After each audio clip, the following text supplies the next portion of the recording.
Turner to throw down the field. Dash Luke all the way for a Missouri State touchdown. Dash is dancing to the back of the end zone. This is the Bud Light Countdown to Kickoff Show. Here's the new voice of the Bears, Corey Riggs. Well, Bears fans, we are back in the saddle again. After the bye week, we've headed out west, and what do we find? Nestled here in the Mesilla Valley, right alongside the Rio Grande, a border town they call the City of Crosses. This is Las Cruces, New Mexico. It sits at the crossroads of I-10 and I-25, and tonight, that word means a little bit more to these Missouri State Bears. 6 games down. 6 games to go, as many wins as they have losses, as they are halfway through their first season of FBS football. But tonight, another challenge awaits, an anticipated dust-up in the desert against the Aggies of New Mexico State, as the Bears look to rise up in the Conference USA standings with a second straight road league win. For the first time ever in college football, it's Missouri State and New Mexico State here on weekday CUSA football under the lights of Aggie Memorial Stadium. Good evening, everybody, and welcome to the Bud Light Countdown to Kickoff show. Bud Light, easy to drink, easy to enjoy. Here high above the Aggie Memorial Stadium, I'm Corey Riggs along with Tom Mast. Tom Ladd will join us a little bit later, and this, Tom, is as picturesque a locale as I think we could ask for a Wednesday night football game. Well, we'll try to do it justice over the radio, but Corey, if we had a palette and oil painting, this would be an oil painting night with the scene setting in the stadium tonight and the mountains behind us, the blue sky setting down in the darkness tonight. It's quite a spectacle, quite a scene, and you really hope people can understand the magnitude of where we are and the venue we're playing in tonight. And the magnitude of where we are is 2 teams that are both around the 500 mark. Missouri State comes in 3-3, 1-1 in Conference USA. Meanwhile, New Mexico State, Tom, is 3-3. They are 1-2 so far in their league games. And there are conversations, not necessarily at this point about talking about bowl eligibility, which is not supposed to be on the table for the Missouri State Bears, understanding, in a transition year. But there is a conversation about, can you compete for a Conference USA title in your first year? Right now, the Bears are only 1 loss behind the top teams in this league. Well, and that's why every game going forward, starting with this one, is so important. You're trying to make a statement. You're trying to show teams that you've never seen before or have never seen you. Show them that, you know, the level of play that you can bring to the field, and show them how you can compete in this conference. And, of course, the way you compete and impress people is you pick up wins. They showed that at Middle Tennessee a couple of weeks ago. They're going to try to replicate that again tonight and see if they can show the Aggies, yeah, the Bears belong in midweek Conference USA ball games. This is the first ever meeting between the Bears and the Aggies. That's not true in other sports. Missouri State baseball is 2-1 all-time against the Aggies. They played them 3 times in Albuquerque under then head coach Bill Rowe and under Hall of Fame head coach Keith Gutton. Missouri State men's basketball is 1-1 all-time with the Aggies. A couple of games during the Paul Lusk era, a win and a loss. But when you compare these 2 teams, Tom, what I noticed is where the passing offense is ranked. These are the number 3 with Missouri State and number 4 passing attacks in the league. And Missouri State's passing attack may be getting a jolt tonight if rumors on the internet are true, and we're sitting here watching Jacob Clark warm up, it appears, without any hitch in his giddy-up right now. Well, we are not at game time yet. Not yet. And we were told again today this will be a game time decision on whether Jacob Clark will go or whether Deuce Bailey will be out there for the Bears tonight. If it's Clark, you're going to see a heavy dose of really good, strong arm production. The key for him is, can he stay in the pocket? Does he have to move around? Does he have to utilize or try to utilize some footwork with one leg that's working properly? So a lot of decisions are going to come when we see the Bears on offense for the first time. It is a whiteout game. The Bears are back in their black Mo State uniforms. The Aggies are in all white. It is Military Appreciation Night. There appears to be a flyover. There also may appear to be some weather in the area. We'll see about that. They've got post-game fireworks. I know there will be on-field fireworks as we get ready for Missouri State and New Mexico State for the first time here tonight. We're going to take our first break. When we come back, we'll have an update of news and scores from around the world of sports as the Bud Light Countdown to Kickoff show continues. This is Missouri State football from Learfield. For 48 straight years, Ford F-Series have been the best-selling trucks in America. We got here by engineering breakthrough technology, redefining Built Ford Tough, and never settling for second best. But what's really made Ford F-Series the #1 selling trucks in America is you. Ford F-Series, Built Ford Tough. Based on 1977 to 2024 calendar year total sales. Hey, college football fans, I know you'd do anything for a win on game day and an ice-cold Bud Light. Because whether you're tailgating in the parking lot or parked on the couch, sitting on your lucky stool at the bar, or standing in the fan section all game long, the clean, crisp taste of Bud Light turns a win into a win-win. And there's nothing easier to enjoy than that. Bud Light. Easy to drink, easy to enjoy. Enjoy responsibly. Anheuser-Busch Bud Light Beer, St. Louis, Missouri. Every day, you're out there, up before the sun, and pushing forward before the chaos of the day settles in. At Great Southern, we're right there with you, because we understand the need for trusted support. Having a team that is seasoned, agile, ready, an award-winning team that knows their customers personally and is behind them at every step. There to assist you, inspire you, and echo your inner dialogue in those quiet moments. Keep going. Whether you're getting ready to meet the day or working on something big, we're your team. Great Southern Bank, understanding what really matters. Member FDIC.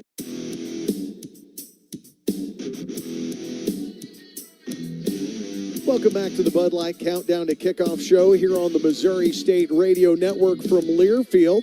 Let's start you off here with our Pinnacle Sign Group Sports News Update. Pinnacle Sign Group, a proud supporter of Missouri State athletics, and news out of Major League Baseball and college baseball that for some of us is a little shocking. After days of negotiation, Tennessee head coach Tennessee Vitello has been named the new manager of the San Francisco Giants. The announcement was made earlier today, making the first-time big league head coach had to step out of a big-time SEC program.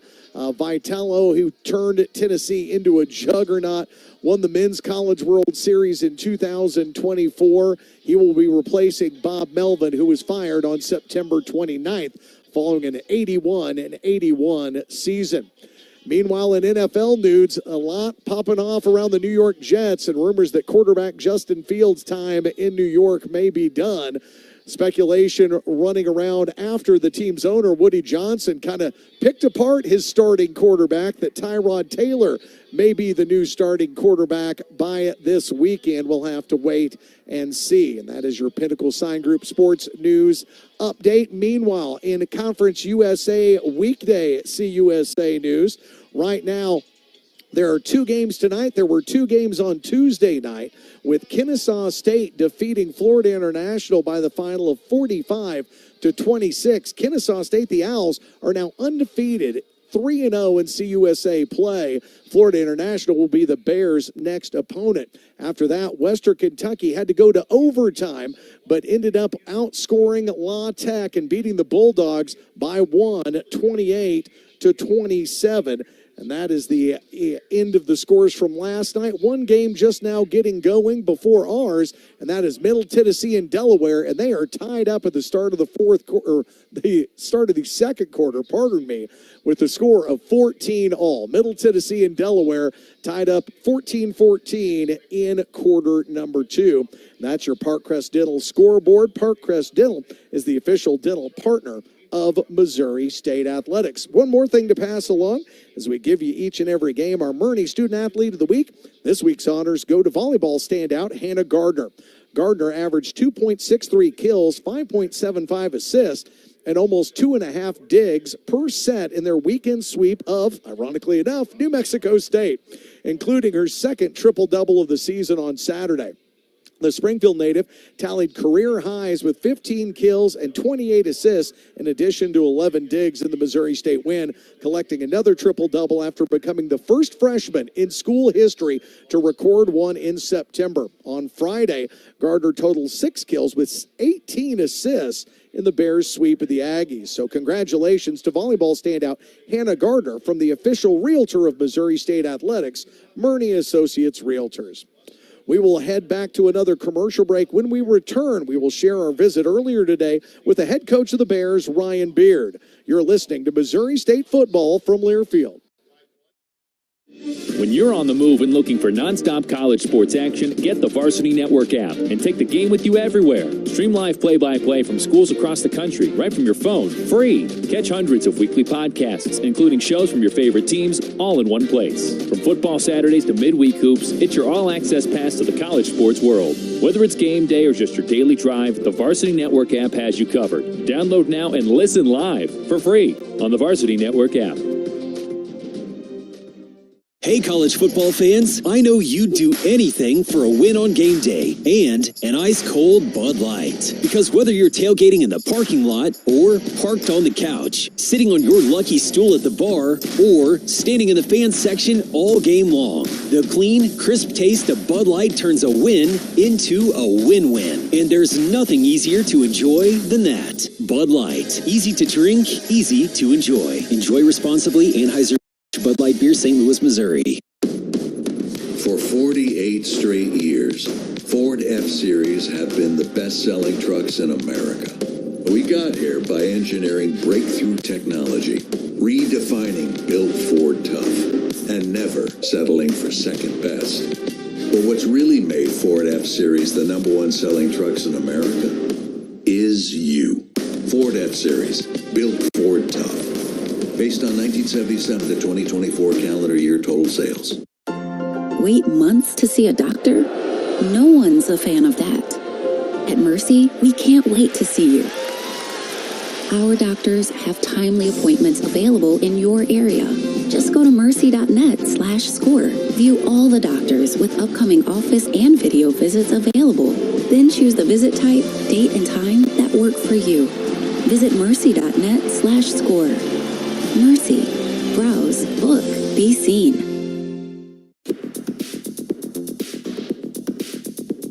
Welcome back to coverage of Missouri State football here on the Missouri State Radio Network from Learfield. This is the Bud Light Countdown to Kickoff show. It's time now for our Doubletree by Hilton Springfield chat with the coach as we sit down with Missouri State head football coach Ryan Beard. And Coach, 14 days since your last win over Middle Tennessee State. How's the time off been beneficial to the Bears? It's been great. It's kind of a double-edged sword. You know, you like the time off to kind of heal up and get some things done in-house, but you're also chomping at the bit to get back at it. Our guys are excited and ready to play and come out and put on a show here in Las Cruces.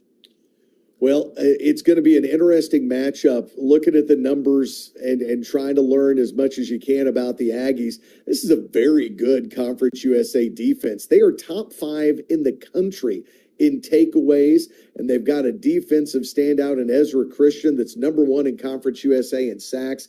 He's got 5. They get after the quarterback. They turn over they force you to turn over the football. This is a good opponent. Yeah, this is a high-quality football team. They're well coached. They play hard. They play an exciting brand of football. And you mentioned it. Their defense has been extremely opportunistic with turning the football over, getting the ball back to their offense. And we've talked about it at length. We have to take care of the football, keep our offense on the field, and score touchdowns in the red zone. So that will be a big part of today's game.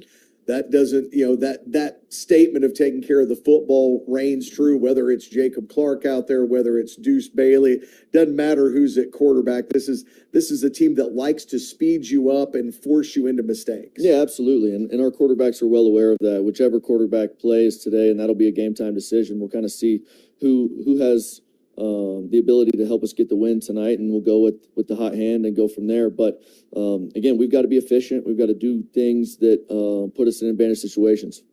Meanwhile, their offense, they've got a quarterback that you're familiar with in Logan Fife. You saw this young man a year ago when he was splitting time at quarterback with the Montana Grizz. But outside of his arm, this is a team that has struggled in the run game. There's 136 FBS football teams. They rank about 133rd in running the football. Is that something that jumps off in film study for you all?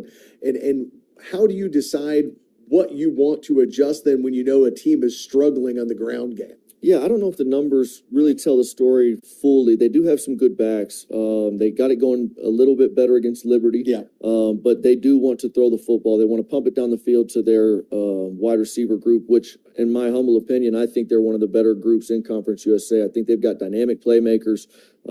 T. King is a really good player that has real track speed. So we got to do a good job on defense of eliminating those explosive plays. If they want to throw the ball, keep the ball in front, efficient tackling, and make sure we get guys on the ground. They do have a similarity to you all in the fact that it seems like they have kind of gotten banged up a little bit up front. They've had to kind of move some pieces around on the offensive line. I know that's something you could be sympathetic to, but also want to take advantage of if you can. Absolutely. It's that time of year. You know, there's some groups out there that are just mesh units, just like ours at Missouri State. But they have done a good job, and I talked about their coaching. They're a well-coached group. They play hard. They're physical. So we got to be ready for whoever they put out there. Tony Sanchez is a New Mexico State guy. There's only a handful, maybe a dozen guys in FBS football that are coaching at their alma mater, but he's got an assistant that you're familiar with that used to be on the staff with you at Missouri State. Yeah, Nelson Fishbag did a good job for us here at Missouri State. We'll be excited to see him and his young family. He's a good man, good coach, and we're excited to go compete tonight.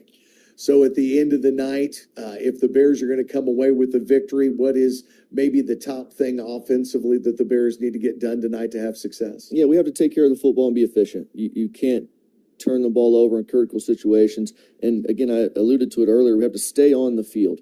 You know, we have to get through some of our third down efficiency issues and then put the ball in the end zone when we have to. All right, Coach. Well, as always, thanks for the time and good luck tonight against the Aggies. Thanks, Corey. Go Bears. Go Bears indeed. That is Missouri State head coach Ryan Beard. Our pregame interviews are always a presentation of the Doubletree by Hilton Springfield. It's located at Glenstone and Kearney, where a warm cookie always awaits your arrival. We've got more after the break. The Bud Light Countdown to Kickoff show continues after this quick timeout. You're listening to Missouri State football from Learfield. Aw, shucks. The game's on TV, but I can't listen to the call of my favorite team broadcasters. Never fear. Sync My Game is here.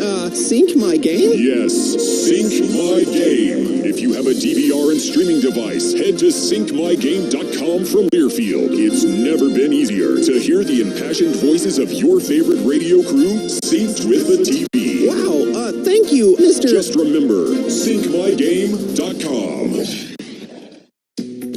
Kohl's lowest prices of the season are here, and they're so good. You're gonna wish you had enough hands for a second cart. Save on cozy tees for women, comfy jeans for boys, refreshed essentials for your home, and so much more. Because when prices are this low, self-control is overrated. Shop Kohl's lowest prices of the season and stock up now. Select styles. Offer ends October 26th. Some exclusions apply. See store or kohls.com for details. It's 6:30 and the branch is closed. Yep. And you couldn't find your debit card. Nope. But you're going to get cash. Yep. Cadence Bank Live Teller has extended hours, and I can get cash from my account with my driver's license. My bank can't do that. Nope. With over 300 Live Teller locations with extended hours, there's opportunity here. Find a Live Teller near you at cadencebank.com/Live Teller. Equal opportunity lender, member FDIC. On the Missouri State Sports Network from Learfield, Bears football is brought to you by Midwest Ford Dealers. Midwest Ford Dealers are driven by value. Official partner of the Missouri State Bears. Find your local Midwest Ford dealer at Ford.com. Highland Dairy. Snack, fuel, go with Highland Dairy. Locally made, naturally delicious. And by Big Shots Golf. Play on. This is the Bud Light Countdown to Kickoff show.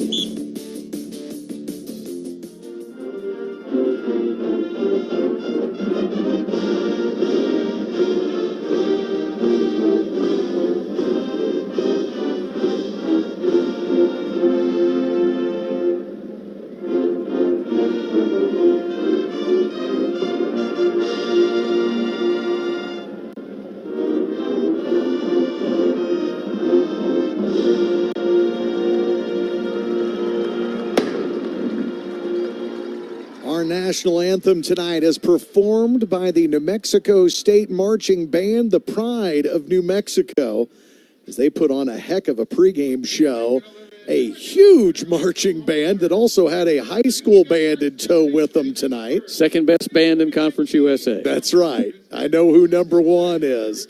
Well, we are back here as the Bud Light Countdown to Kickoff show continues. Let's bring in the third member of our broadcast team, the Hall of Famer, Tom Ladd. Tom, this is a unique venue. What's it feel like down on the turf here 10 minutes till kickoff?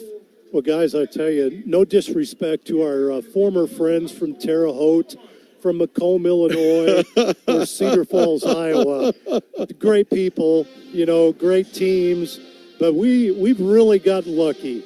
New Mexico State, last week, Middle Tennessee State.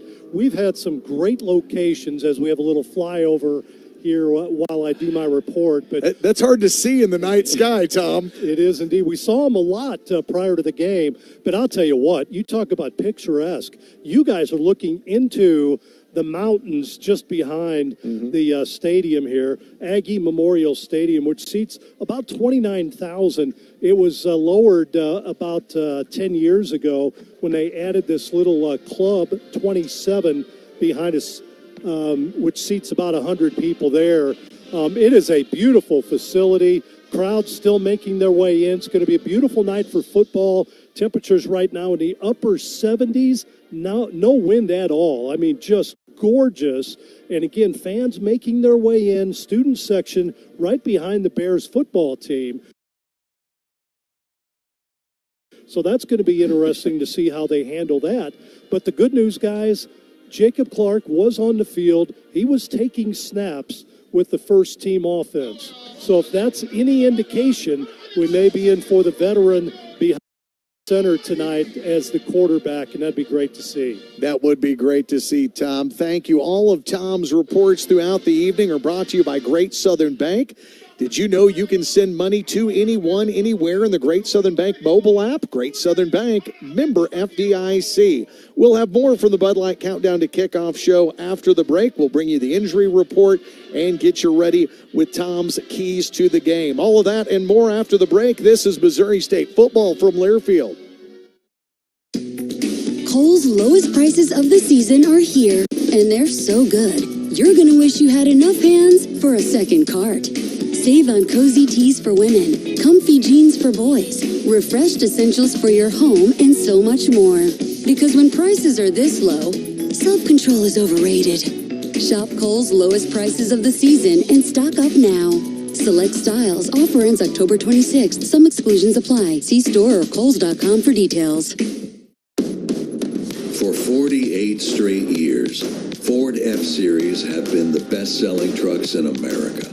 We got here by engineering breakthrough technology, redefining Built Ford Tough, and never settling for second best. But what's really made Ford F-Series the #1 selling trucks in America is you. Ford F-Series, Built Ford Tough. Based on 1977 to 2024 calendar year total sales. Wait months to see a doctor? No one's a fan of that. At Mercy, we can't wait to see you. Our doctors have timely appointments available in your area. Just go to mercy.net/score. View all the doctors with upcoming office and video visits available. Then choose the visit type, date, and time that work for you. Visit mercy.net/score. Mercy. Browse, book, be seen. Touchdown Tuesday is back at the Missouri State Bookstore. After today's big game, keep the celebration going this Tuesday. Shop in-store or online at shop.missouristatebookstore.com for all your bearwear and tailgate needs. Because when the Bears score, you score. For every touchdown the Bears put on the board, you get 6% off your purchase, up to 30% off. So stock up, show out, and rep the Bears all season long. The Missouri State Bookstore, proud sponsor of Missouri State Athletics. Go Bears!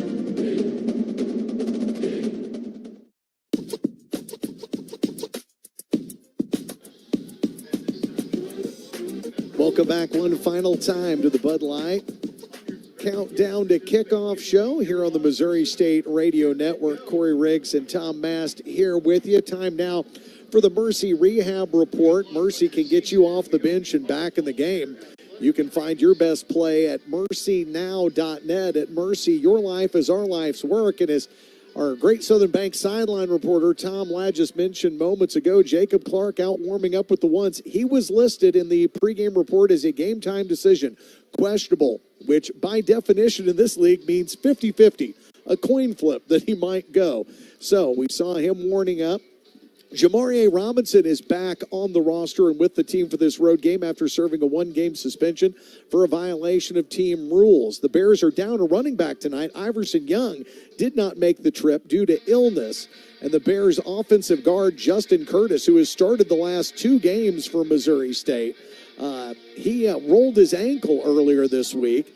And so not sure how much he will be able to give Ryan Beard and the Bears offense tonight. The only injury report from the defensive side of the ball, Abad Poole, the defensive tackle, has a wrist injury, but he is expected to play. Time now for our keys to the game from Sutherland's. You know, they have a game plan for your home repairs and updates. So here are our keys for a successful game tonight for Missouri State from Tom Mast. Well, let's look at the Aggies first, Corey. They come into the game, and it's a well-known fact that their run game has been really, really weak this year. Not much of a running game, so they got to improve the ground attack. Only 66 yards per game. That's got to improve. And it's been proven as well, they're one of the best in the conference, if not the nation, in taking the ball away. They will take the field tonight, and that will be their intent. Pick off shots when they can, create fumbles, and try to get them when they need to. And for the Bears, just the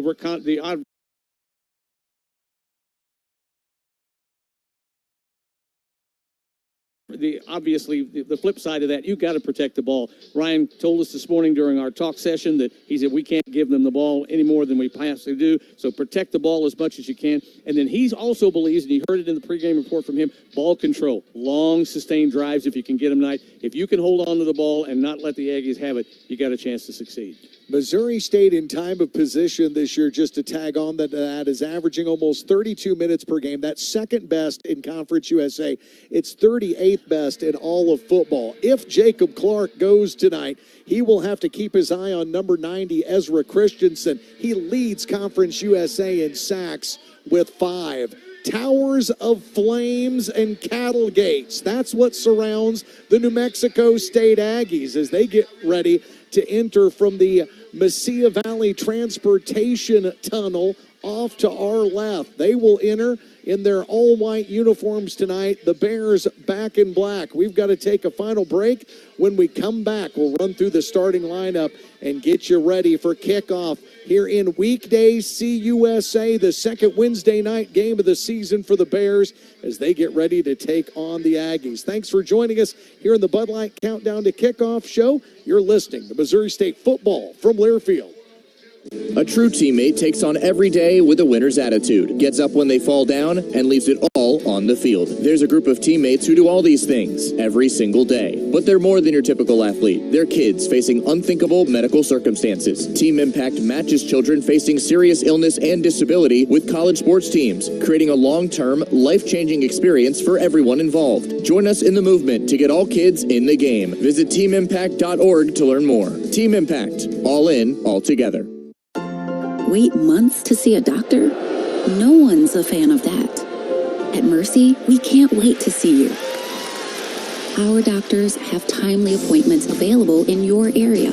Just go to mercy.net/score. View all the doctors with upcoming office and video visits available. Then choose the visit type, date, and time that work for you. Visit mercy.net/score. Mercy. Browse, book, be seen. Football's back. Coach Beard and the Bears are ready to charge into Conference USA. Jeff Gervilius from your Missouri State Bookstore, your go-to spot for all things bear wear and tailgating. We've got the latest gear for game day, including official athletic apparel from Adidas. Whether you're shopping for Bear Cubs or proud alumni, we've got something for the whole family. Stop by the bookstore, check out one of our 5 stadium locations on game day, or shop anytime at shop.MissouriStateBookstore.com. Your Missouri State Bookstore, a proud sponsor of Missouri State Athletics. Go Bears! On the Missouri State Sports Network from Learfield, Bears football is brought to you by Murney Associates, official realtor of the MSU Bears. Chevy Dealers of the Ozarks. The Chevy Dealers of the Ozarks are proud sponsors of the Missouri State Bears. Stop into your local Chevy dealer today. Price Cutter, keeping it local since 1967. And by Bud Light. Easy to drink, easy to enjoy. This wasn't your Bears of old. This is a brand new type of football. Down to the 30, the 20. He hits the gas. No brakes. Touchdown. He's a stone cold killer. Blows by everybody.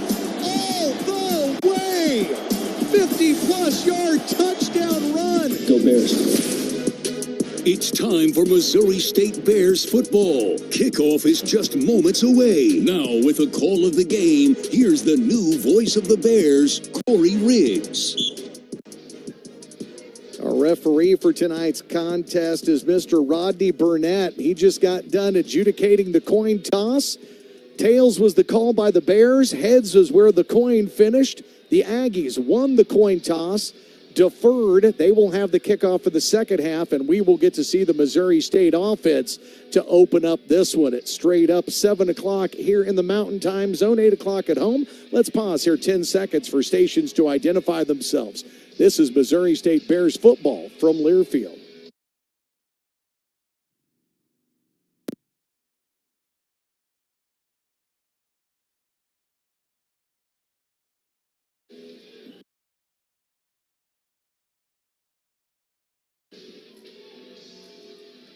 Time now for your starting lineups presented by Price Cutter. Price Cutter keeping it local since 1967. And we will hold on to that for just a couple of moments, Tom, because right now everybody is wondering, and apparently wondering across the nation, with ESPN's top college reporter Pete Thamel reporting on whether or not the Bears will start Deuce Bailey or whether or not they'll start Jacob Clark. I'm going to tell you right now, based on what I see warming up on the far sideline out on the field, I see 12 throwing the ball. I don't see 16 doing it. I've got a feeling that Jacob Clark is about to return from the injured list. Him and the Bears' former freshman All-American center Cash Hudson getting warmed up together. They may very well be the tandem that leads the Bears out for this second straight Wednesday night extravaganza, national television, CBS College Sports on the TV. The kicker that will handle the duties tonight for the Aggies is number 17, Ryan Hawk. He was questionable coming into tonight with a lingering groin injury. He started his college football career at Valparaiso, but has made his way out here to the desert. He is ready. This one is teed up. Jamarie Robinson and the Bears' Dash Luke, each standing on about the 3 to 4 yard line. The end zone to our left. Hawk will hammer this one, and we are underway here at Aggie Memorial Stadium. A deep kick in between the W and the M in New Mexico, fielded by Jamarie Robinson, and the Bears offense will come out to the field. Cash Hudson brings out the Bears starting lineup along with QB1, number 1-2, Jacob Clark, back in the saddle again, literally, for the Bears tonight. The 6'5", 220-pound senior from Rockwall, Texas, the former Minnesota Golden Gopher, after suffering an injury in the second quarter of a loss to Western Kentucky, is back out of the gun. Play action on first down. He throws it, is caught at the 30-yard line, and a 1-for-1 start for Jacob Clark as he hits Dash Luke on an out route for a gain of 4. Well, and very close throw there. I mean, it was just a little down and out, but the defender was there, but Luke caught it and got the advancement of about 4.5 yards. The Bears taking the opening kickoff tonight. That's brought to you by the Missouri State Bookstore. Shop at the Missouri State Bookstore on campus or online at MissouriStateBookstore.com for all your bearwear needs. Bears second down and 6. Clark with plenty of time will throw down the middle. It is caught by Ronell Johnson. He crosses the 50 down to the 40, stopped at the 35 for a chunk play on second down and 6. And the Bears are on the plus side of the field and moving it. Jacob Clark looking sharp here on the first two tosses. 36-yard bomb. He bought a lot of time in the pocket, waited for the defenders to fall off, and then the crossing route, perfectly thrown, brought him down at the 36-yard line. 2 for 2 on the start for Jacob Clark. Twins to the right in the pistol this time with the Bears featured running back once again, Shamari Lawrence. Yeah. And now a snap and a flag here. Looks like the Bears may have moved early, Tom. The entire offensive line was moving before the ball ever snapped, so there's just miscommunication on the signal count right there. Offense number 51. 5-yard penalty remains first down. That'll give the Bears an opportunity to make some substitutions. New wide receivers in. Jamari Robinson still in, but now he's joined by Makai Cope as they are 2 receivers split out to the right, 2 receivers split left. Jacob Clark now in the empty set with no one in the backfield with the Bears' senior quarterback. The Walter Payton finalist from a season ago now will change the play. He steps up to the line of scrimmage. Talks things over with the team.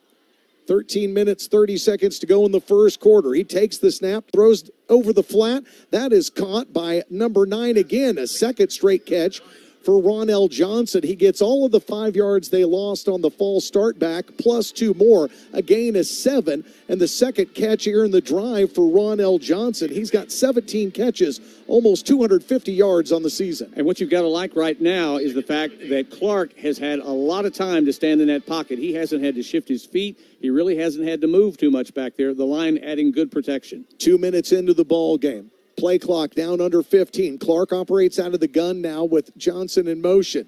He stops. Clark takes the pass, throws. He has James Blackstrain, the former Georgia Tech wide receiver, who hippity hops around one would-be tackler up the near sideline and gets cut down at the 20. He'll gain 15, 16 yards on the catch, and Missouri State moves the chains again. Tom, we've talked about all this trouble that the Bears have had with third down. You know how you don't have problems on third down? Don't get to third down. Yeah, I'm telling you, I'm very impressed.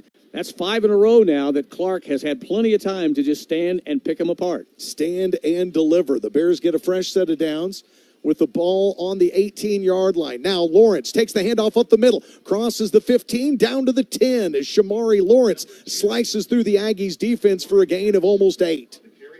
That one caught everybody off guard, and the A-gap people just opened that thing so wide open that Lawrence was right through, untouched the first 5 yards on the cut.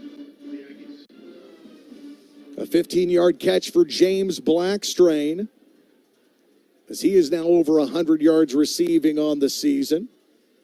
Second down and short, ball on the 10. Lawrence up the middle again, bounces off 2 Aggies, dives inside the 5. He will get pulled down around the 3-yard line. And 2 straight runs, Tom, right into the teeth of this Aggies defense. Shamari Lawrence is going to make it first and goal from about the 3 now. Well, again, and that same hole opened up for him. I mean, back-to-back plays, I mean, just a really wide gap for him to get through, and he picked up the necessary yardage, and now a chance to pop it over. Jaron Askren and Dylan Hipp in at tight ends. They anchor the right side of the formation. Another give to Lawrence, and this time he trips over the 5-yard line before anybody even gets to him and falls down and loses a yard. Turf tackle, and he knew it. He planted 1 foot, and it just slipped out from under him and lost his foot. He put a hand down, tried to balance himself, but all the weight was headed down. They're going to credit Nick Session with the tackle, who is an Oklahoma State transfer, where the 2 logos of New Mexico State and Oklahoma State are eerily similar. We'll get into that later. Second down and goal from inside the 5. Jamari Robinson in motion. They will give it to J-Rob. He fumbles it back to the 9-yard line, but gets his own fumble. And then he is stopped. No chance for a gain there.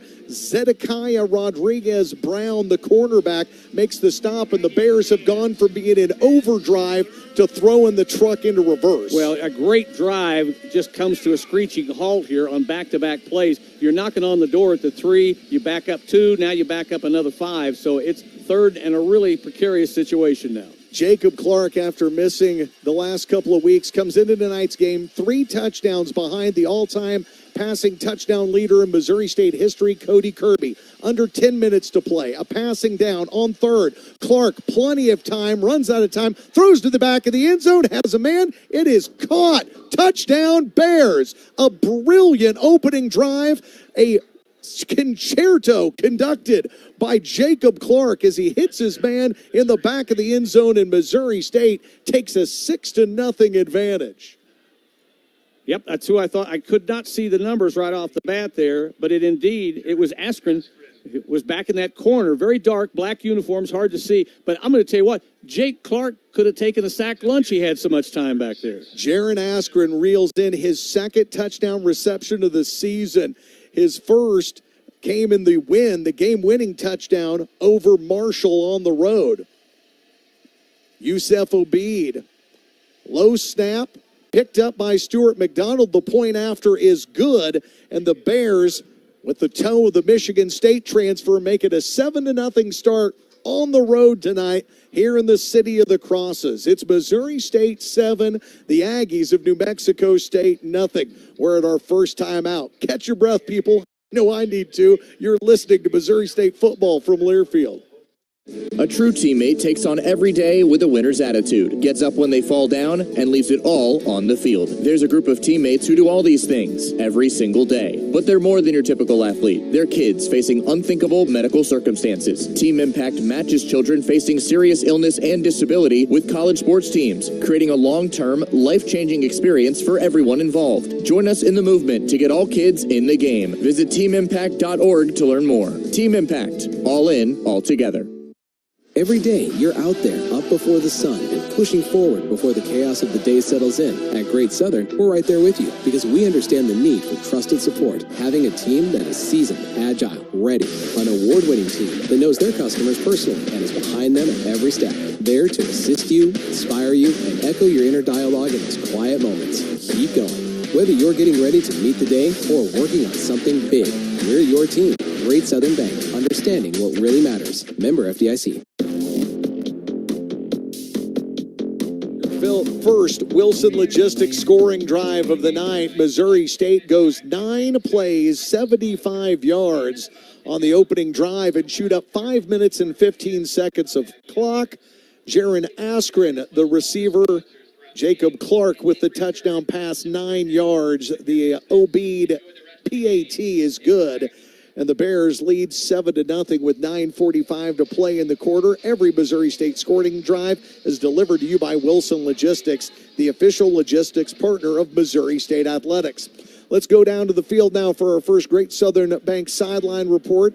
Tom Ladd wants to talk about the Bears opening drive and Jacob Clark. Tom? Well, Jacob nearly perfect on that drive, guys. And afterwards, as they completed the point after attempt, he was the first guy back on the field congratulating and shaking every one of the offensive linemen's hands. They did a fantastic job protecting him on that drive. They really did, and I don't know what Tom thinks it needs to be perfect. Jacob Clark was 5 of 5 for 71 yards and a touchdown. Right now, if we didn't play another snap, a passer rating of 285.3. It was as great a start as you could ask for coming off an injury, and Tom, that offensive line really bowed their back for him and did not let anyone come close to him. Clark never had to sweat one of those 5 throws that he made. He had ample time the entire distance, and tip your hat to offensive coordinator Nick Trino, because he dialed up a beautiful opening drive. We said long sustained drives. They got a long one, and it took 5. Even longer would be better. Yusef Obeid drives this one into the end zone to all right. No chance for a return. The ball will come out to the 25, and that is where Logan Fife, he is Tony Sanchez's quarterback. Tony Sanchez, the head coach, 7 years as a head coach, a record of 26-52. He is now back here at his alma mater with a record of 6-12 in his second season. Fife with Kadarius Callaway behind him. Play action to the near side. Immediately hits Donovan Fappel, one of his leading receivers, and he will scamper out down the near sideline for a pickup of 12 on first down. Was anxious to see if they would try to run the ball on the first one to establish something. No way. They were going to pick them apart out on the edge, and that may be what we see all night long. This is the Aggies' third year as members of CUSA. They had 10 wins in their first season, played the CUSA title game their first year. And now flags go down here, and it looks like the Bears defense may have jumped into the neutral zone and come in contact. Offside. Defense number 99 with contact. 5-yard penalty result remains first down. Thank you, Mr. Referee. That is the former Western Kentucky transfer Ryan Williams. He has just made his 13th career start for the Bears tonight. 10 tackles, a sack on the season, but He jumped over and tapped his opposing number, so a 5-yard increment here will make it first down and 5. 9 minutes, 10 seconds to go here in quarter number 1. Yep, going to get a jump. And now maybe go 5 yards the other way. False start. Offense number 70. Right 5-yard penalty. Mains first down. The white hat giveth. Yes, the white hat take it away, well, Tom. Yeah, you just saw this big bob on the right side of the line right there. So like you say, we go back, we'll turn around. I don't think it's over. Bob. I think his name is Mateo Rodriguez is the correct name. This offensive line has been as in flux as the Bears have. The one thing that's remained the same is B.J. Tolo, their center, 6'2", 300-pounder, preseason all-conference pick. Out of the pistol this time, run straight up the middle. Callaway goes maybe a yard as the Bears defense absolutely shuts him down. Yeah, they closed the gap right up the middle, and by the time he got to the line, there was nothing to get through on. And, Corey, that is going to be something we're going to talk about all night long, the run game of the Aggies. They had their first 100-yard game a week ago. Yeah. They had not gotten over 100 yards rushing, so that's something I know they're going to strive to do again this evening. Sterling Smithson, DJ Westlock in on the stop, a 1-yard gain for Callaway, making it second down and 9. They'll break out the running back. Quick slant, hit over the middle. That'll be enough for a first down. As the receiver falling down is the tight end, Gavin Harris. And you heard Ryan Beard in the pregame show talk about Harris. He is 12th in FBS in receiving yards per game at 49.3 as a tight end. He picks up, well, just going to mark him a yard short, Tom, at 3rd and 1 here early. Yeah, they moved it back about a half a yard, so they're going to have to tush push. It looks exactly like they're going to line up for a tush push, a la Philadelphia Eagles style, but I don't know how much tush got pushed that time, as it looks like the pile maybe has gotten forward far enough. They needed to get to the 47-yard line, and the referee, Roddy Burnett, signals that will be, I thought he signaled that would be a first down. Instead, they're not going to move the chains. Nope. I tell you what, they had 11 within about 7 yards of each other. They were all packed in there. Now they're going to go the other way. No, they're going to move the chains. Yeah, well, that's what I was going to say. They said we'll go the other way and say, yes, he did make it. I watched him give the forward motion. I so. just didn't know the chain gang was taking their sweet time. Out of the pistol, the give is to the running back, Callaway. He goes behind the right side of the line, and he goes nowhere again. A gain of about a half a yard as Missouri State's run defense is ready. Big Tim Brantley, the junior out of Allen, Texas, the third-year Bear, in on his second stop here in the opening drive for the Bears defense. Yeah, Sterling Smith been aiding him on that as well. Like we say, that's twice now that up the middle, all they've gotten is about a half a yard on that first down. So the run game so far hasn't materialized. And how about number 90, Sterling Smithson, playing in his 30th consecutive game tonight for Missouri State. Second down and 9, 6.5 minutes to go in the quarter. This run will net positive yardage, as that time behind the left side of the line, it's number 1, Kadarius Callaway, who has played at Cal and Old Dominion. That time, the offensive line just made a big lane for him to run up the left side, and he'll make it to 3rd down and 4 now. Another pistol set for quarterback Logan Fife, who started his career at Fresno State, then 1 year at Montana. And now another penalty on the Bears defense. Yep, way out on the wings, too. I mean, it wasn't even anywhere close. It came across and made contact. Offside. Defense number Well, you gave him a free one. It's your nickelback. Yeah. It's Devin Rutherford, and I watched it happen in real time, Tom. The wide receiver, I don't want to say he flinched, but Rutherford must have thought he did, because he reached across and immediately put his hands on his shoulder pads, and that ends up being a penalty, and that penalty will give the Aggies another first down. Yep, you blow the chance to potentially force a punt, and now here they go with a fresh set. They're heading downfield. Ball on the 42-yard line. Man in motion from left to right. Fife out of the gun, takes the snap at his belt, steps into one, deep throw down the near sideline, and that is incomplete, and a late flag is going to come in, and the Bears may get called for a hold or pass interference here. Tom, the Bears had him bracketed. Yes. And they grabbed him by the shoulder pads and pulled him down from behind. I don't think there was any chance of a completion on the play. The ball was so far overthrown, but the Bears just committed the mortal sin there of just grabbing downfield.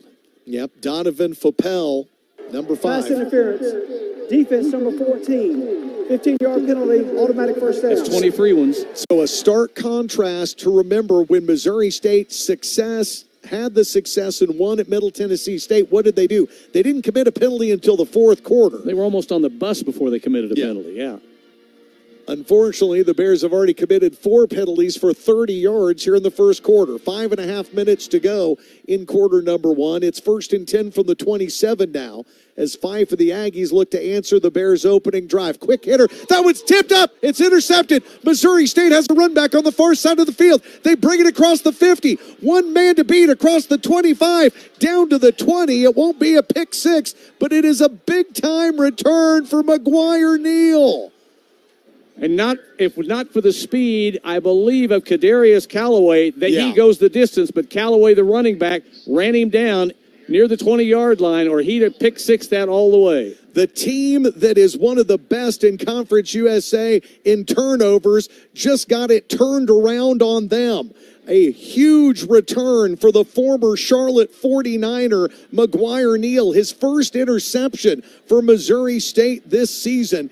He's one of the team's top 3 tacklers. Now he gets a turnover, and Missouri State is in business just outside of the red zone here. It'll be a pistol formation for Jacob Clark as he will fake the handoff, bootleg to his left, throw a crossing route, and that is dropped by the intended target. That time the ball was into the hands and then onto the turf. James Blackstrain couldn't bring that one in. Ball was behind him. He was having to reach back behind him on the route. So the pass broken up by Jordan Dunbar. The tip ball falls down to McGuire-Neal. Returned it all the way to the 21-yard line. Now it's 2nd down and 10. 5 minutes and change to go in quarter number 1. Clark will send Lawrence out of the backfield. Throw a quick hitter, and that's intercepted by the Aggies. They've got a return now up the near side to the 30-yard line, and Shamari Lawrence will stop that as Logan Fife and Jacob Clark have dueling turnovers here as now both quarterbacks have been intercepted. That one was taken away by Nate Mitchell, number 4, a redshirt sophomore from Texas. I think Clark got caught thinking there was nobody in that hole, and when he released it and threw it, man steps in right where there was no space and makes the pick. We owe you a timeout now with 5:03 to play here in quarter number 1. Missouri State and the Aggies of New Mexico State trading turnovers, but it's Missouri State leading 7-0. This is Missouri State football from Learfield. Wait months to see a doctor? No one's a fan of that. At Mercy, we can't wait to see you. Our doctors have timely appointments available in your area. Just go to mercy.net/score. View all the doctors with upcoming office and video visits available. Then choose the visit type, date, and time that work for you. Visit mercy.net/score. Mercy. Browse, book, be seen. It's 6:30 and the branch is closed. Yep. And you couldn't find your debit card. Nope. But you're going to get cash. Yep. Cadence Bank Live Teller has extended hours, and I can get cash from my account with my driver's license. My bank can't do that. Nope. With over 300 live teller locations with extended hours, there's opportunity here. Find a live teller near you at cadencebank.com/live teller. Equal opportunity lender, member FDIC. Hey, Bears fans, if you're looking for more information about Mo State, your online home for all things Bears is MissouriStateBears.com. Follow your favorite teams with direct links to their official social media pages. You can buy tickets. You can stay connected all season long. That's MissouriStateBears.com, your one-stop shop for every Missouri State fan. For Jacob Clark, that was interception number 7 of the season that has given the ball back to the homestanding Aggies. Nate Mitchell takes it away. His 2nd interception of the season for the Temple High School Texas native. He came over to the sideline. The celebration was on. Tom, you said it looked like Jacob Clark limped a little bit off to the sideline after that one. Well, it looked like he was kind of slow moving off, but talking to Tom down on the sideline, appears he's walking around, he's okay.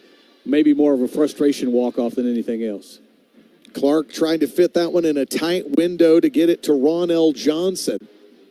Johnson already with 2 catches for 43 yards to lead everybody in this one. So Logan Fife goes from throwing a pick to having the ball back on the 32-yard line. Fife, one of the top passers in the league. That is just the 5th time he's been intercepted. He'll have 2 receivers left, one right, a pulling guard. The run up the middle will net a gain of close to 6 yards as they switch running backs. This is a 6'1", 185-pound junior, Dijon Stanley, and a late flag thrown in just in front of the line of scrimmage. Well, it came from behind the play, something that happened in the contact. Hold. After the play, personal foul, late hit number 70. 15-yard penalty, be second down. That is Mateo Rodriguez, who we ironically mentioned, the starting right guard, a redshirt freshman. He did not play last year, was a 3-star recruit out of high school, and that's one of those frustration penalties that we saw the Bears commit a week ago. This time the shoe's on the other foot. Well, the play was 5 yards down the field. He was way behind all the activity and chose to do something after the play had passed him by, and it's going to cost him 10 yards. So that makes it 2nd and long. 2nd down and 20. The line of scrimmage now the 22-yard line. Man in motion, and we can't get this play off. Good golly, Miss Molly. It's a flag fest to start this one. False start. Offense, 79. 5-yard penalty, remains second down. 79 is Florian Stahler. He's a 330-pound graduate from Germany. Played 4 years at Townsend, born in Germany, came over here for college. I'm glad you talked about his weight. We haven't talked about that offensive line. They're big, dude. They go 302, 330, 310, 305, 315. They are big guys up front. Fife fakes to his right, comes back to the near side and has a man that will spin around, get up to the 25-yard line and get knocked out of bounds. The running back, Dijon Stanley, getting his 6th catch of the season, his 10th catch of the season, nearing 50 yards. He was a preseason all-conference pick. Played 22 games at Utah. Biggest 3rd down of the game right now for the Bears. 3rd and really, really long, 18 yards. Need a stop here. So 3rd and forever. 2 receivers to the right, 1 to the left. Out of the shotgun, there's the clap, there's the snap. Bring it back to Floppel, and he tries to drive forward, and he is slowed up and stopped before he can get ahead of steam. Nowhere to run as McGuire Neal helps to make the stop that time for the Bears, along with the defensive end, DJ Westlock. It's 4th and forever. A very odd play call right there. They needed 13, and he threw it just kind of a little flare pass, and he was going to have to gain all of it on his legs. It was 3rd and 18. Yeah. They got 1 yard of offense on that play. It wasn't a very aggressive attempt to convert on 3rd down. Here's the punter now. This is Max Dean, the Australians, a redshirt sophomore. His punt will bounce at the 40, roll out of bounds near the 36-yard line, and Missouri State will have great field position for this next drive as they try to add to their 7-0 advantage. It'll be Jacob Clark and company when we come back after this timeout. You're listening. For Missouri State is that back to 15. Well, the ever ongoing changing uniforms for special teams. We thank you for that report. We'll step aside. We'll be back in 60 seconds. You're listening to Missouri State football from Learfield. Kohl's lowest prices of the season are here, and they're so good. You're gonna wish you had enough hands for a second cart. Save on cozy tees for women, comfy jeans for boys, refreshed essentials for your home, and so much more. Because when prices are this low, self-control is overrated. Shop Kohl's lowest prices of the season and stock up now. Select styles. Offer ends October 26th. Some exclusions apply. See store or kohls.com for details. Parkcrest Dental Group is a proud sponsor of Missouri State Athletics. We believe great smiles build confidence, whether you're on the field, in the stands, or around town. Our team makes it easy for athletes and families alike to keep their smiles strong and healthy with comprehensive dental care and service through every stage of life. We're honored to continue to support our community and our athletes. Go Bears!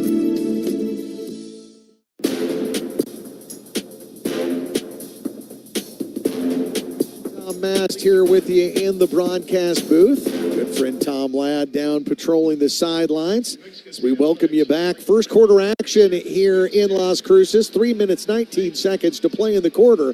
Missouri State leading New Mexico State 7-0. Want to remind you fans, if you're on the go and you want to stay connected to live college sports anywhere in the country, you can download the free Varsity Network app. It's available on Apple and Android. And got new features this season, so it's easier than ever to listen live and keep up with your favorite team like the Missouri State Bears. Don't miss a moment. Get the Varsity Network app now. Told you this is Military Appreciation Night. Little Toby Keith playing in the background as they ask the active and retired military members to stand up and be recognized here. And we made a little drive through Fort Bliss on our way up here today. And Fort Bliss, very impressive military facility here. We also heard this song in Kid Rock's Honky Tonk down on Lower Broadway just a couple of weeks ago. Missouri State's been off, haven't played in 14 days since the Bears were able to get their Conference USA road win, 22-20. Behind freshman quarterback Deuce Bailey. But the captain is back.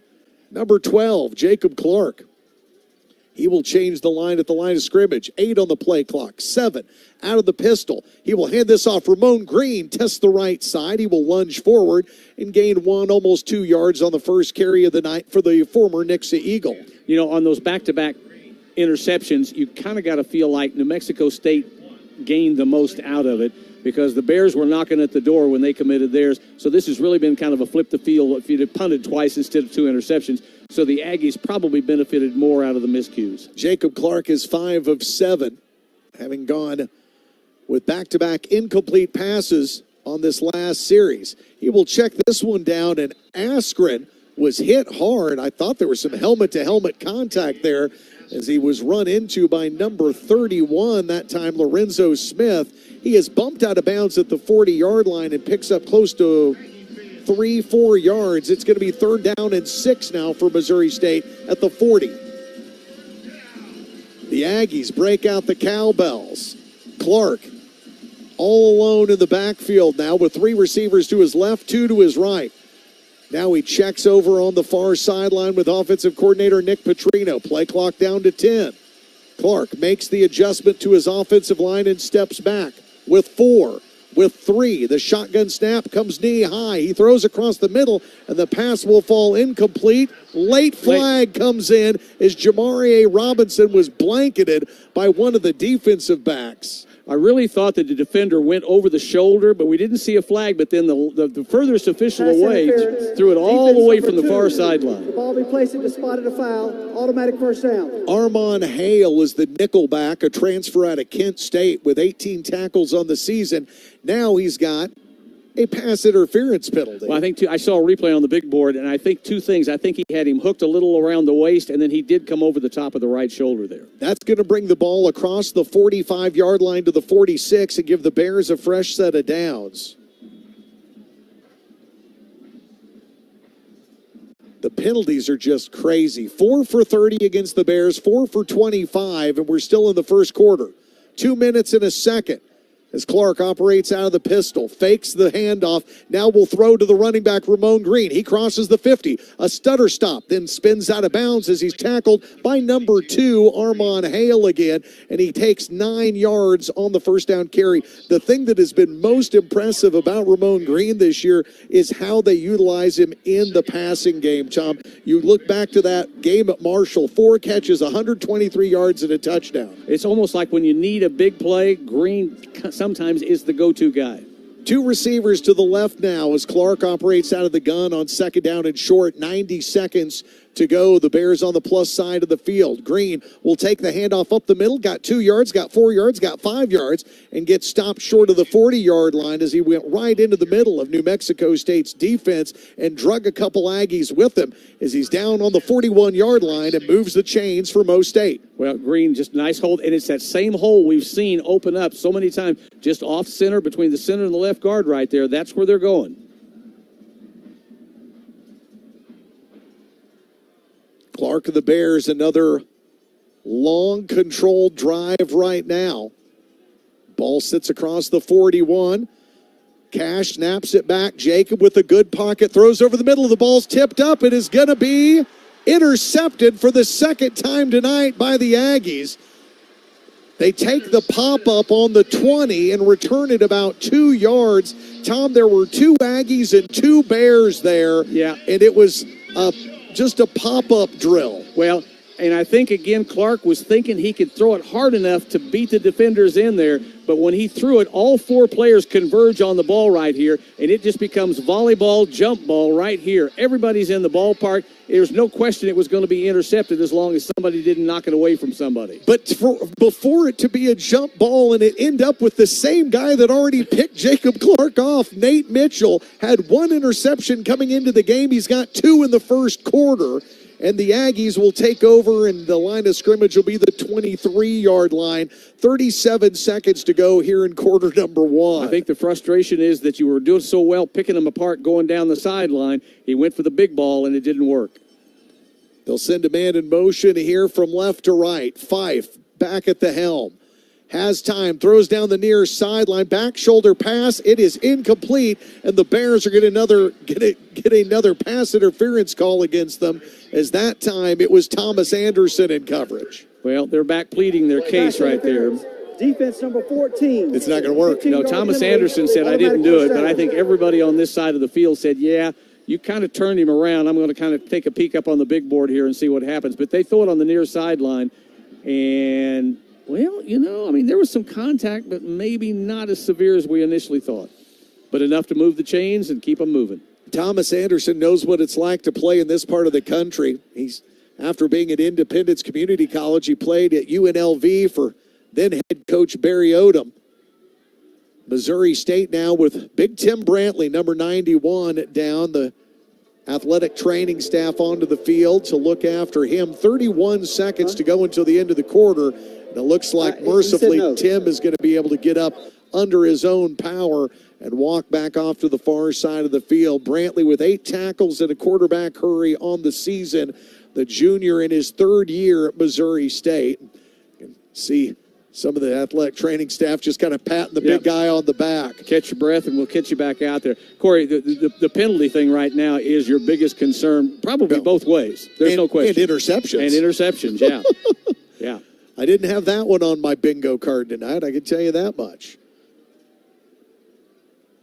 Logan Fife will send a man in motion from right to left, a give up the middle. The running back once again is Callaway, and Callaway just fighting and clawing his way down the hashes, dragging would-be tacklers with him all the way to the 46-yard line as he gains almost 7 yards on the carry. Yeah, nothing but a scrum right there. Probably going to be the quarter. No, they've called timeout. No, they're going to wind the clock here. Now, it looks like Callaway's helmet came off. Okay. So they were giving him a chance to exit the field. They'll have to get probably Dijon Stanley back out there. There's no point in running another play. They'll let the final 5 seconds tick off the clock here, and that is where we will end quarter number 1. Missouri State has turned the ball over a couple of times, but they lead on the road here in Aggie country. It is Missouri State 7, New Mexico State nothing. We will take a break and come back here in just a minute. You're listening to Missouri State Bears football from Learfield. Kohl's lowest prices of the season are here, and they're so good. You're going to wish you had enough hands for a second cart. Save on cozy tees for women, comfy jeans for boys, refreshed essentials for your home, and so much more.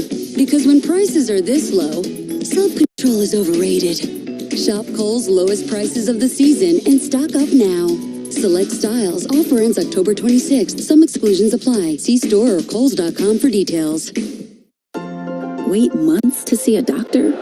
No one's a fan of that. At Mercy, we can't wait to see you.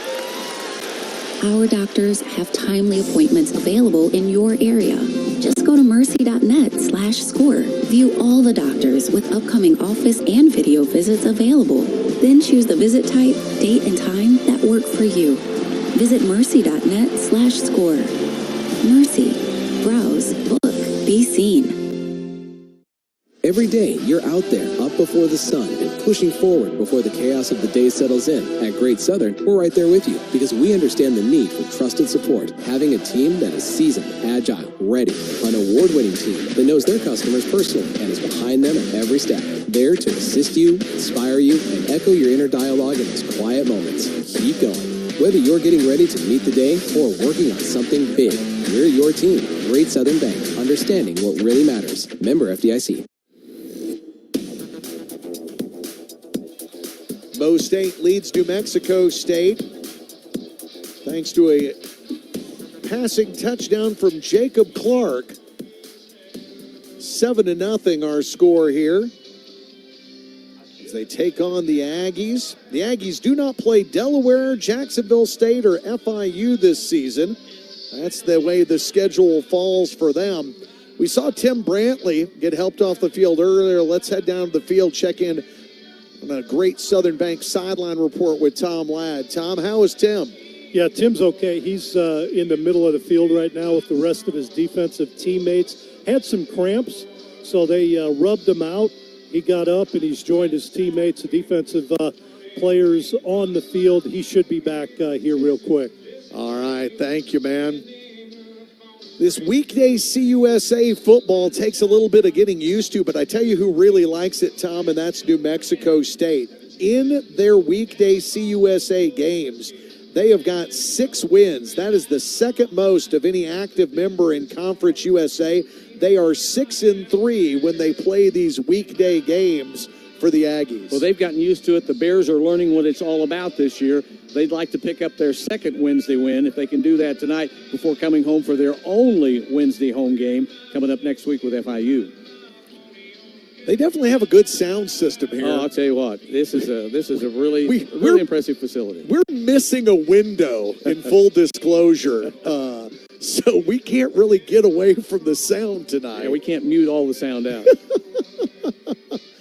But I'm sure what the Bears and the Aggies would like to stop is the turnovers and the penalties. That was the storyline of quarter number 1. We'll flip into the field. The ball sits across the 45 as Logan Fife leads his team back out. Fife takes a high snap, gives it up the middle, and it's once again in the belly of Kadarius Callaway, who drives his feet forward. They needed 2 yards. He'll get 3, almost 4. And the ball sits just shy of midfield, and a fresh set of downs for Logan Fife and the Aggies. Well, at left end, Caleb Dietland, he had him wrapped up. They just couldn't bring him down, and he kept the feet moving and got the yardage he needed.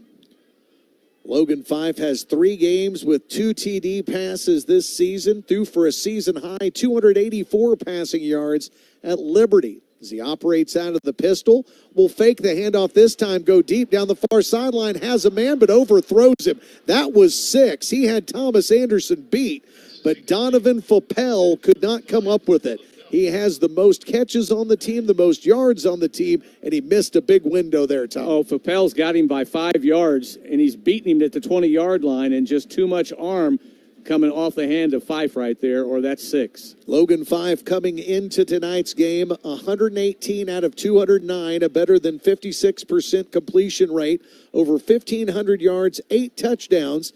He's now thrown his 5th interception of the year. Second down, empty backfield. He wants to throw a crossing route and does. On the slant, he's able to connect that one. Will get all the way out across the 40, down shy of the 36-yard line to be another first down for New Mexico State as the Aggies are now marching through the middle third of the field. Couldn't tell if that was Foppel again or not. I thought it was number 9, and I don't have a number 9. I don't either, and that's why I thought it was 5, but the jersey was kind of crumpled up there. Couldn't read the number. I'll check the...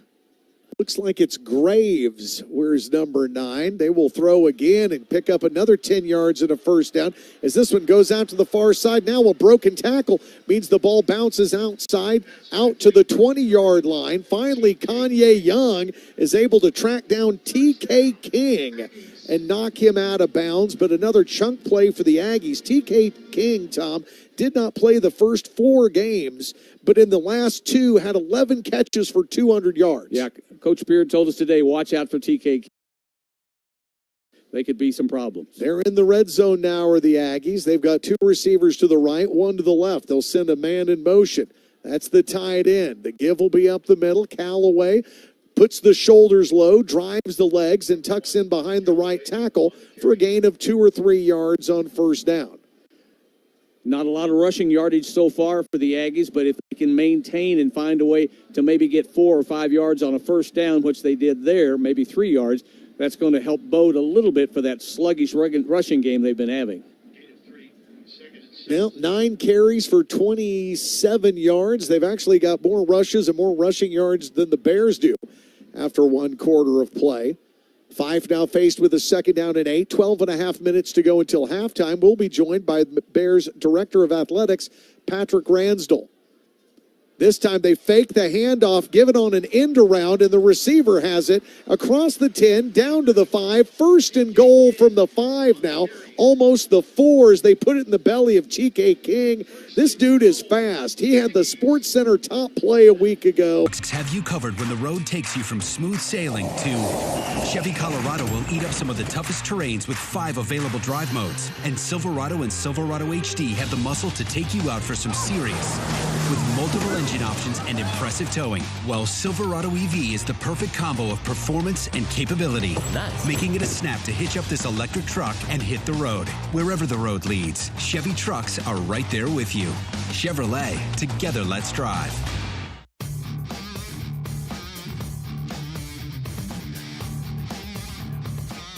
The first rushing touchdown of the season for Isaiah Ruddison out of El Paso, Texas, has drawn this game level. 7 for the Aggies, 7 for the Bears. 11 minutes, 40 seconds to go until halftime.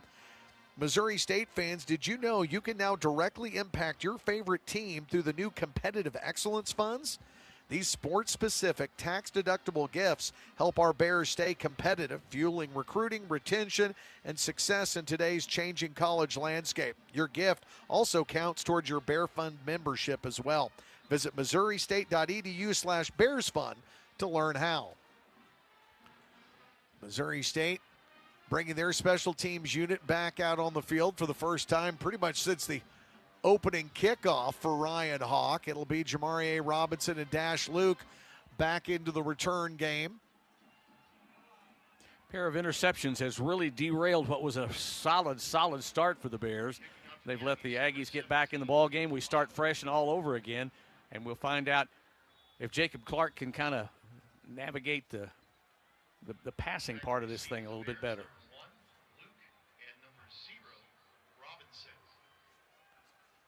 J-Rob and Dash back waiting for this one as Hawk steps it off. Points to the left side of his special teams unit, then to the right.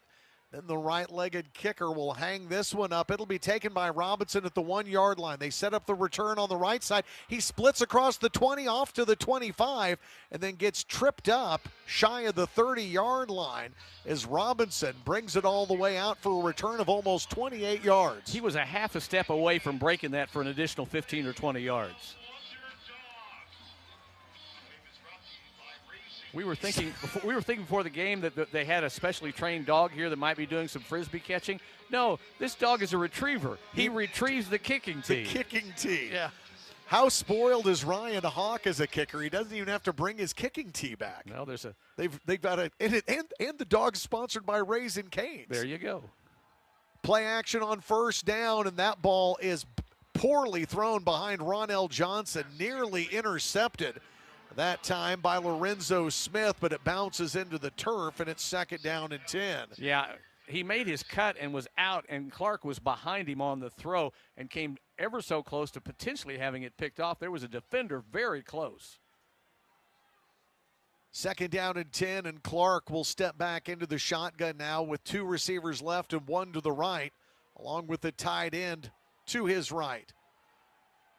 Rushes on, a quick throw. Askren will pick it up, cross the 30, get knocked out of bounds at the 33-yard line and get about half the yardage the Bears need. It's the second catch of the game for number 88. The rush has been a little more intense these last few snaps against Clark, whereas he didn't see much pressure in that opening drive. This time they're getting to him just close to the time of releasing the ball. Jaron Askren had the touchdown catch from Jacob Clark earlier in the game. 7-7 our score. Under 11 minutes to go, 3rd down and 5. Clark will step to the line again.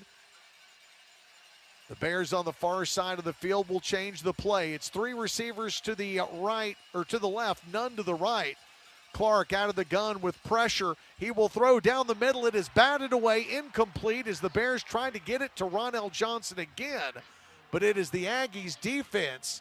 And Sone Opiu, number 14, the linebacker out of Long Beach, California, 4 years with the Aggies now. He bats it away, and the Bears will have to call on Stuart McDonald to punt it away for the first time. And Corey, again, the receiver was having to reach behind him, which tells you that Jacob Clark is not giving him enough lead on the ball.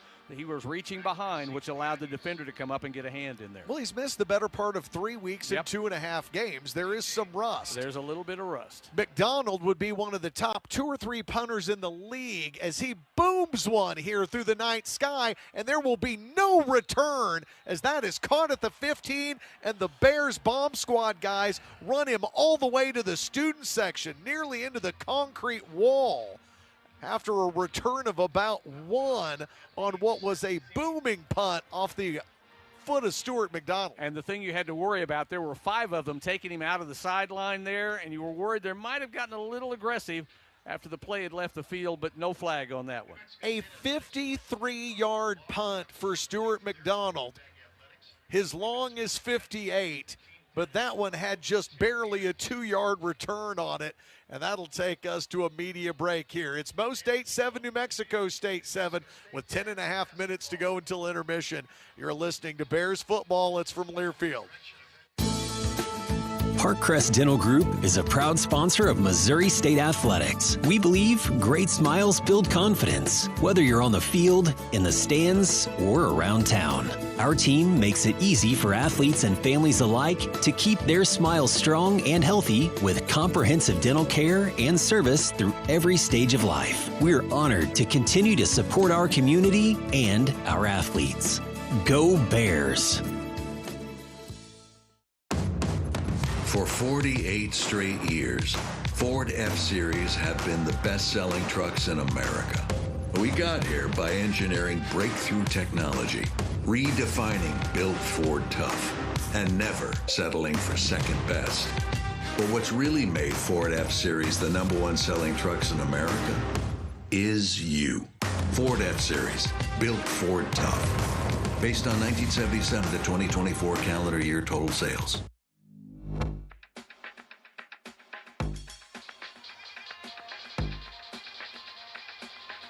Welcome back to Mo State football. 7-7 Bears and Aggies here in quarter number 2. Kohl's has all the styles that'll spoil your family at prices that'll spoil you. From jeans and tees to sneakers and more, which means you can do it all without overdoing your budget when you shop at Kohl's and online at Kohls.com. Let's head down to the field now with Tom Ladd. He's standing by with a Great Southern Bank sideline report. Tom? Guys, Dash Luke in the medical tent right now being administered to, kind of limped in there after that last play. Another note here, too. Jacob Clark really upset with his receiver on that last play. It did appear that he underthrew it, but I think Clark wanted his receiver to do a different route, and he was really barking at him coming off the field after that last 3rd down play. All right. Thank you, Tom. All of Tom's sideline reports are brought to you by Great Southern Bank. Great Southern Bank, understanding what really matters, member FDIC. And some frustration for QB1 of the Bears in his return tonight. And of course, he's thrown a couple of picks, a couple of incomplete passes, and it takes his toll. Last interception laid to a touchdown. Now the ball is on the turf, mishandled. The Aggies will dive on it. Missouri State's Ryan Williams nearly got to it first, and the ball, Tom, is going to bounce from the line of scrimmage, which was just shy of the 18, all the way back inside the 5. A huge loss on a muffed play on 1st down. Well, there's busted plays, and then there's this, and there was a handoff exchange back there that never took place, or the fake was poorly executed, because by the time that you saw Fife tuck the ball back in, the defender was in his face. Were they trying to get it to TK King again? I think they were. I think they were trying to sweep around on the reverse again, and it just fell apart before it ever began. Well, New Mexico State now has 2nd and 22 in his own end zone. Is 5. He will give it to the running back who plunges forward. He will take it out to the 7-yard line, 8-yard line, and get 4 or 5 yards back here, and it'll be 3rd down and long after Dijon Stanley, the former Utah Ute, will pick up some positive yardage. Make it 3rd down and 19 to go. Same thing we saw a while ago. They had a 3rd and 18, and if you'll remember what they did, they threw just a little swing pass. So they've got to get something to dig out of this hole. They've got to get to almost the 28-yard line. This is a New Mexico State team who's trying to go 4-0 at home this season. They will run the middle this time. The running back takes it up from the 10 to the 15 and still is stopped short, 2 yards behind the original line of scrimmage. And another not very aggressive play call, Tom, on 3rd and long. No, they chose to put it on the ground and try to see what they could get, maybe get more position for the kick. But this all goes back to that 1st down mishandle in the backfield where they lost significant yardage and buried themselves deep in their own end. From Missouri State is number 92. We're going to hear that all night long, aren't we? We are. Ronell Johnson is on to handle the punt return duties for Missouri State. He stands on his own 45-yard line. The punt gets away clean, a high spiraling punt that will back Johnson up to the 35. He steps left, goes back to the right, and then gets crushed. Absolutely has the boom lowered on him. Just a couple of yards on the return. Flag comes in. I think it's going to be a block in the back. We'll find out. Trailing official, either that or a hold somewhere in there, but a trailing official threw it from way, way downfield. During the return, illegal block in the back, number 35. You got it. Penalty from the end of the run, 1st down. Austin Yelder, the linebacker for Missouri State, catches the penalty flag, of which there have been many here in the first half. There's been more penalties than there's been points scored, I can tell you that. But it's Missouri State 7, New Mexico State 7. We will take a break and come back with more Missouri State football after this. Kohl's lowest prices of the season are here, and they're so good. You're gonna wish you had enough hands for a second cart. Save on cozy tees for women, comfy jeans for boys, refreshed essentials for your home, and so much more. Because when prices are this low, self-control is overrated. Shop Kohl's lowest prices of the season and stock up now. Select styles. Offer ends October 26th. Some exclusions apply. See store or kohls.com for details. Wait months to see a doctor? No one's a fan of that. At Mercy, we can't wait to see you. Our doctors have timely appointments available in your area. Just go to mercy.net/score. View all the doctors with upcoming office and video visits available. Then choose the visit type, date, and time that work for you. Visit mercy.net/score. Mercy. Browse, book, be seen.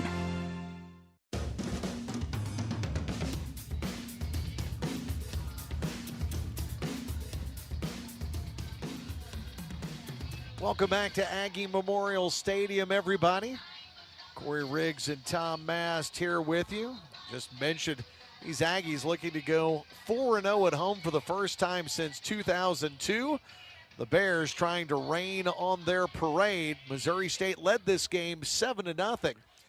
Then a turnover gave a short field back to the Aggies, and they were able to draw even with Missouri State. 7-7 now with 8 minutes and 18 seconds to go until we reach halftime. And I'll tell you, Corey, important game for both these teams, no question, but I think especially for the Aggies, because after tonight, they take a break, they get the bye week, then they have to go to Western Kentucky, then they come home to place powerful Kennesaw State, and oh yeah, that third game, they go out of conference and play at Tennessee. So this is a game tonight that they feel like, they've got to have this is at home.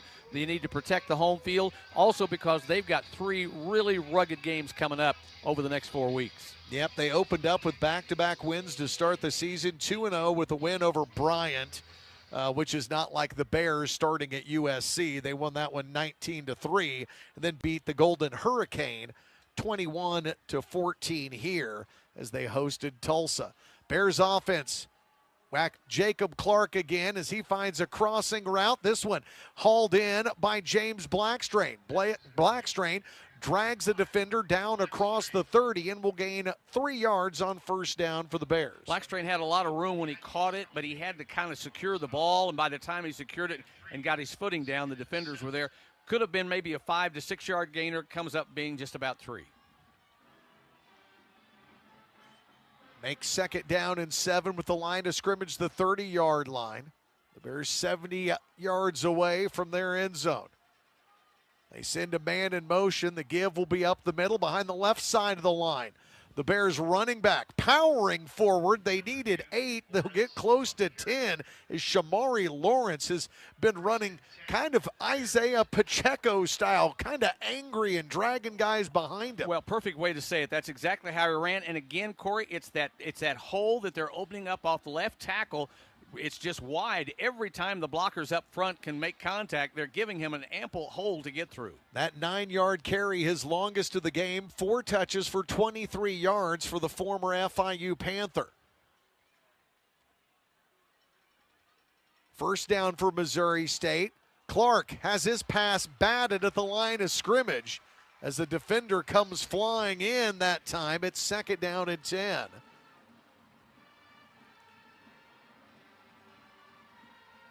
I think that was Hill Smith that got it. I'm not sure. It was number 9. Was it it's 9? The nickelback, Okay. Burnock Aya, who had a scoop and score in an earlier game this season. 23 tackles and an interception.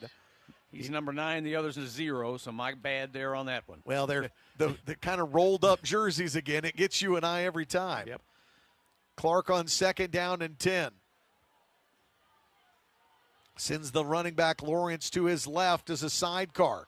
Takes the low snap, has time, throws down the near side. Robinson dives, but can't come up with it. Good one-on-one battle that time between Jamarie Robinson, number 0 for the Bears, and one of the best corners for the Aggies, Zedekiah Rodriguez-Brown. Yeah, they were stride for stride, no contact. They were just trying to outrun each other, and the ball was just a little bit too much for Robinson to get under.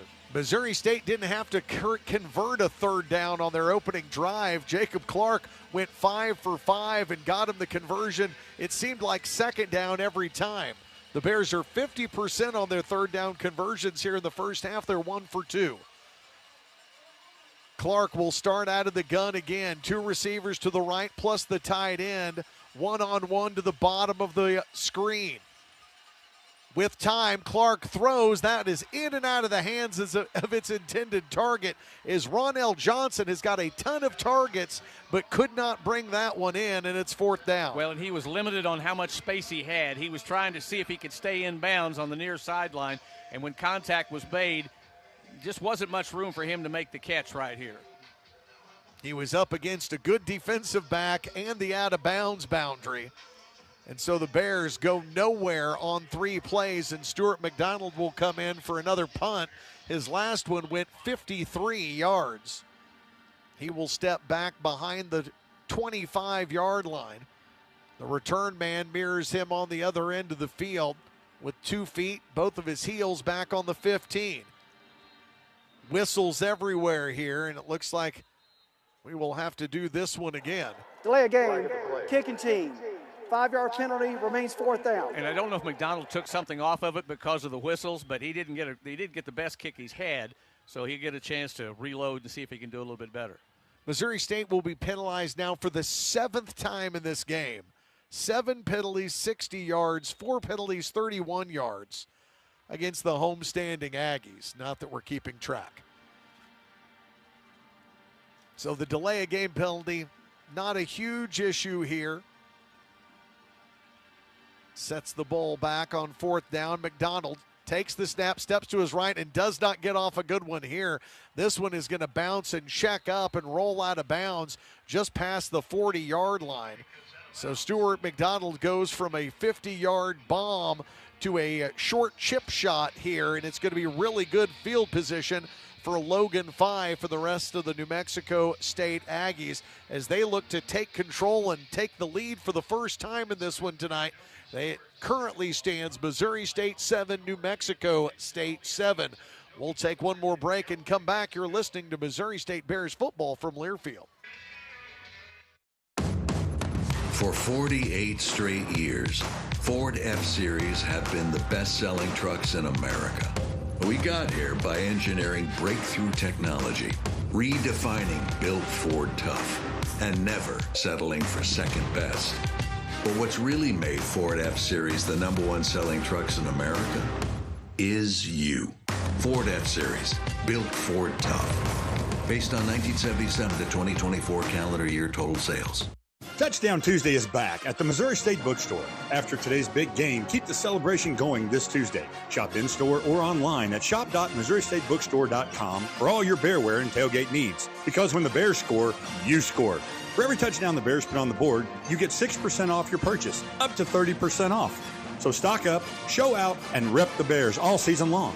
The Missouri State Bookstore, proud sponsor of Missouri State Athletics. Go Bears!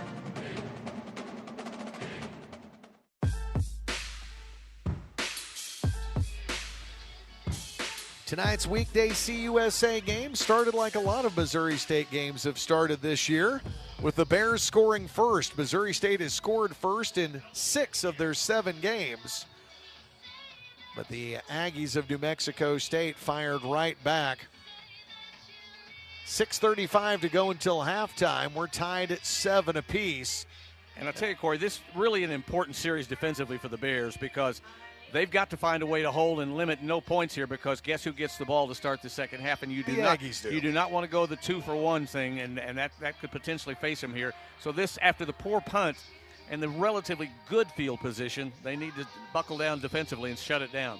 Let's pause here 10 seconds for stations down the line to identify themselves on the Missouri State Radio Network. You're listening to Missouri State football from Learfield.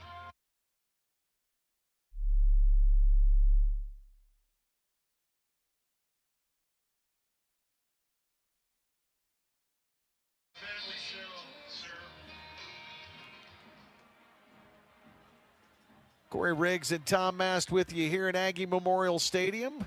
Tom Ladd down on the sideline, keeping us locked in here. Jeff Boggs back at Zimmer Radio in Springfield, keeping us on the air as Logan Fife and the Aggies take over.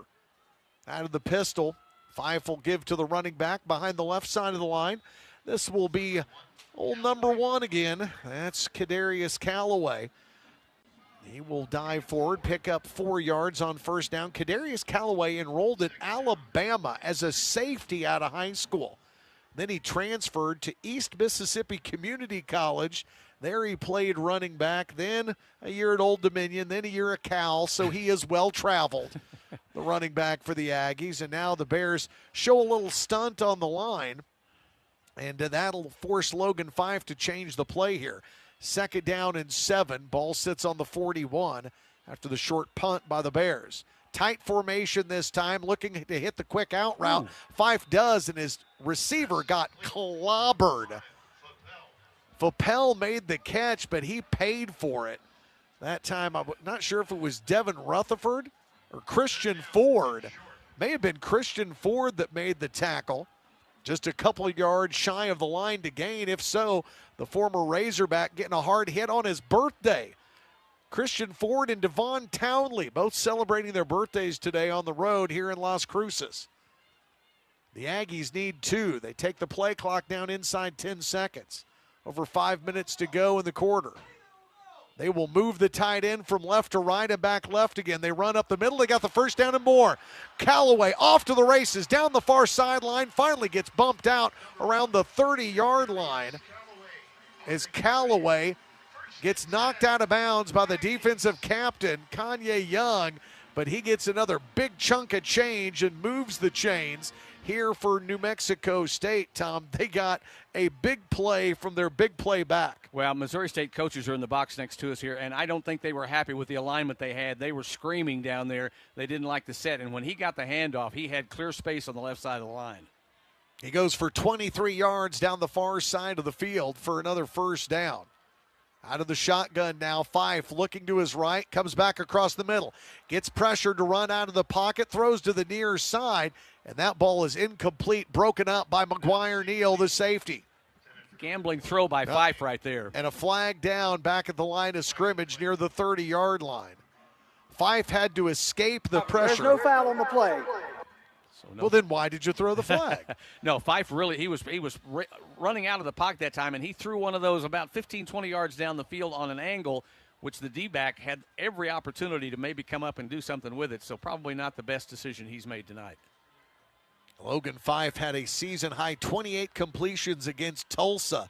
That was the most by an Aggie quarterback since 2017. He'll bring Jackson Owens, the fifth-year senior, in motion to the far side of the field. On second down and long, he will keep it himself. Sprints across the 30 and then gets taken down at the 25-yard line as Missouri State's defense holds him to a gain of 5 that time. It was the Missouri State strong safety, Christian Ford, the birthday boy from McKinney High School in Texas, with another stop. Fife gave himself up. He knew he was going to get laid into, but he had open room on the left side there. He chose to keep it and run left, and like you say, got the 5, manageable third down. The quarterback keeper nets him 6 yards, 3rd down and 4 with the ball on the 25, under 4 minutes to play. A quick hitter to the far side, that is caught. It's Faupel again as he gets forced out of bounds, netting 6, almost 7 yards on the catch. Faupel with a game-high 4 receptions. Just a 2-step drop and a little 3 yards and out, and that's all he needed. Got the yards that he needed to get the first down, and they're inside the red zone now. Thomas Anderson on the stop for Missouri State after the 5-yard gain. In the red zone now are the Aggies. 1st and 10, ball on the 20.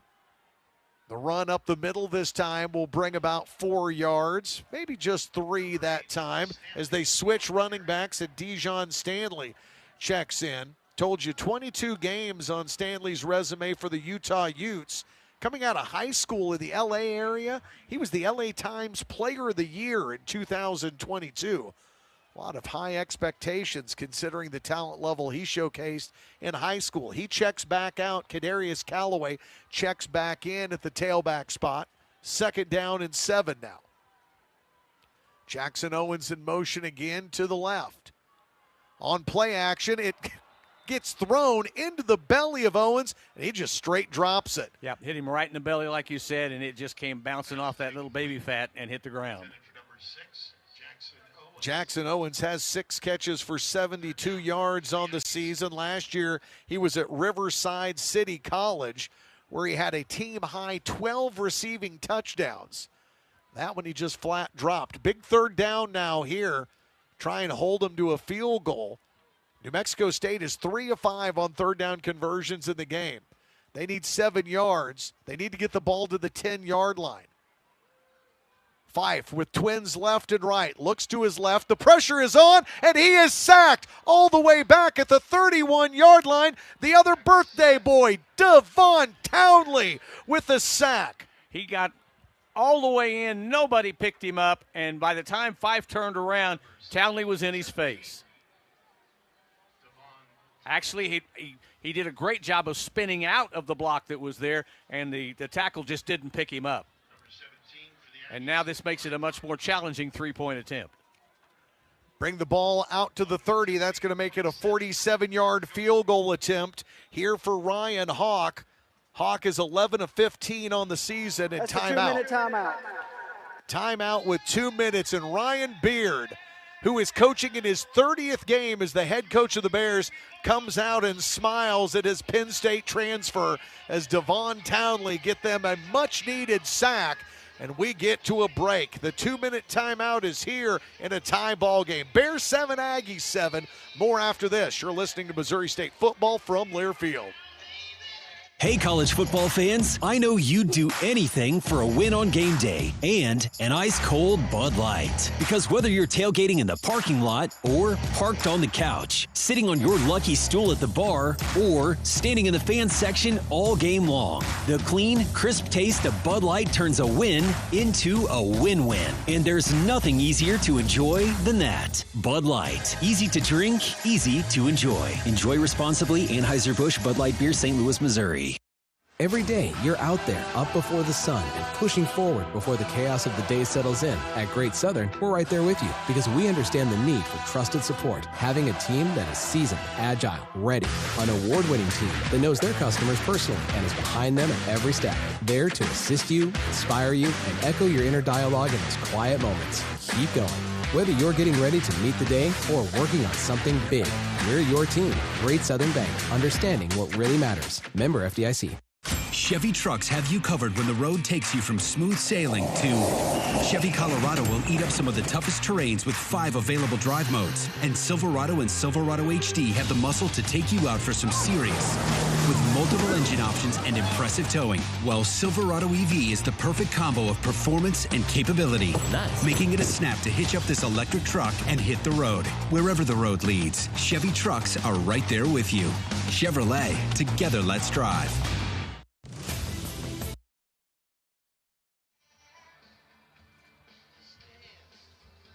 Ryan Hawk, when we come back to action here, who was questionable coming into tonight's game, will be trying to tie his season long at 47 yards and a field goal. He's 13 for 14 on his PATs coming into tonight. 47 was a season long against New Mexico in their interstate showdown that they lost to the Lobos, Tom, 38-20. Saw him in pregame warmups. He kicked a couple from outside 50. And he's getting extra time here as they have to wait until the TV timeout draws to a close. So he kind of gets a warm-up swing there, if you will. And now he steps up. The holder is the punter, Max Dean, the Aussie. Gives him the sign, takes the low snap. This one end over end and a downward trajectory, and it bounces in well short of the uprights. Did the Bears get a piece of that one, Well, Tom? the way they're celebrating off the bench, I'm wondering if they may have got a piece of it. I think Devon Townley got a hand on that one. Take a look on the video board, and Devon Townley, who had the sack just moments ago for a loss of 13, may have also just got his first blocked field goal of the season. Well, the way the ball never got any lift, and Ryan... Oh, yeah, he did. Yeah.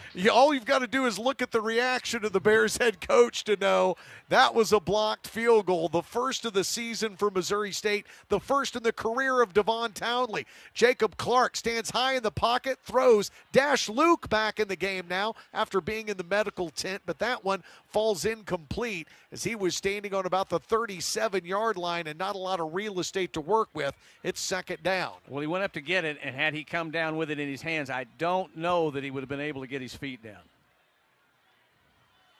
Not a lot of real estate to work over there in between the defender and the far sideline. That's where the Bears call home. 2 receivers left and right. Clark on second down gets flushed from the pocket and just has to eat this one.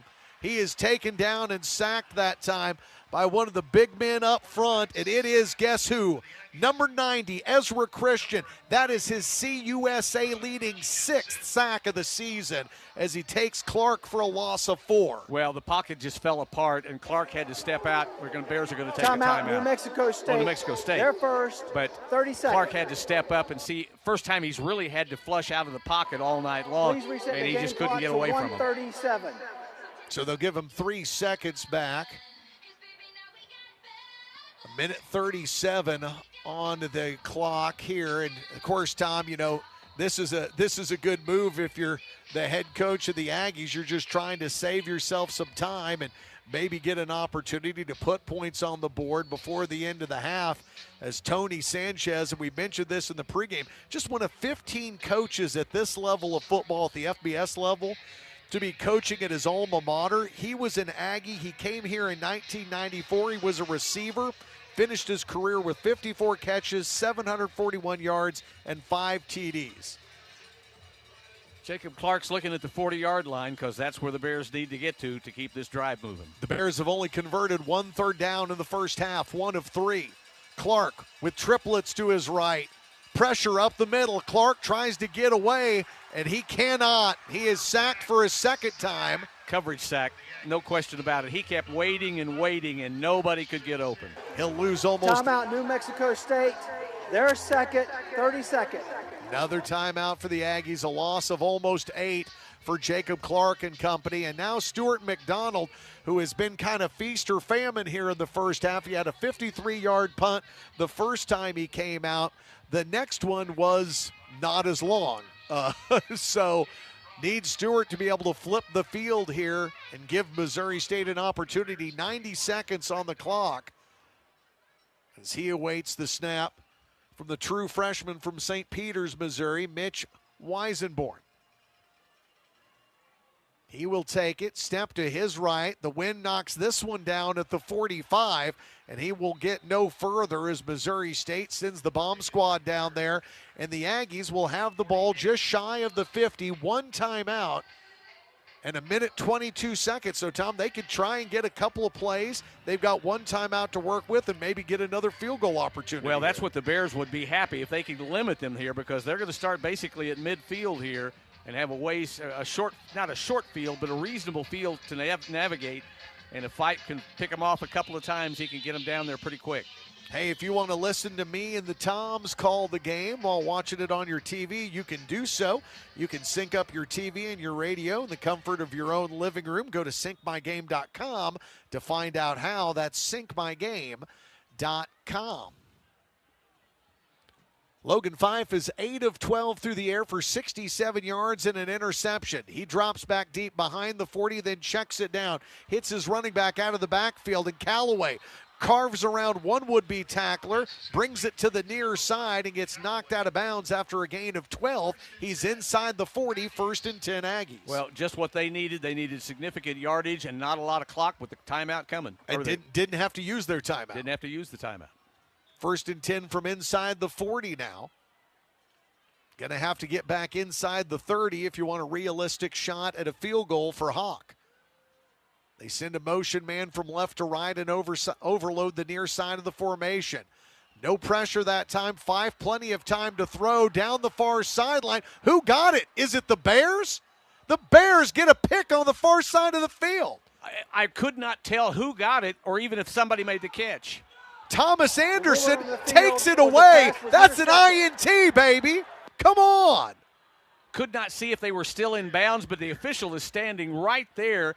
And as they're battling down the near side, and Anderson turns at the last possible second, gets in position, and comes around, and he gets it, and he stays in bounds. Let's go right down to the man that was standing right where it happened, Tom. It looks like Thomas Anderson went from defender to receiver and hauled in his first pick of the year.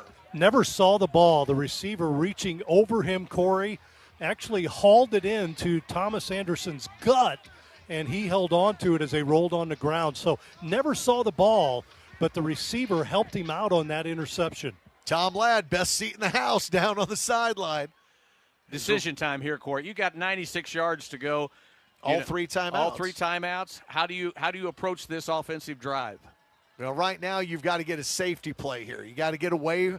You've got a quarterback who is still not as mobile as he normally is coming back from injury. You need to get him out of the shadow of his own goalposts here. Well, you'd love points, but you'd love to get to the locker room at 7-7. Ramon Green joins Jacob Clark in the backfield. Clark throws on a quick out route. The true freshman, Tristan Gardner, able to grab it. He steps out of bounds after a gain of 9. It'll be 2nd down and 1. Well, that digs him out of the hole. Clark will now have room to work. Now, if you can just kind of pick your way down the field, maybe try the deep one later. There was no room to drop back where they were before. With the first catch of the night for Tristan Gardner, the Bears now have a little room to work. The freshman from Dallas, Texas, gets his 15th catch of the season. 2nd down and 1. Clark on a low snap, throws over the middle. Ronell Johnson has it, holds on to it, crosses the 20 and gets tackled. He will pick up 7 yards, and the Bears move the chains. 53 seconds to go, 3 timeouts for Ryan Beard and the Bears.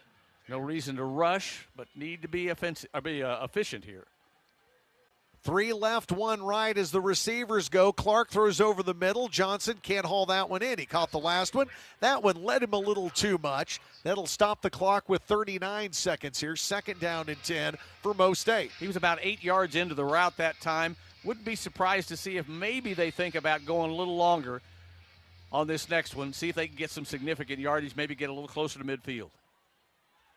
That has got to be the 9th or 10th target of Ronell Johnson in the first half. Yeah, they've been looking at him a lot.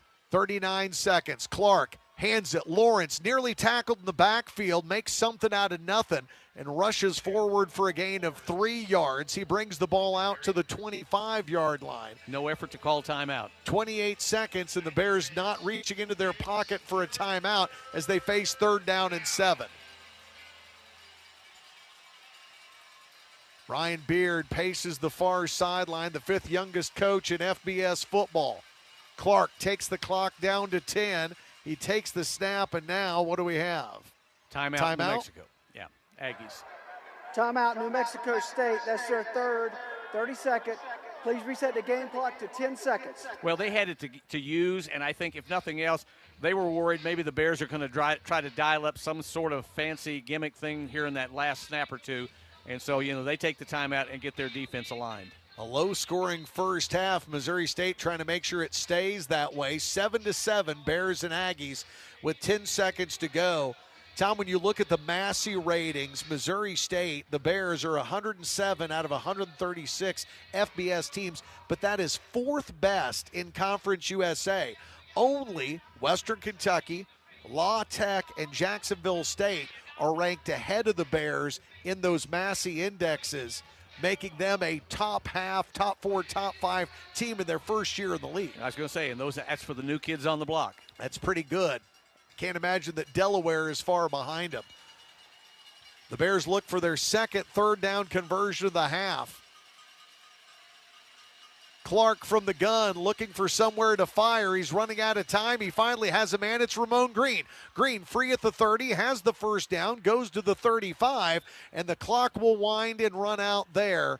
Ramon Green gets another catch. He brings the Bears out to the 35-yard line, but the time has run out, and both teams will head to the locker room in a 7-all tie between the Bears and the Aggies, and a little bit of jawing. And boy, is head coach Sanchez not pleased. He is reprimanding the Aggies and removing them from the home side of the field, as they apparently thought they had something to say as the Bears head to the locker room.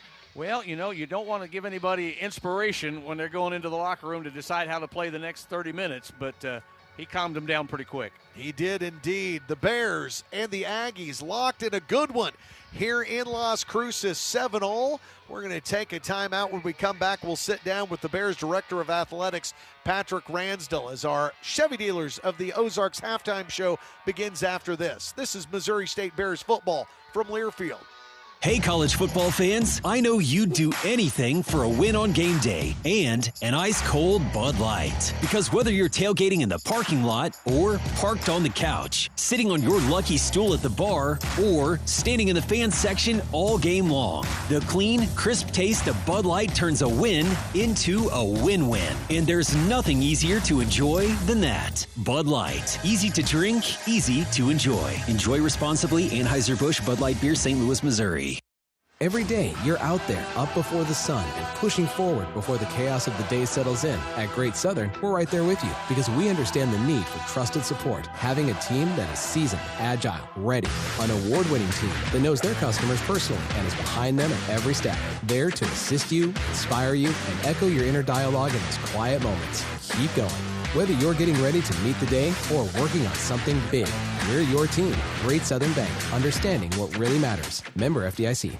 Chevy trucks have you covered when the road takes you from smooth sailing to Chevy Colorado will eat up some of the toughest terrains with 5 available drive modes. And Silverado and Silverado HD have the muscle to take you out for some serious with multiple engine options and impressive towing. While Silverado EV is the perfect combo of performance and capability, making it a snap to hitch up this electric truck and hit the road. Wherever the road leads, Chevy trucks are right there with you. Chevrolet, together let's drive.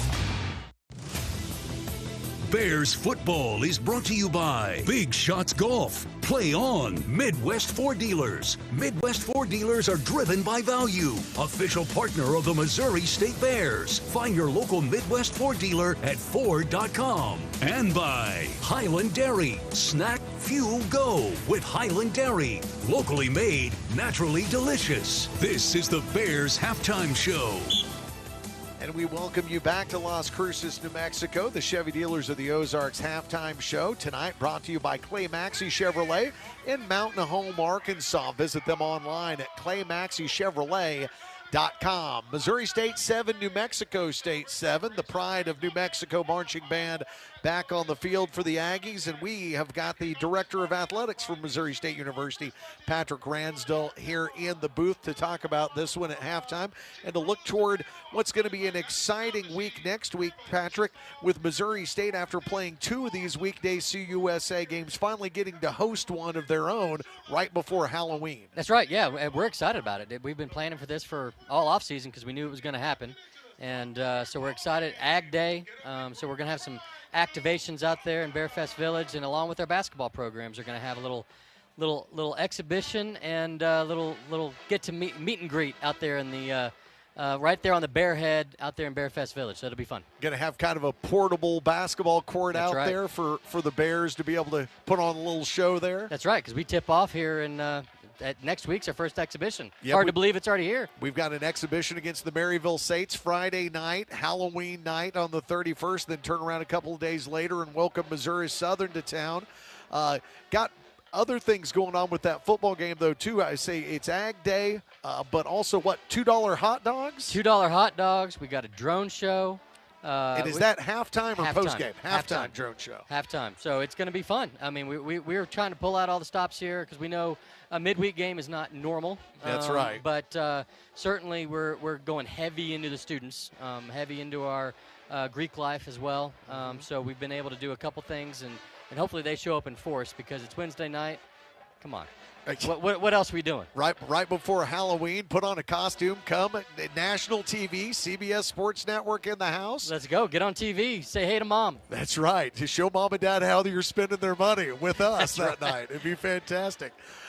Meanwhile, we mentioned the Bears basketball team being a part of that night, too. We mentioned that they've got games coming up. The Lady Bears have games coming up, which means season tickets are on sale. Single game tickets are on sale. You need to get your tickets now before we get to those exhibition games. There's no doubt. I mean, and I keep saying it over and over and over, and I'm going to sound like a broken record, but one of the most important ways that people can help this program is to continue to buy tickets and come to games. And so filling up Great Southern Bank Arena is a priority for us, and it needs to be a priority for Springfield. So we need people to come on out. We need people to buy tickets, support these teams.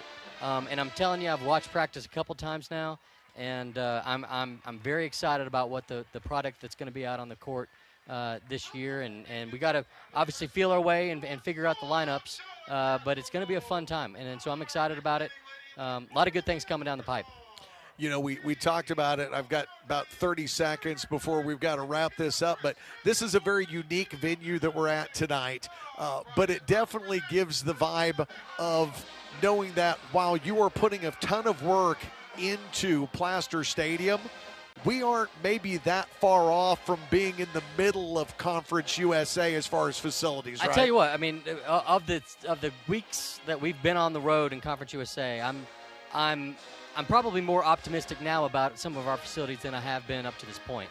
That's not a knock on anybody. No. And Middle Tennessee's end zone facility was fantastic. Yes. $60 million worth. Fantastic. So I'm very excited about what we can do. We take a couple more steps with our facilities this off season. Next couple off seasons, we'll be right in the noise, and we'll be ready to go and continue to go to win games and maybe go bowling here before too long. Hey, just do me a favor next week. Stop calling Pete Thamel and telling him whether or not our quarterback is good to go, all right? It's not I.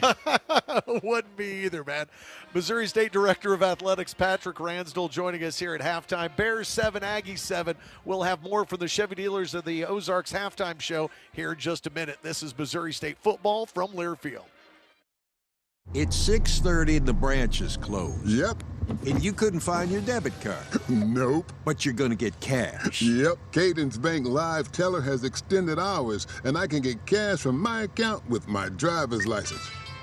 My bank can't do that. Nope. With over 300 live teller locations with extended hours, there's opportunity here. Find a live teller near you at cadencebank.com/live teller. Equal opportunity lender, member FDIC. When you're on the move and looking for nonstop college sports action, get the Varsity Network app and take the game with you everywhere. Stream live play-by-play from schools across the country right from your phone, free. Catch hundreds of weekly podcasts, including shows from your favorite teams, all in one place. From football Saturdays to midweek hoops, it's your all-access pass to the college sports world. Whether it's game day or just your daily drive, the Varsity Network app has you covered. Download now and listen live for free on the Varsity Network app. Chevy trucks have you covered when the road takes you from smooth sailing to Chevy Colorado will eat up some of the toughest terrains with 5 available drive modes. And Silverado and Silverado HD have the muscle to take you out for some serious with multiple engine options and impressive towing. Well, Silverado EV is the perfect combo of performance and capability, making it a snap to hitch up this electric truck and hit the road. Wherever the road leads, Chevy trucks are right there with you. Chevrolet, together let's drive.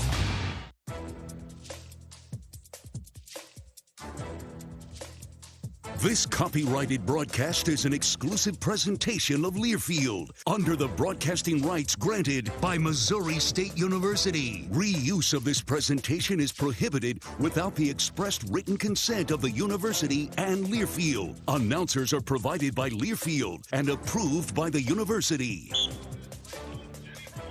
Chevy Dealers of the Ozarks halftime show back with you on the road in New Mexico, where New Mexico State and Missouri State are tied at 7 apiece. Time now for our Big Shots Golf first half statistics. Big Shots Golf is proud to be your entertainment destination for a tech-driven golf and elevated food and beverage experience. You can join the E-Club to receive special promos at BigShotsGolf.com.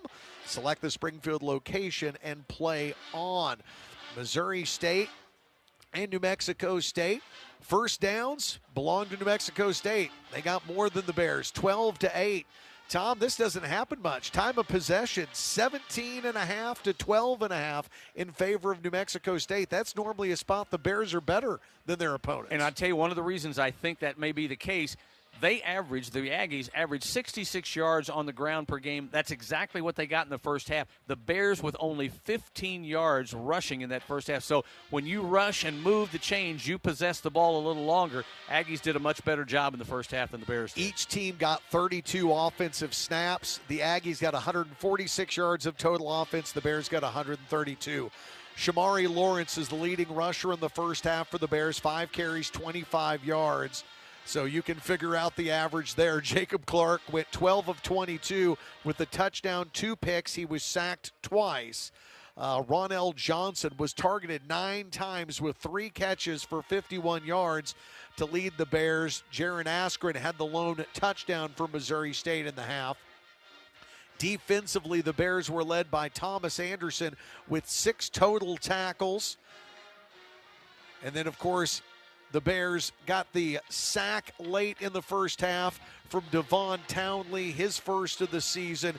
They get the interception along the far sideline from Thomas Anderson, his first of the season, and we sit tied at 7 points apiece each way. We've got more of the Chevy Dealers of the Ozarks halftime show after the break. We'll head back down to the field and bring Tom Ladd in. After this, you're listening to Missouri State football from Learfield. Chevy trucks have you covered when the road takes you from smooth sailing to Chevy Colorado will eat up some of the toughest terrains with 5 available drive modes. And Silverado and Silverado HD have the muscle to take you out for some serious with multiple engine options and impressive towing. Well, Silverado EV is the perfect combo of performance and capability, making it a snap to hitch up this electric truck and hit the road. Wherever the road leads, Chevy trucks are right there with you. Chevrolet, together let's drive. Which schools will take home the prestigious Learfield Directors Cup for the top college athletic programs for the 2025-26 college athletic season? Check out the criteria and follow the year-long standings of your favorite team at L Directors Cup on the X platform or online at thedirectorscup.com. Trophies will be awarded in June 2026 to the winning institutions in all college sports divisions. The Learfield Directors Cup, powered by NACDA, the crowning achievement in college athletics. It's 6:30 and the branch is closed. Yep. And you couldn't find your debit card. Nope. But you're gonna get cash. Yep. Cadence Bank Live Teller has extended hours, and I can get cash from my account with my driver's license. My bank can't do that. Nope. With over 300 live teller locations with extended hours, there's opportunity here. Find a live teller near you at cadencebank.com/live-teller. Equal opportunity lender, member FDIC. Welcome back to the Chevy Dealers of the Ozarks halftime show. 7-7 our score. This part of the halftime show brought to you by Ozark Chevrolet down in Ozark Mo. You can check their entire inventory out online at www.ozarkschev.com. Let's head down to the field now for a Great Southern Bank sideline report and his thoughts on the first half. Tom Ladd. Well, guys, not the cleanest of games so far in the first half when you look at the penalties, and it really was stacking up early in the contest, but that really continued throughout the first two quarters. Bears will hope to clean up the penalty stats here in the second half. Injury-wise, I think the Bears are okay. Dash Luke went into the tent. He was able to come back onto the field, nearly made a catch right in front of us in the late part of the first half. And one guy that was the most concerned when Dash Luke went into the tent was Jacob Clark. He was really hoping that his speedster would get back into the game as quickly as possible because he hadn't had many targets. You talked about Ronell getting a lot of targets. Dash needs to be a little more part of the offense, as well as the freshman Gardner, another guy I think only had one catch in the first half. So a couple of options out there for Jacob Clark.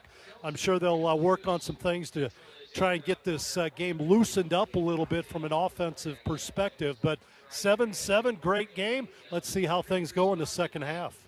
That sounds good, Tom. All of Tom's sideline reports are brought to you by Great Southern Bank and the Great Southern mobile app. Great Southern Bank, member FDIC. We'll take one more break, come back, and give you some scores from around Conference USA as the Chevy Dealers of the Ozarks halftime show rolls on in New Mexico. This is Missouri State football from Learfield. Hey, college football fans, I know you'd do anything for a win on game day and an ice-cold Bud Light. Because whether you're tailgating in the parking lot or parked on the couch, sitting on your lucky stool at the bar, or standing in the fan section all game long, the clean, crisp taste of Bud Light turns a win into a win-win. And there's nothing easier to enjoy than that. Bud Light. Easy to drink, easy to enjoy. Enjoy responsibly. Anheuser-Busch Bud Light Beer, St. Louis, Missouri. At Parkcrest Dental Group, we've been proudly serving the community for over 50 years by creating healthy, confident smiles that last a lifetime. From general dentistry to pediatric care, orthodontics, and more, we make it easy for the whole family to get the care they need, all in one convenient location. Whether it's your child's first visit or you're ready to restore your own smile with dental implants, we're here to help you maintain confident smiles. Trust the team that's been keeping Springfield smiling for generations. And go Bears! Kohl's lowest prices of the season are here, and they're so good. You're gonna wish you had enough hands for a second cart. Save on cozy tees for women, comfy jeans for boys, refreshed essentials for your home, and so much more. Because when prices are this low, self-control is overrated. Shop Kohl's lowest prices of the season and stock up now. Select styles. Offer ends October 26th. Some exclusions apply. See store or kohls.com for details.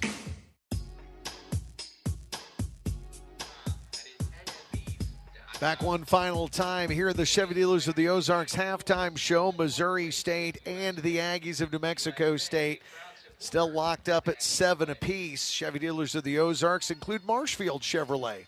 Check them out online at marshfieldchevrolet.com. Quick check of the Pinnacle Sign Group headlines. And we talked about Tony Vitello taking a job as the new manager of the Giants. Didn't mention that Kurt Suzuki is taking over for the Los Angeles Angels as a first-time manager. That was, of course, a job rumored to go to former St. Louis Cardinals great Albert Pujols. Instead, Suzuki becomes the 6th manager in the last 8 seasons. He signs a 1-year deal. And in your Parkcrest Dental scoreboard, only one other weekday CUSA game tonight. Blue Hens, Blue Raiders, and it is Delaware leading Middle Tennessee 31-21 with 12 minutes to go in regulation as that game has reached the 4th quarter. So a good one going over in Delaware, a good one here too, just not quite as much offense between the Bears and the Aggies, as it will be New Mexico State's ball when we come back in this 7-all game. We thank you for joining us here on the Chevy Dealers of the Ozarks halftime show. We'll be back with the kickoff for the second half here in just a minute as you listen to Missouri State football from Learfield. A true teammate takes on every day with a winner's attitude, gets up when they fall down, and leaves it all on the field. There's a group of teammates who do all these things every single day. But they're more than your typical athlete. They're kids facing unthinkable medical circumstances. Team Impact matches children facing serious illness and disability with college sports teams, creating a long-term, life-changing experience for everyone involved. Join us in the movement to get all kids in the game. Visit teamimpact.org to learn more. Team Impact. All in, all together. It's 6:30 and the branch is closed. Yep. And you couldn't find your debit card. Nope. But you're going to get cash. Yep. Cadence Bank Live Teller has extended hours, and I can get cash from my account with my driver's license. My bank can't do that. Nope. With over 300 live teller locations with extended hours, there's opportunity here. Find a live teller near you at cadencebank.com/live-teller. Equal opportunity lender, member FDIC. Football's back. Coach Beard and the Bears are ready to charge into Conference USA. Jeff Gervilius from your Missouri State Bookstore, your go-to spot for all things bear wear and tailgating. We've got the latest gear for game day, including official athletic apparel from Adidas.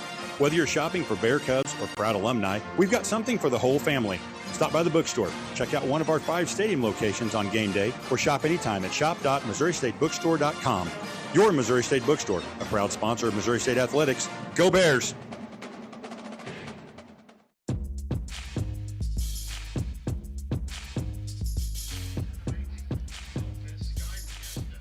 Just about ready to get going in quarter number 3 here from Aggie Memorial Stadium.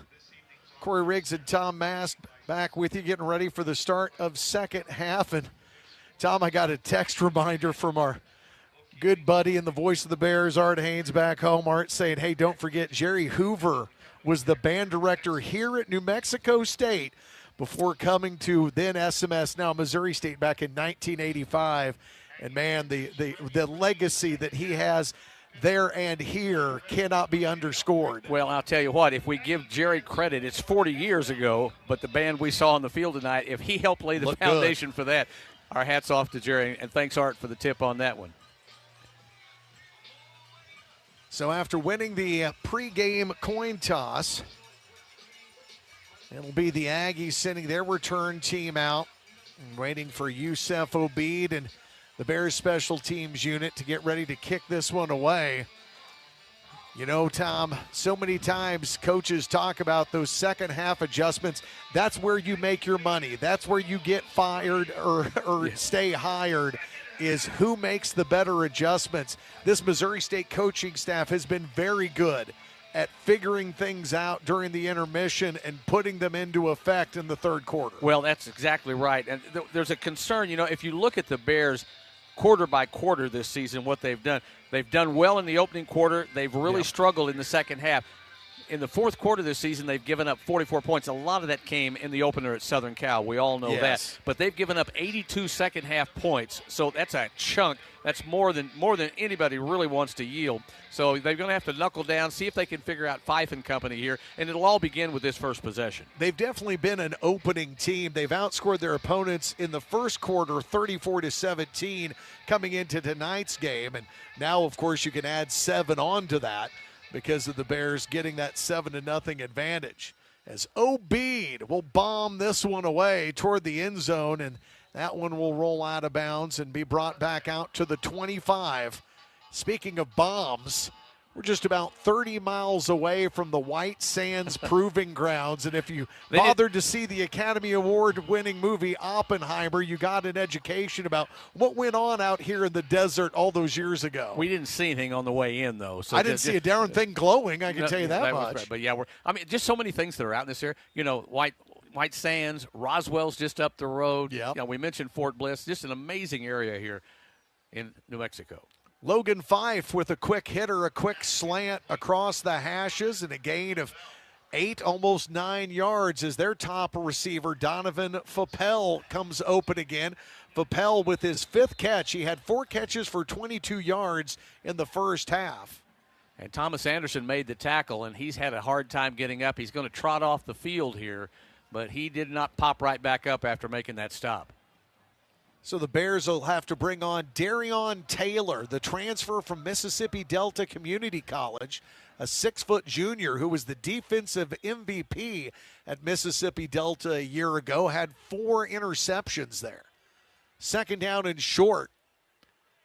As we get 15, 20 seconds into the second half, a man in motion is TK King. As he stacks up with another receiver, they screen it to him, and he gets hammered. He will get 4 yards on the carry, but he gets walloped by the corner, the former Kansas State Wildcat, Jordan Dunbar. Now, Dunbar was right there at the point of the catch, but he had gotten the yardage he needed. So a good stop, but not too, just a little too late. Another first down, the 13th of the game for the homestanding Aggies. 2 receivers to the left, a tight end to the right, as Logan Fife will work out of the pistol. On 1st and 10, high snap. He fakes the handoff. Now sprints to the near side, being chased by Westlock, and he throws this one, tries to throw it away, but did the Bears get it? Did the Bears pick it? Yes, they did. They did. Missouri State, Jordan Dunbar leaps up, Tom, on what was a throwaway, a get-out-of-jail-free card, and he tippy-toes the sideline for the interception, the 2nd of the game for the Bears. Fife was in trouble. All he was trying to do was just throw it out of bounds, and he was about 1.5 yards short of getting it out of bounds, and Dunbar still had room to play, made the catch, and got the foot down. Wow. And, man, the 3rd pick of the night for the Bears defense. Right on the 42-yard line is where Missouri State's offense will get now a early run and appearance here in the 3rd quarter. Just can't get away from the fact he was trying to throw it away. Well, he should have tried harder. Dash Luke in motion. Clark will hand it off up the middle into the gut, and a gain of 2 yards that time as Shamari Lawrence gets slung around and pushed out of the pile. On 1st down, Missouri State trying to commit to the ground game, maybe a little bit more to start the second half. Lawrence had 5 carries for 25 yards in the first 2. The 3rd interception of Logan Fife is the Bears. I'm going to have to look this one up. It's been a hot minute since the Bears have had a 3-pick game. Out of the pistol now with 3 receivers to the far side of the field. Lawrence lunges ahead again as he goes behind the left side of the line and gets another 2 or 3 yards. It'll be 3rd down and almost 5. I'm not so certain with the struggles that Clark had to close the first half. He hit only on 7 of his last 17 attempts. If maybe the idea isn't here to come out, see if you can establish the ground game a little bit. Now, he's obviously looking at a 3rd down and throwing situation here, but those first 2 runs may be an indicator of what they're going to try to do. And you have to wonder, too, if he struggles, would you give the young quarterback a look again, who led you to a win 14 days ago out in Murfreesboro, Tennessee? Check with me here on 3rd down and 5. Clark back into the shotgun with Lawrence. 3 receivers to the right side. Clark takes the shotgun snap, has a ton of protection. Now he sprints to the left, throws on the run, has a man, it's caught at the 30, the 25, down to the 20, and he gets to Ronell Johnson, and Johnson breaks it off for a gain of almost 25 yards and gets the Bears right on the front porch of the red zone. That's all Clark buying time for himself. He was in the pocket forever, sprinted out, knew he wasn't going to have the running yardage, but by that time, Ronell had gotten down there and was way behind the secondary, and a big gainer down to the 20-yard line. Well, and you don't want Jacob Clark running right now if you can get away with it. 33 yards on the catch for Ronell Johnson, who now has 4 catches and nearly 100 yards. The Bears in the red zone. They will give to Lawrence again. This time he will try the right side and get stood up as the defense. Torrey Gathers is a linebacker, 6'1", 215 pounds, out of Charleston, South Carolina. He stops the Bears for just a gain of 1 on first down, and Missouri State continues, Tom, to roll with the run game on first down. Like I said a while ago, I think the indicator looks like here we're going to see if we can get something on first down on the ground. Don't be surprised if they try it again here. However, the splits are showing signs he's probably going to put it in the air, but he's got 2 in the backfield with him. Second down and long. Just under 11 minutes to go here in the quarter. Fake the handoff to Ramon Green. Pressure coming. Throw to the end zone is caught.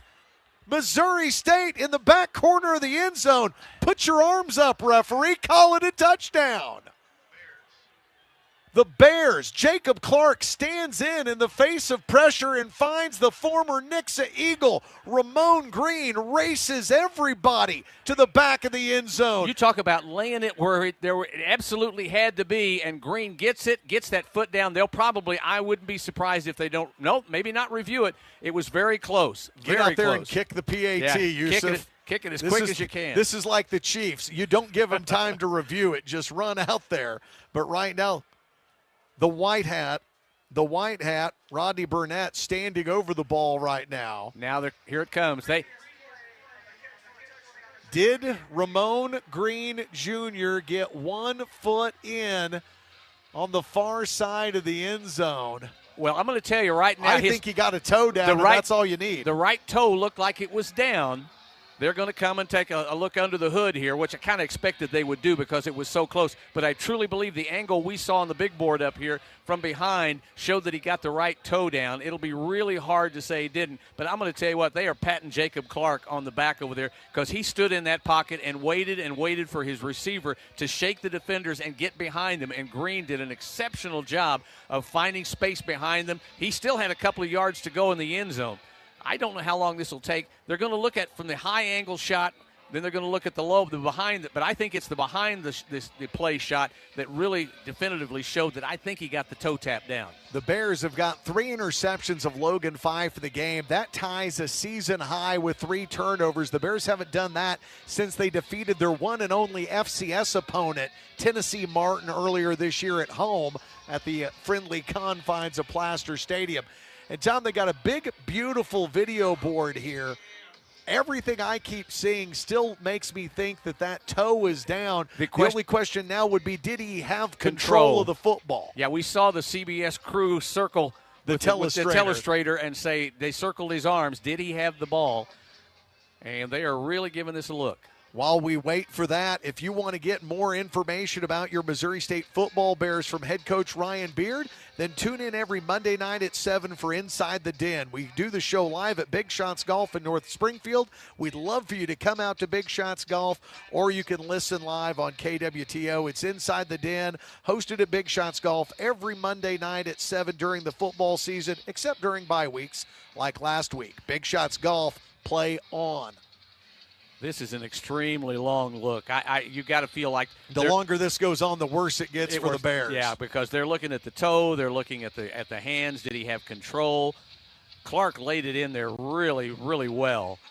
It's just a matter of whether the eyes behind the lens will tell you whether they agreed or not. If it stands up, it will mean that Jacob Clark is now 1 touchdown away from tying Cody Kirby for the career mark in touchdown passes thrown at 47 touchdowns.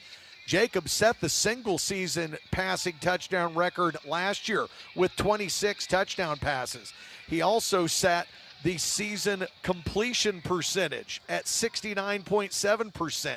He broke the single-season yardage record at 3,604, 3,604 yards last year. And he set the season pass completion record at 262. He basically had the single greatest season in Bears quarterback history.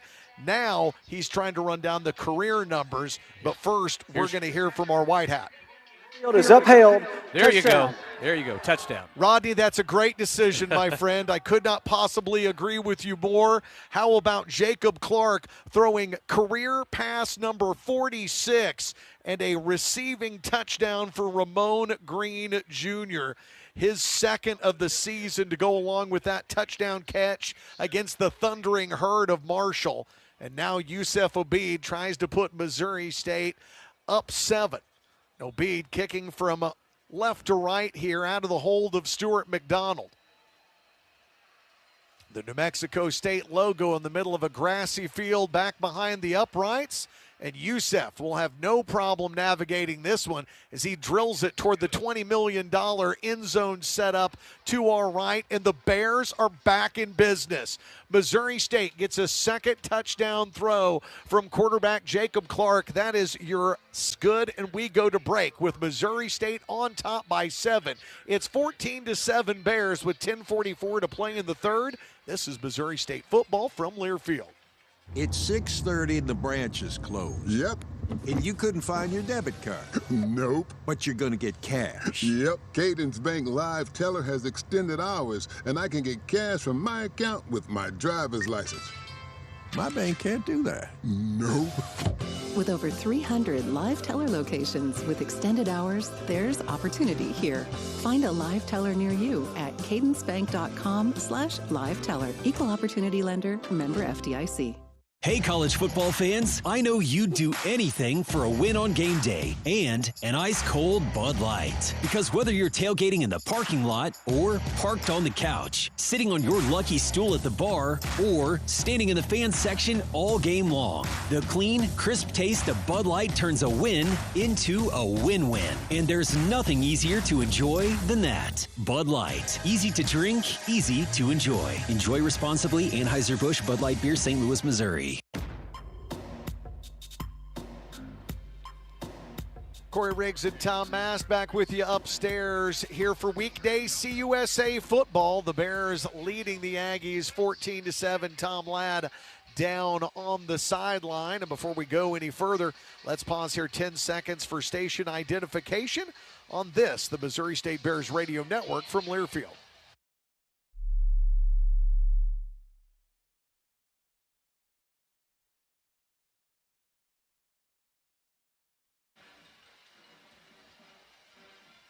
The Aggies will send TK King back deep as the return man, along with Dijon Stanley.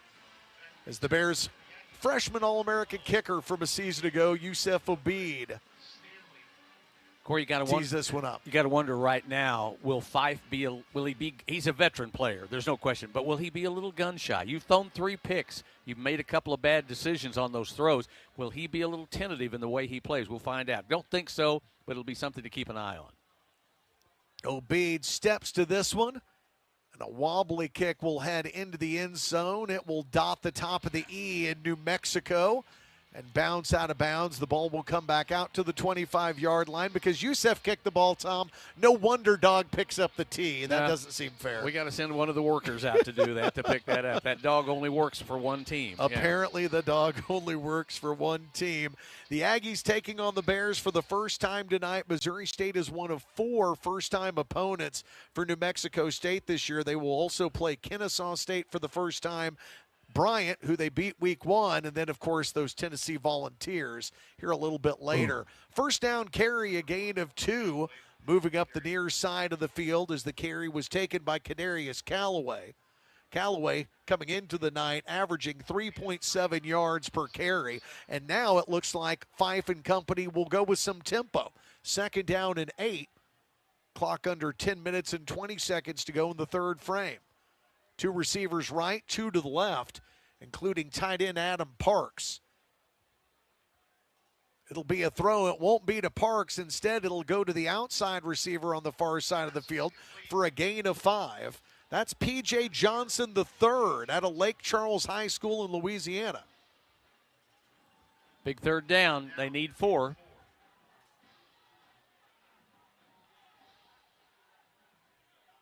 Boy, that one almost looked like it got to the ground before it got to PJ's hands. Logan Fife now walks to the line. Play clock under 15. He will bring in a tight formation now, including Brody Malone Bradford, the true freshman wide receiver. He claps, takes the snap, flips it out to the running back. Callaway turns the corner and is going to run out of bounds right at the line to gain. He's short. Kanye Young was driving him out of bounds, along with the cornerback Thomas Anderson. Good to see Anderson back in the game, and they will spot him about a half a yard short as he abandoned ship a little early. Are we going to see another Aggie tush push here? Well, that's kind of what I'm wondering, because they need about a half a yard. They've got to cross the 35. We'll find out here. The Bears bring Brian Williams and Ahmad Poole back in at the defensive tackles, along with linebacker Cooper Roy, who lines up with his hand on the ground.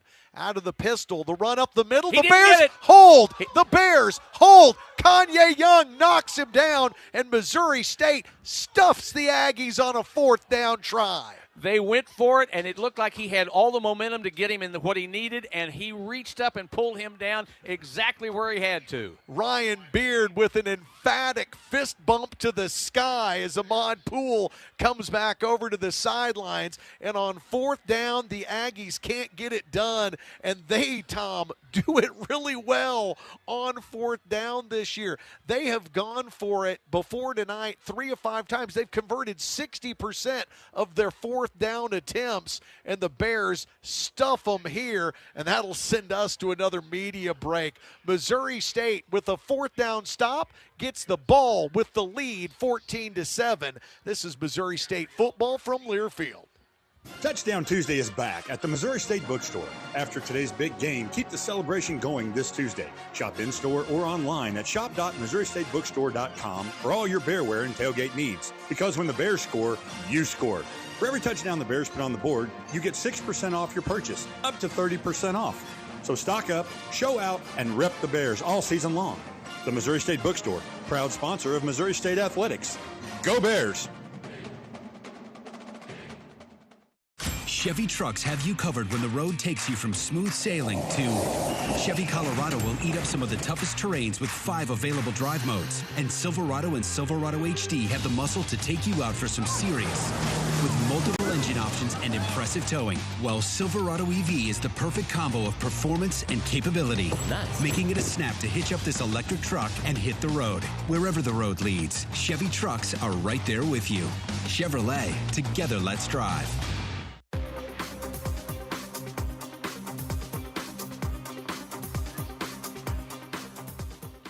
That is a momentum killer if you were the Aggies, as Missouri State with Jalen Brooks and Kanye Young, the linebackers, combining on the stop on a 4th down and 1. And Tom, Kadarius Callaway, he just gave up too early on the far side of the field, away from the down and distance, away from the sticks. He really did. And I go back to, we said, are they going to tush push? You tush push, the percentages, they showed you they could do it, but they ran him from the deep tailback spot that time, and he just couldn't get the yardage he needed. Big opportunity for Jacob Clark and the Bears right here. Missouri State needs to put their foot on the gas and go here, and Jacob Clark drives this Nick Petrino offense as well as anybody ever has. And it's another short field. They've had Very short. They've had short field after short field all night long. Clark and company take over with the ball inside the 35-yard line. 2 receivers out to the left for Jacob Clark, who takes the low snap. Pressure coming. He gets spun around. He dives forward, and he's tackled a yard behind the line of scrimmage. As 54 is Ta'avili Tuitaba out of American Samoa and Snow Junior College, sacking the Bears quarterback for a loss of 1. Snow Junior College, by the way, the same JUCO that Bears got former kicker Jose Pisano from. Only you would have dug that one up. It's not that long ago. Tell you what, Clark showed you right there. When he's in trouble, just the mobility is so limited.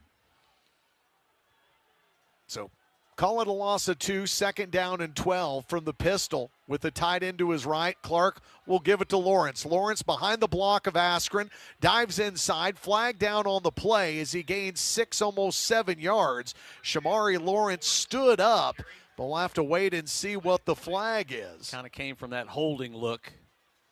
Well, you hope not. We've seen enough of them. Yep. Holding. Defense. Whoa. Didn't see that coming. Automatic first down. Didn't see that. So the penalty goes against Cole Schnittgoke, who is from Webster Groves High School in St. Louis, a kid that worked at Emo's growing up. I love me some Emo's. Worked at Emo's, started his college career at Quincy, came to New Mexico State. He is the only Missouri-born player on the Aggies roster, and he gives the Bears a 1st down and 10 into the red zone as the ball sits across the 20-yard line. Clark will bring Ronell Johnson into the slot on his left. Plenty of time. Clark over the middle, has it. Caught by the tight end, spinning around at the 13-yard line, down to the 11-yard line, and it's the first catch of the night for the former Ole Miss Rebel, Dylan Hipp, his 3rd catch of the season, and the Bears are a yard away from another 1st down. And I'll tell you what, this is a bullet right to him, because if he doesn't throw it hard into that, being Clark, there's no way he's going to get that in that hole. 2nd and short, a lot of options on this one. Number 85 with his first trip into the stat book tonight. 2nd down and 1. Shamari Lawrence lines up directly behind the Bears quarterback. He will take it to the left side, dances around one would-be tackler, has a yard, 2 yards, down inside the 10 for a Missouri State 1st down. It'll be 1st and goal from just about the 8. And Jacob Clark can really go into the bag of tricks, use a little clock management here, and extend this drive. Well, need to be very smart here, because if nothing else, you want points out of this opportunity. You need points out of the opportunity. You don't try to do anything too fancy or too risky that you could potentially even lose the 3. The Bears offense has been 50-50 all year long, balanced run and pass. Dash Luke in motion. The give to Lawrence. He bounces it outside to the 5, to the house. Touchdown Bears. Flag on the play. This one's going to be coming back. Yep, it's a hold on the Bears. The official saw it right down there, and as soon as he was past him, the flag followed him in. Holding, offense number 11. 10-yard penalty from the spot of the foul. 1st down. That's a hold on a wide receiver, mind you, Makai Cope. And it's so important, Tom, in the run game to have wide receivers active and blocking. You just can't block that much. You can't do it that way. And here again, we saw this early. We're kind of getting a look on the big board here and see where the hold is at. And it was down pretty much near the goal line, but the official was pretty adamant about the way he threw that flag. Backs the Bears up. Now it's still 1st and goal, but they're at the 11. That's right. Jacob Clark will call this one from the pistol with the tight end left. Play clock down to 8 to 7. Clark steps back with 2 receivers to his right. 6-7 Aggies in the box. The give is to Ramon Green, who goes nowhere. Green back to the line of scrimmage and not an inch further as he gets knocked down by a big white wall of Aggie defenders. Didn't we see this early in the game? The Bears were down there. Back-to-back plays pushed them further away. Now they're really in the situation. Not desperate, but you got to get some of it back here on the 2nd down with the ball just about outside the 11. Sone Opu, the 6'1 redshirt junior linebacker who had 3 tackles a week ago, gets one here against Ramon Green. 5.5 minutes to play in the quarter. They'll bring Tristan Gardner into the slot. Clark takes the snap from his knees.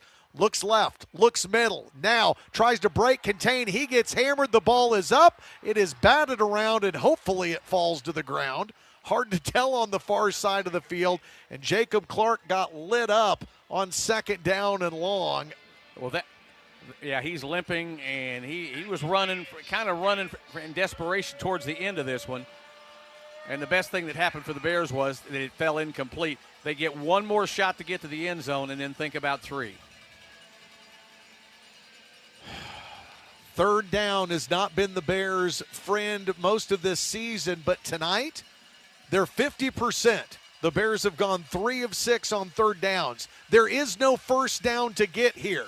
This is just about getting 6 with 2, with 1. Clark takes the snap, pressure coming, and this one's going to be blown dead. The Bears took a timeout.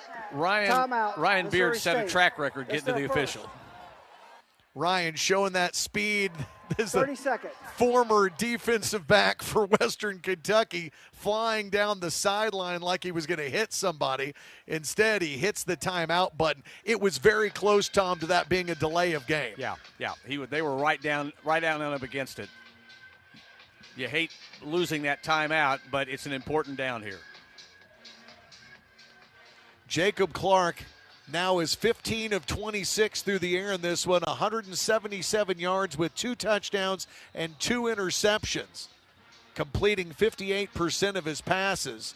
So a stark contrast from the perfect 5 of 5 start in his return to the Bears offense. Go back to what I said moments ago. You've got to get points out of this. This is a big third down. You want 7. You'd love that more than anything else, but you've got to find a way to at least get 3. Well, I mean, it's a 28-yard field goal if you can't get it. But the Bears don't want 3. They want 6. James Blackstrain, Dash Luke, and Jamarie Robinson to the right of QB1 for Mo State. A running back behind him in the pistol.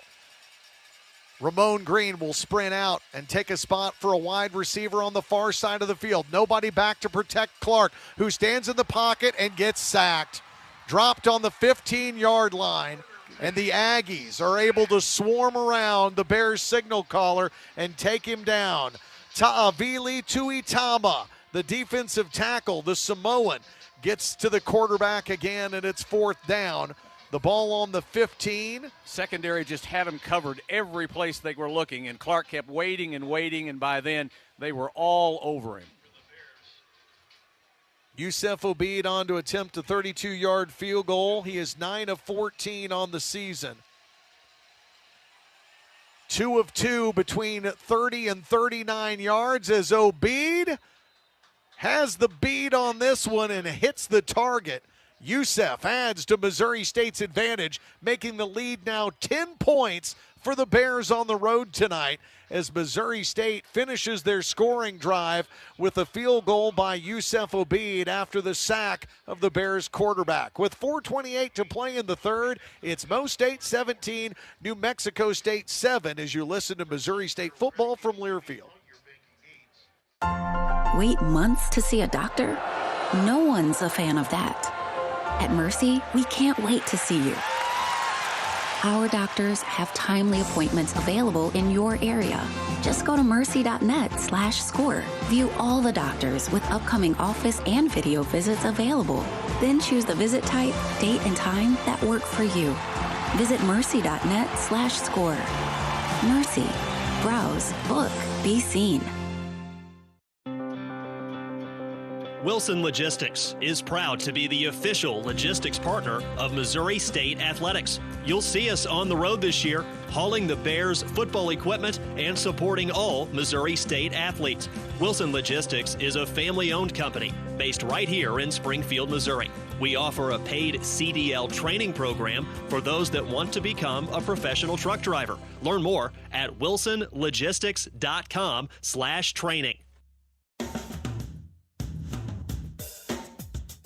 Your Wilson Logistics scoring drive for Missouri State here in quarter number 3. The 32-yard field goal for Yusef Obeid.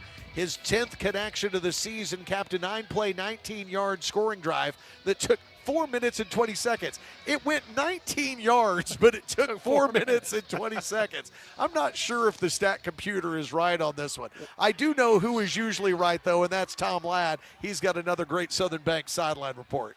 Well, guys, one casualty in this game. He's a special teams player, back up on in a linebacking core. Grayson Crutchlow out of the game. He's in a sweatsuit on the sideline with a boot on his right foot, so he's not expected back, obviously. And again, a key special teams unit player, and he would be out there right now on this kickoff. A redshirt freshman from Columbia, Missouri. Thank you, Tom Ladd. His father happens to be an associate AD at the school up north. At the school up north, okay. We'll leave it at that. Missouri State now with the 10-point advantage, just under 4.5 minutes to go here in the third. Tell you what, you've now handed it and put it in the hands of your defense. You've gotten that two-score advantage. Ask your defense to come out and do what they've done several times tonight. Obeid will drive this one to the back of the end zone again, and you know, we are at elevation, although I'm not sure that Youssef knew today when we talked in the hotel that we're at elevation. What did you say earlier, about 3,700? Well, when we were at El Paso, we were at 4,000. Okay. And as we drove north here to Las Cruces, we just continued to move up the mountains. So I figure we got to be somewhere around 5,000 maybe, something like that, above sea level. The Aggies 3 of 7 on their third down conversions like the Bears. They've been much better than that over the last 2 weeks, converting on 19 of 30 for better than 63%. They will go to the ground here for a gain of 4 on first down as they run right into the middle of the defense. The Bears defensive captain Condie Young along with Tim Brantley, both there on the pile for Missouri State. Good gainer of 4 yards. The Aggies got 146 yards on the ground at Liberty. The first 100-yard rushing game of the season. Tonight, 21 for 72.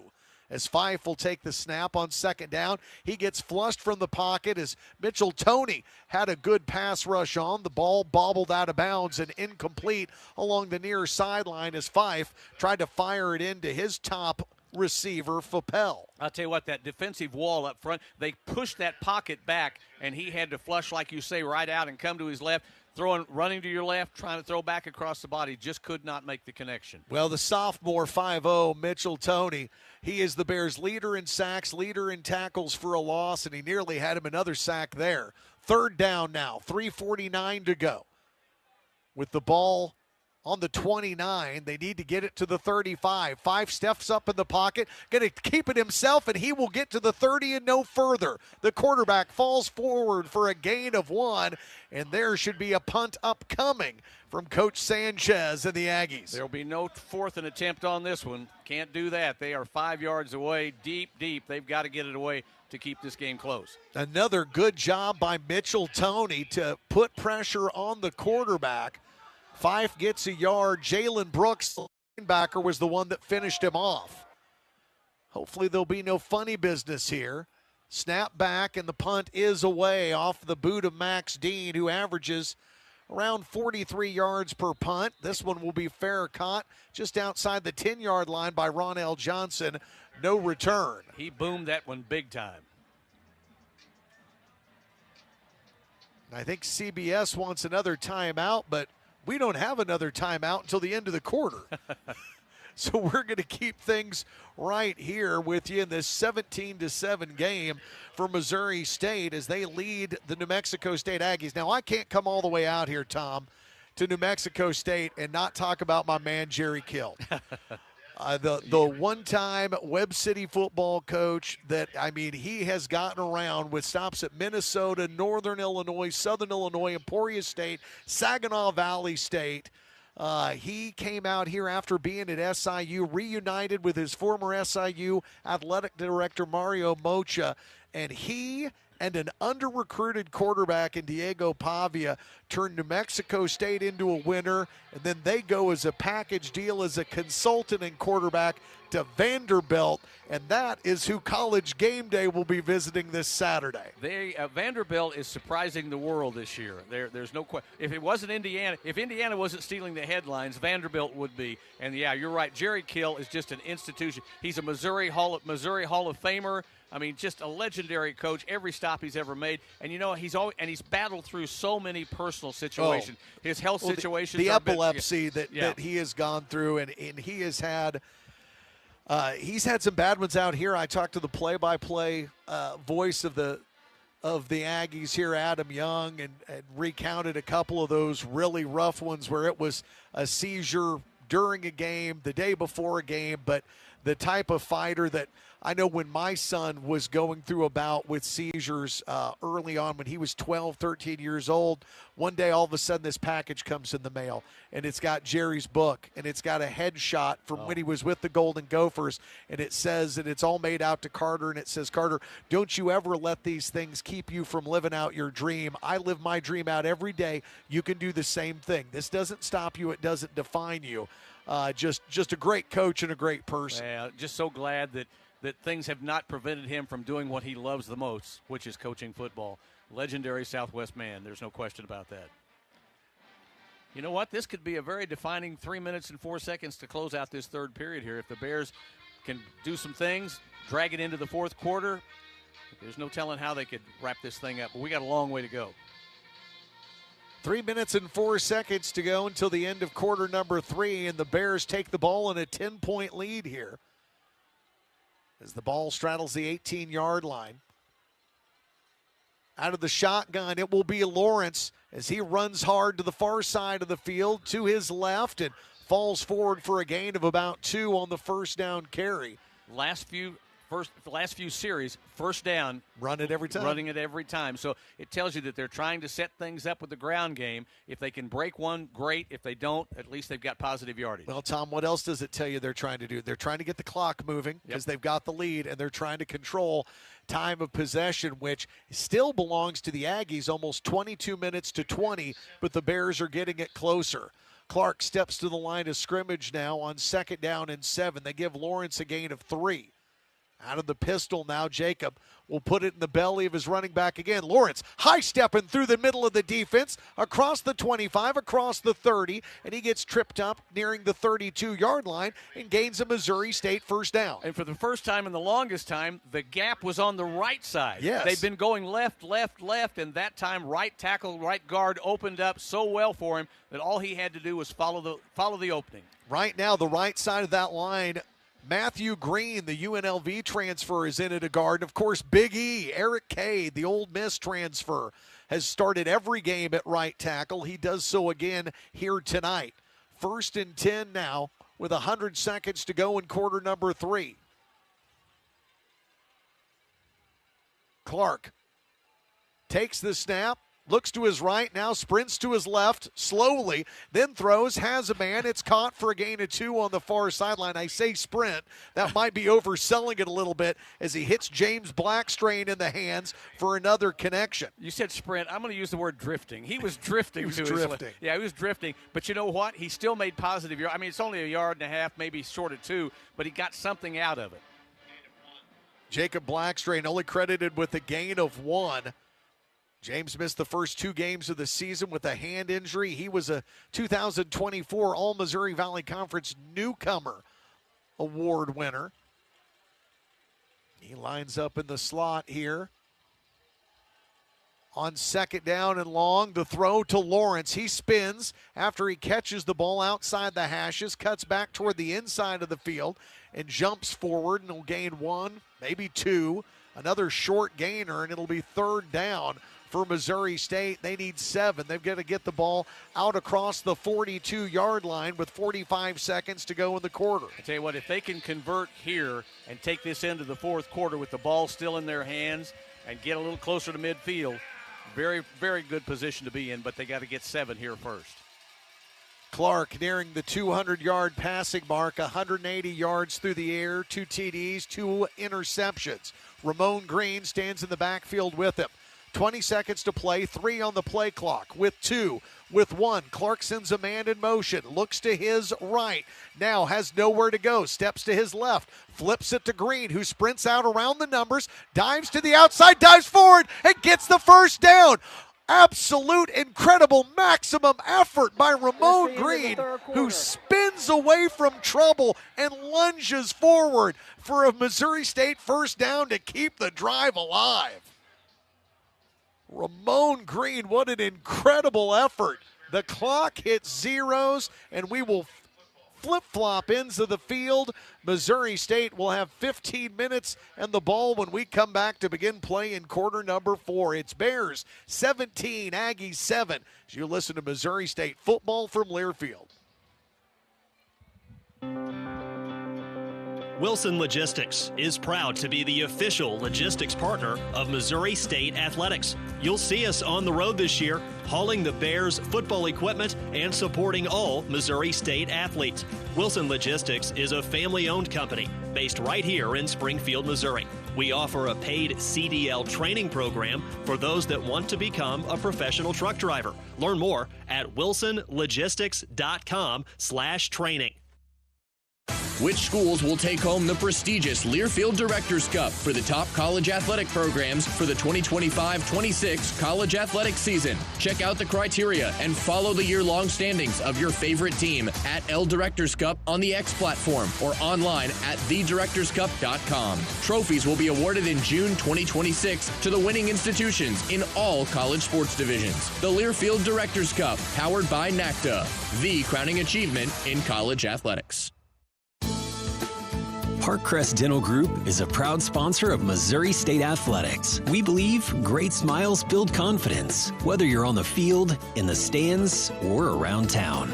Our team makes it easy for athletes and families alike to keep their smiles strong and healthy with comprehensive dental care and service through every stage of life. We're honored to continue to support our community and our athletes. Go Bears!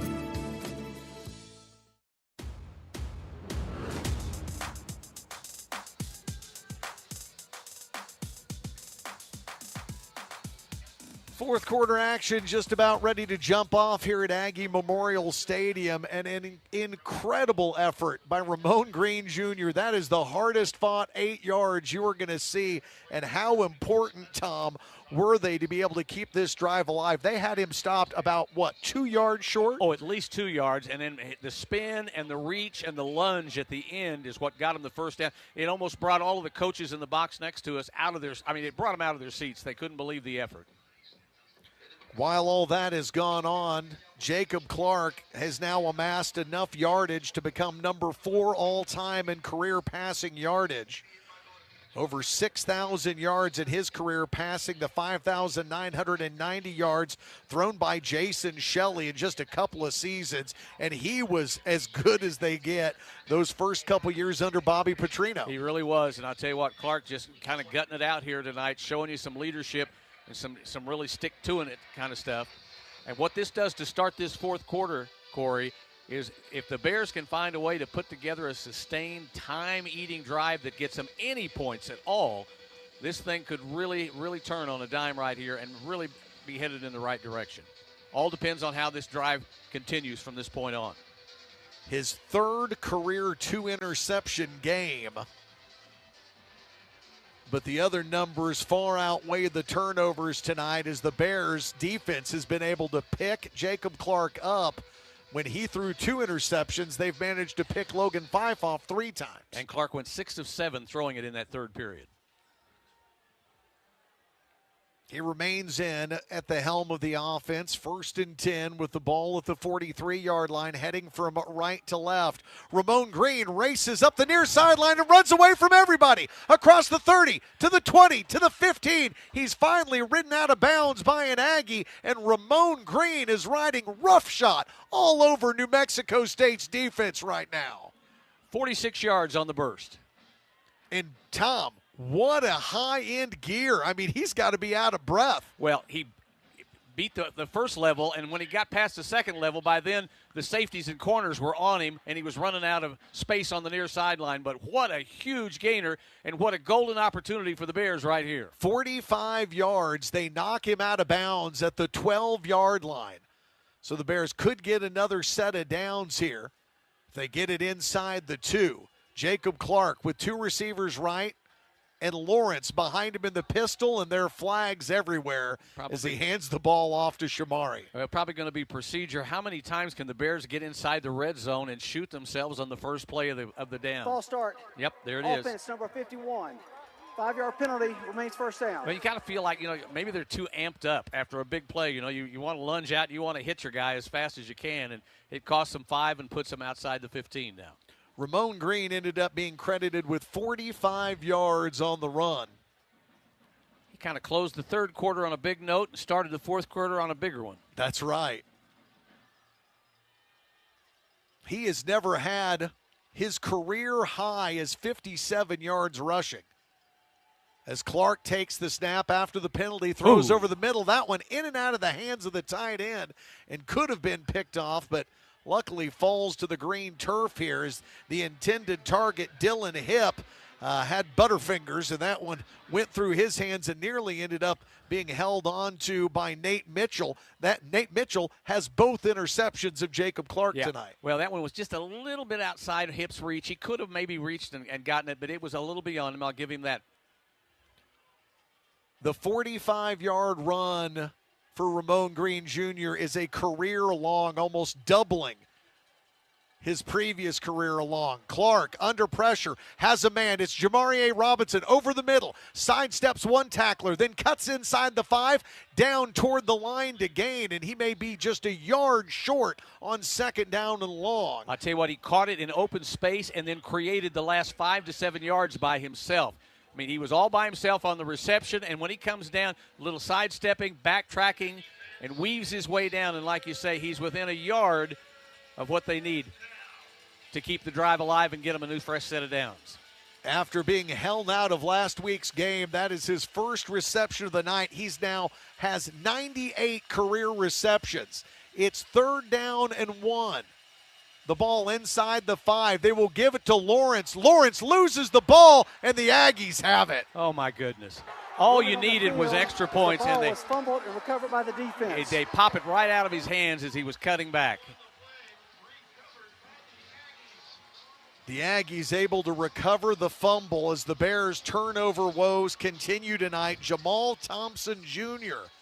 out of Sarasota, Florida. Well, just the biggest momentum swing of the night right there, because the Bears were just about to shut the door. You really felt like it. If they'd have gotten even 3 out of this drive, that would have shut the door, I think, the way the Aggies are playing, and now they've got new life. Jamarie Robinson had a 14-yard catch. Shamari Lawrence was just trying to get about a yard and a half to get a fresh set of downs and a 1st and goal from inside the 2, but instead it ends up being a turnover. Lawrence puts it on the turf. Apuya forces the fumble. Thompson recovers it, and the Aggies have the ball on the 5-yard line. We'll step aside. It's Bears 17, Aggies 7, as you're listening to Missouri State football from Learfield. At Parkcrest Dental Group, we've been proudly serving the community for over 50 years by creating healthy, confident smiles that last a lifetime. From general dentistry to pediatric care, orthodontics, and more, we make it easy for the whole family to get the care they need, all in one convenient location. Whether it's your child's first visit or you're ready to restore your own smile with dental implants, we're here to help you maintain confident smiles. Trust the team that's been keeping Springfield smiling for generations. And go Bears! Which schools will take home the prestigious Learfield Directors Cup for the top college athletic programs for the 2025-26 college athletic season? Check out the criteria and follow the year-long standings of your favorite team at L Directors Cup on the X platform or online at thedirectorscup.com. Trophies will be awarded in June 2026 to the winning institutions in all college sports divisions. The Learfield Directors Cup, powered by NACDA, the crowning achievement in college athletics.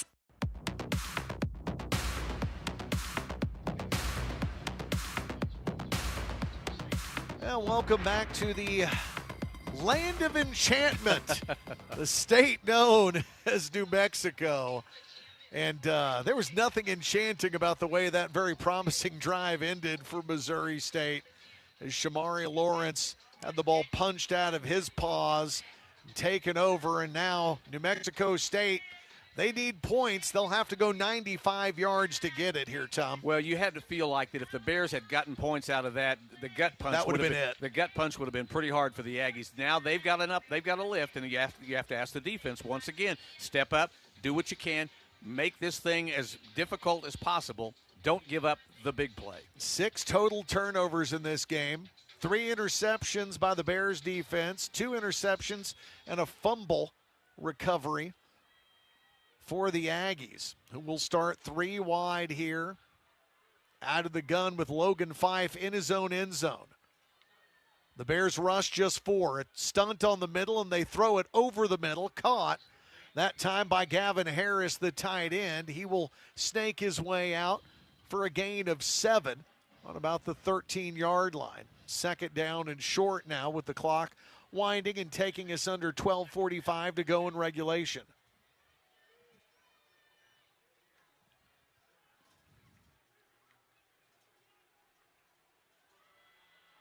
This time, Fife will take off, calls his own number. He sprints up the hash marks, only needed 3. He'll get close to 12 as he brings that one out across the 20, across the 25, and gets tracked down on the 27-yard line. Everybody bought the fake. Wow. The entire So did I. Everybody bought the fake, and Fife did an excellent job of rolling around to the left. And there's the big play we talked about. Logan Fife hasn't been calling his own number very much here tonight, but he does very effectively here. As the clock goes under 12 minutes, 17-7 Mo State. He will empty out the backfield on play action. He looks down the field, the rush coming at him. He will check it down to the far side of the field and get about 5 yards as he had a wide receiver. And it was one of those design plays, Tom, where everything's running down the middle of the field and it creates that negative space over in the flat. And he and the wide receiver able to combine to pick up 5 at second down. Well, he gave the post route a couple of looks. He was hoping to see somebody down there, and then when it finally shut down and he knew he didn't have it, he bailed out, like you said. He was definitely eyes down the field waiting for that one to come up.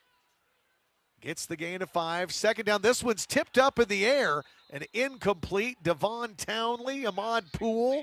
And this was something we talked to Ryan Beard about this morning, Tom. He called it playing volleyball with the shorter quarterback like Logan Fife, who's listed at 6 feet tall, which means he's 5'10", 5'11". It's about guys like Ahmad Poole sticking those hands up like a middle blocker on volleyball. If you're not going to get to the quarterback, disrupt those passing lanes, it pans out there. Huge third down. Third down and 5. Trips to the right. Fife will get sacked, blown up, back inside the 25-yard line. Guess who? Townley takes him down again. Wow, I mean, he was setting up, and he was looking for the man across the middle, and they had him absolutely covered about 7 yards down, and by that time, Fife tried to plant a foot, and Townley came storming in from the left side and buried him into the turf. For Missouri State is now number 92. It is a 2-sack night for Devon Townley and 2 of the craziest interceptions I have seen all year, especially Jordan Dunbar's. He had no business being able to get a foot down, and yet he did. This Bears defense showing out tonight as the punt will net no return as the Bears' Ronell Johnson got stuck just short of the 30-yard line by his opposing number. I think that's another number 9. Well, he chose to go ahead and catch it and not fair catch it, and when he did, they were about a half a beat away, and they buried him. But you know what? The defense stepped up and did what they needed to do. After the fumble on the drive, they give the Bears a fresh set to start. Now you flip the switch. You ask the offense. We gave the ball back to you. Do something with you. Devon Townley, his second sack of the night, sets up the punt. We've got a TV timeout here with 10:27 to go. Missouri State leads New Mexico State 17-7. When we come back, we'll head down to the field and check in with Tom Ladd. You're listening to Missouri State football from Learfield. Hey, college football fans, I know you'd do anything for a win on game day and an ice-cold Bud Light. Because whether you're tailgating in the parking lot or parked on the couch, sitting on your lucky stool at the bar, or standing in the fan section all game long, the clean, crisp taste of Bud Light turns a win into a win-win. And there's nothing easier to enjoy than that. Bud Light. Easy to drink, easy to enjoy. Enjoy responsibly. Anheuser-Busch Bud Light Beer, St. Louis, Missouri. For 48 straight years, Ford F-Series have been the best-selling trucks in America. We got here by engineering breakthrough technology, redefining Built Ford Tough, and never settling for second best. But what's really made Ford F-Series the #1 selling trucks in America is you. Ford F-Series, Built Ford Tough. Based on 1977 to 2024 calendar year total sales. Just a little under 10.5 minutes to go in quarter number 4 as Missouri State meets New Mexico State for the first time, and it's the Bears on top of the Aggies, 17-7. Time now for another Great Southern Bank sideline report. Great Southern Bank, understanding what really matters. Member FDIC, as we check in with Tom Ladd. Well, guys, that last punt return by Ronell Johnson, he was blown up on the play. Yeah. Came over quickly to the sideline, got a little bit of medical treatment. I think it was a cramp because I believe he's out on the field right now. But Dash Luke already out. Hadn't played much in the second half with his leg injury. So Ronell Johnson, who's gotten a lot of targets in this ball game, stays in, but he did get some treatment during that last time out. Thank you, Tom. Ronell Johnson, the Bears' leading receiver tonight, 4 catches, 84 yards. Tom mentions the number of targets. It's not even close. No. Johnson's been targeted 10, 11 times tonight. Got about 19 yards after the catch. So the Bears would like to have him back in there along with Dash Luke. On 1st and 10, Clark will give it. Shamari Lawrence, stretch play, near side, 5 yards, 7 yards, 10 yards, go! All the way out to the 40-yard line for Shamari Lawrence, who carries the ball for the 15th time. He's nearing 75 yards on the ground. He gets 10. Bears get first down. That was all angle. He had the speed going once he got the ball, and it was all a matter of angle and whether they could catch him, and he had just enough of the angle to get the 10. Well, remember, that used to be a lot easier on high school fields when they were grass, not turf, and you had a crown on the hashes. You literally were running downhill when you ran toward the sideline. That stuff don't play here on turf. No. Under 10 minutes to go. 1st and 10 Bears as the ball's parked on the 40. They'll fake the handoff. Quick hit. Ronell Johnson, number 9's back in. He will get 8 yards, and Missouri State will now be faced with a 2nd and 2 as Johnson has a team-high 5 catches tonight. Jacob Clark piloting the offense, over 200 yards through the air for Jacob Clark. This is his 17th 200-yard passing game in his Missouri State career. You'd like to see him pick up the first down, and then on the next series, maybe try for the deep ball. Just looking, need the backbreaker now. This is Mortal Kombat. This is, you got to get there and finish him. Play action. Throw to the far side, flags down. The ball is caught along the far sideline by the Bears wide receiver that time. That is Isaiah McMorris, the Nebraska transfer, but flags everywhere. It looks like it's coming back probably. Well, hasn't that been the case all night? All night, This will be the 10th penalty against the Bears. Threw it in the area. If we can come to an agreement. Flag down at the 50, right on the nose of the classic Aggie logo. Because, as I was informed, they don't call him Pistol Pete. No. That's the Oklahoma State mascot. Personal foul, shot block. Oh. Offense number 71 and 54. Wait, 71 and remains first down. So you're telling me the center Cash Hudson and the guard Matthew Green both threw chop blocks on the same play? There you go. Now that'll mark it back, and that will delay getting that ball down the field. I mean, they were on the cusp of getting across midfield with a fresh set of downs, and that one's going to bring it back. And as I was reviewing, I don't know that they were whether they officially said he caught that ball or not. Didn't really matter. Oh yeah, no. The pass for 8 yards stood up to Ronell Johnson. Or the one to McMorris was broken up. Was broken up, yeah. So 2nd down and long as the Bears get penalized for the 10th time tonight. They'll make it 2nd down and 17 with the ball sitting at the 33-yard line. The true freshman, King Davis, the running back, into the game for the first time tonight. The Bears will set up a running back screen, and it is going nowhere fast. As a matter of fact, Ramon Green will be tackled 3 yards behind the line of scrimmage, back on the 30-yard line, and that did not net the Bears anything. Well, and now it sets up a really deep 3rd and probably almost 19, and they got a long way to go. And so what you're hoping to do here is get some of the yardage back so that you, if you have to, you ask Stuart McDonald to come out and try to flip the field.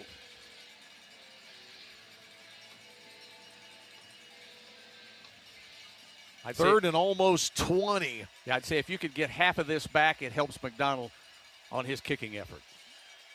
Probably end up being another screen pass here. Ramon Green stays in, steps in front of the line of scrimmage, gets the ball here, tries to sidestep one man, gets tackled on the 35, and there are multiple flags on the play again because that's just the way things have gone tonight.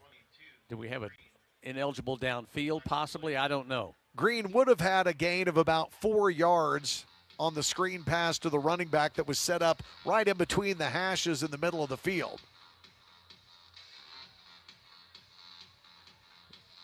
Ineligible player downfield. Offense number 54. The penalties decline. Result of the play is 4th down. So that will bring the Aggies off the field and the special teams unit back on. Well, you can give them the ball back with about 8 minutes to go. And as I said it maybe 4, 5, 6 times tonight, you're going to ask the defense to do something again. Find a way to shut them down. It all starts here with McDonald and his foot, though. So Stuart McDonald needs to get away a good one here. Weekday CUSA action from New Mexico State. Flag down, and Stuart absolutely stomps this one all the way to the 10. Team number 14. Oh, 5-yard penalty. That's remains 11. fourth down. That's a procedure call against the Bears. Well, that ball absolutely jumped off the foot of Stuart McDonald. Hopefully he can do it just as well a second time. Well, he should be warmed up, but he sent that one all the way to the 10-yard line. That'd be a lot to ask to do it again. That was about another 50 yards in the air.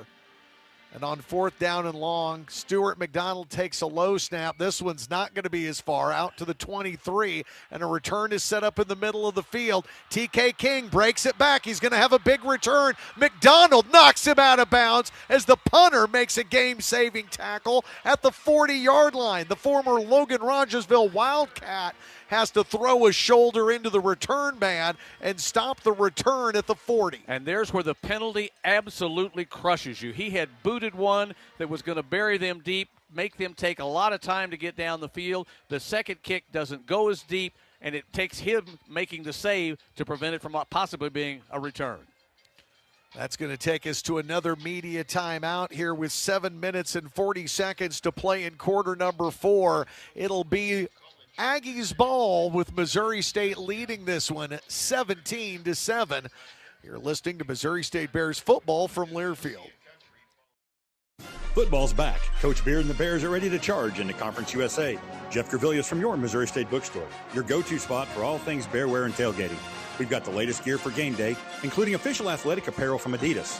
Whether you're shopping for Bear Cubs or proud alumni, we've got something for the whole family. Stop by the bookstore, check out one of our 5 stadium locations on game day, or shop anytime at shop.MissouriStateBookstore.com. Your Missouri State Bookstore, a proud sponsor of Missouri State Athletics. Go Bears! Parkcrest Dental Group is a proud sponsor of Missouri State Athletics. We believe great smiles build confidence, whether you're on the field, in the stands, or around town. Our team makes it easy for athletes and families alike to keep their smiles strong and healthy with comprehensive dental care and service through every stage of life. We're honored to continue to support our community and our athletes. Go Bears!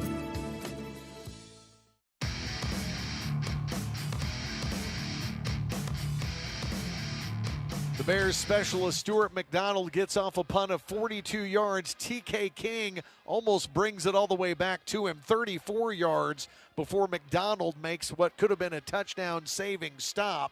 Here with 7:40 to go in quarter number 4, the Bears holding on to a 10-point lead. The Bears may have changed leagues, but one thing hasn't changed, and that's Touchdown Tuesday at the Missouri State Bookstore. Every Tuesday following Missouri State home games, Bears fans get 6% off their bearwear and souvenirs for every Mo State touchdown scored, up to 30% off. You can shop at the Missouri State Bookstore on campus or online at MissouriStateBookstore.com every Tuesday after each home game. Make sure you take part in this Missouri State football tradition. The Bears will be back at home, Tom, next Wednesday night. Their last weekday CUSA game, the first time they get to host one, as the FIU Panthers will come to Springfield on a special night. It's going to be a big one. You hope that the folks will. I looked at the forecast, 75 degrees they're calling next Wednesday. No reason not to be there. It's the only Wednesday game of the season at home. A little change, a little different, something new, but why not experience something new? Logan Fife wants an experience of getting back to the end zone. This team hasn't scored since the second quarter. He throws over the middle, has a man, it is caught. 5, 10, 15, 17 yards for Fappel, the top wide receiver on the Aggies roster, and they waste little time moving the chains and getting back up to the line of scrimmage here. Well, they know better than anybody. They have to possess the ball twice, and they've got to move as fast as they can. Fife on play action hits Fopel again, this time for a gain of 5 up the far side. He's taken down by the Bears cornerback out of Kansas City, Kansas, Thomas Anderson. Well, he got yardage out of it and was trying to shake the tackle. Couldn't get away from it, though. So the Bears, I'm trying to go through the list of penalties this year. We had a game against Tennessee Martin. We were penalized 11 times for 84 yards. That was the high water mark until tonight. Empty backfield now, 5. Quick hitter, he's got it, caught at the 10, down inside the 9 for another Aggies first down. As the Bears defense kind of back on their heels a little bit here. Well, they're moving, and they're moving quick. TJ Pride is the wide receiver that fell into that quick slant. It'll be first and goal from the 9. Now you've got to get into that bend but don't break mentality of hoping you can just hold the Aggies to a field goal. Clock nearing the 6-minute mark now. Unusual set here for Fife and the Aggies with an H-back and 2 running backs. TK King sprints out to the far side. They run it up the middle. This one will go for a couple yards for Isaiah Ruddison, the young man who has the only score of the night so far. Ruddison had 1 carry in the first half, the 4-yard touchdown run, and he runs into the Bears' Sterling Smithson. Well, that was the least gain of this drive. They pick up a little bit. Sterling Smithson in his 23rd career start out of Overland Park, Kansas, a 300-pounder. Second down. Tells Ruddison, you may get a yard, but you won't go any further than that. One of the offensive linemen. Please reset the game clock to 5:42. One of the offensive linemen, number 78, Malik Williams, a team captain. The left tackle having to come off the field now. They reset put 7 more seconds back on the clock. Second down and goal from the 8. The clock will wind. A motion man sprints from left to right. Fake the handoff to Ruddison, throw to the back of the end zone. It is incomplete, tipped up and out of the air. No flags on that one. Good coverage once again by Jordan Dunbar, who leads the team with 5 pass breakups coming into tonight. Well, that was critical because, I mean, he was open behind Dunbar, but Dunbar got those hands up at the last possible second and got the deflection, brings up a huge 3rd down. Ruddison, the running back, in the backfield with Logan Fife on 3rd down and goal. The snap low, picked up, back corner throw. It is incomplete. In and out of the hands of the tight end. Gavin Harris couldn't hold on to it, and the Bears will force a field goal attempt here from the 8. Well, he was on the back line of the end zone, and it was going to have to be one of those one-handed grabs if he got it, and that's what he tried to do. But even if he had grabbed it, I think his momentum would have carried him out of the end zone. Yeah, the tight end with 1 touchdown catch on the year had a shot at a second, but could not haul it in. About a 25-yard field goal attempt now for Ryan Hawk. Sets up close to the left hash, is able to drive this one up and through, and the kicking game has been perfect on both sides of the field here tonight, as that will go through to make it a 1-score game. The field goal for the Aggies means Missouri State's lead is 17-10, 5:23 on the clock, and we will go ahead and use this not as a time to take a timeout, but a time for stations down the line to identify themselves. Here's your listening to Missouri State football on the Missouri State Radio Network from Learfield.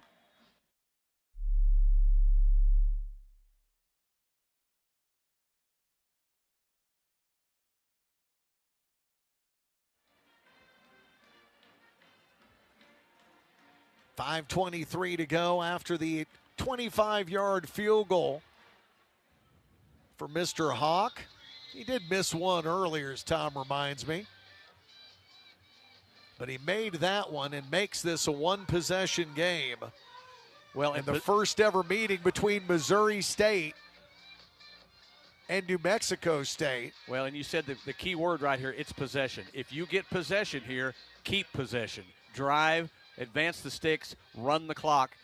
don't give the Aggies a chance to score again. Well, this is where Shamari Lawrence and Ramon Green Jr. could be huge for the Bears if Missouri State can grind up some ground game, and with that, some of this 5-23. They will go ahead and kick this one deep. Jamarie Robinson signaling for the fair catch, lets it bounce in the end zone to all right. And Missouri State will take over after the touchback. Jacob Clark in his return to action for Missouri State after the injury sustained in the Western Kentucky game has thrown for 227 yards, 2 touchdowns, and 2 picks. He is 1 touchdown away from tying the career record set by former Bears quarterback Cody Kirby. Could he take, say, 4 minutes here and go down and hit pay dirt one more time? Ronell Johnson motions into the slot from left to right. The Bears will start with it on the ground. Lawrence, stretch play near side, gets tripped up at the 30. He'll gain 5, 6, 7 yards as they give him forward progress all the way out to the 33, and that's more generous than I would have given him, Tom. Well, and he was a shoestring away from adding another 15 to 20. I mean, he was gone, and they catch him right near the knee and the ankle and bring him down, or he breaks it open. This really opens the door right here. You got 2 running plays to get 2 yards. No reason to throw the ball here. And every reason to take the play clock down to inside of 5, if not 3. As far as you can. Jacob Clark in the gun with Lawrence to his left, a tight end to his right. 2 receivers to the bottom of the formation. Shamari shoots up the middle, leans across the 35. That's all he needs, over to the 36, and he will get a Missouri State first down on the 3-yard gain. That should be good for at least another minute and a half off the clock if you keep the ball on the ground. Tackled that time by Torrey Geathers, one of the top linebackers on this team. Injuries have really hurt the Aggies, just like they have the Bears this year. One of their defensive captains, the linebacker Tyler Martinez, he is out for another couple of weeks. They lost their top cornerback, DeCarrick Hobbs, to a labrum tear. He had surgery this week. He's done for the year. 1st and 10 and a 3-wide set. The give to Lawrence. He stretches out to the right side of the field, gets ridden down after a gain of 3, pushed down to the ground by Nate Mitchell, the safety. And Missouri State, Tom, just with a 7-point lead in no hurry, just got to get 3 or 4 yards on each play. Well, just march it down the field. If you find a way to get all of it here, great. But if you get half of it, then you have a manageable 3rd down. The key right now is hold the ball as long as you can. And, of course, the Aggies have got the 3 timeouts plus the 2-minute timeout, so there's a lot of clock stoppage still to come. You've got your 7-year quarterback back running your offense. Nobody does it better, and nobody understands how to manipulate the clock. He will throw this one out into the flat. Askren has another catch and another Missouri State first down as he crosses the 45, dives at the 50, and gets knocked out of bounds by the Aggie defense there, moving the chains for Mo State. Really good misdirection. They faked it with the run, and then he comes right up and makes the quick toss to Askren, who gets the first down. And again, now we go under 3 minutes to go. No reason they should be able to get to the 2-minute timeout here. And Jaron Askren has had a career night. Now with 5 catches, a career high, 35 yards, a career high, a career-long catch of 9 yards, and his 2nd career touchdown. The tight end playing big tonight on the road here in Las Cruces. Another run for Shamari Lawrence, this time a gain of 1, and it's about time for Coach Sanchez to start burning timeouts. And he did, and they didn't get the clock stopped fast enough for him. They're going to have to put more time back up. 30 seconds. Please reset the game clock to 2:36. Yep. Saw that. The clock operator has been a little slow on the trigger tonight. They've had to reset him a few times. But, yeah, you knew they were going to call timeout here, and the Bears will do it again. They'll run another one here and make him burn another timeout, which is what you want. If you love college sports like we do, I'm sure you look and pay attention to see which schools will win the annual trophy that is known as the Learfield Directors Cup. It goes to the top college athletics program for the upcoming year. You can check how your favorite school is doing at L Directors Cup on the X platform or online at thedirectorscup.com. Winners will be announced in June of 2026. The Learfield Directors Cup, powered by NACTA, the crowning achievement in college athletics. 2nd down and 9 for the captain, Jacob Clark, and the Bears. Big call here. You would think run, but you might surprise him here. Well, and you've got your receiving back in the pistol now with Ramon Green. 2 receivers left. The give is to Green, who goes around the right edge, dances in between a couple of white jerseys, and gets taken down for a gain of 2 with 2:32 to play. Coach Sanchez will take another timeout. That's our second, 30 seconds. Really big call here for coordinator Nick Petrino. You need 7 yards. It's 3rd down. If you find a way to convert here, you've pretty much put yourself in the driver's seat because they'll have one more timeout to burn, then they'll get the 2-minute timeout. But if you can get a first down here, you really are going to control what happens the rest of the way. Missouri State trying to get a stranglehold and be one of just a couple of one-loss teams at the midway point of the season. Obviously, Kennesaw State undefeated so far. Well, and Delaware went on tonight and beat Middle Tennessee State. So Delaware, like 41-31? 41-31, 41-28, or 41-38, I believe is what it was. You might have to check hold again. on. It was close at the end, I think. The final was 31-28. 31-28, there we go. Yeah. 4 touchdowns for Nick Minucci, the quarterback. Here we go. And here are the Bears on 3rd down. From across the 50-yard line, Clark and company need 7. Green out of the backfield. The throw is batted up, incomplete, and the Bears will have to kick this one away from the 50.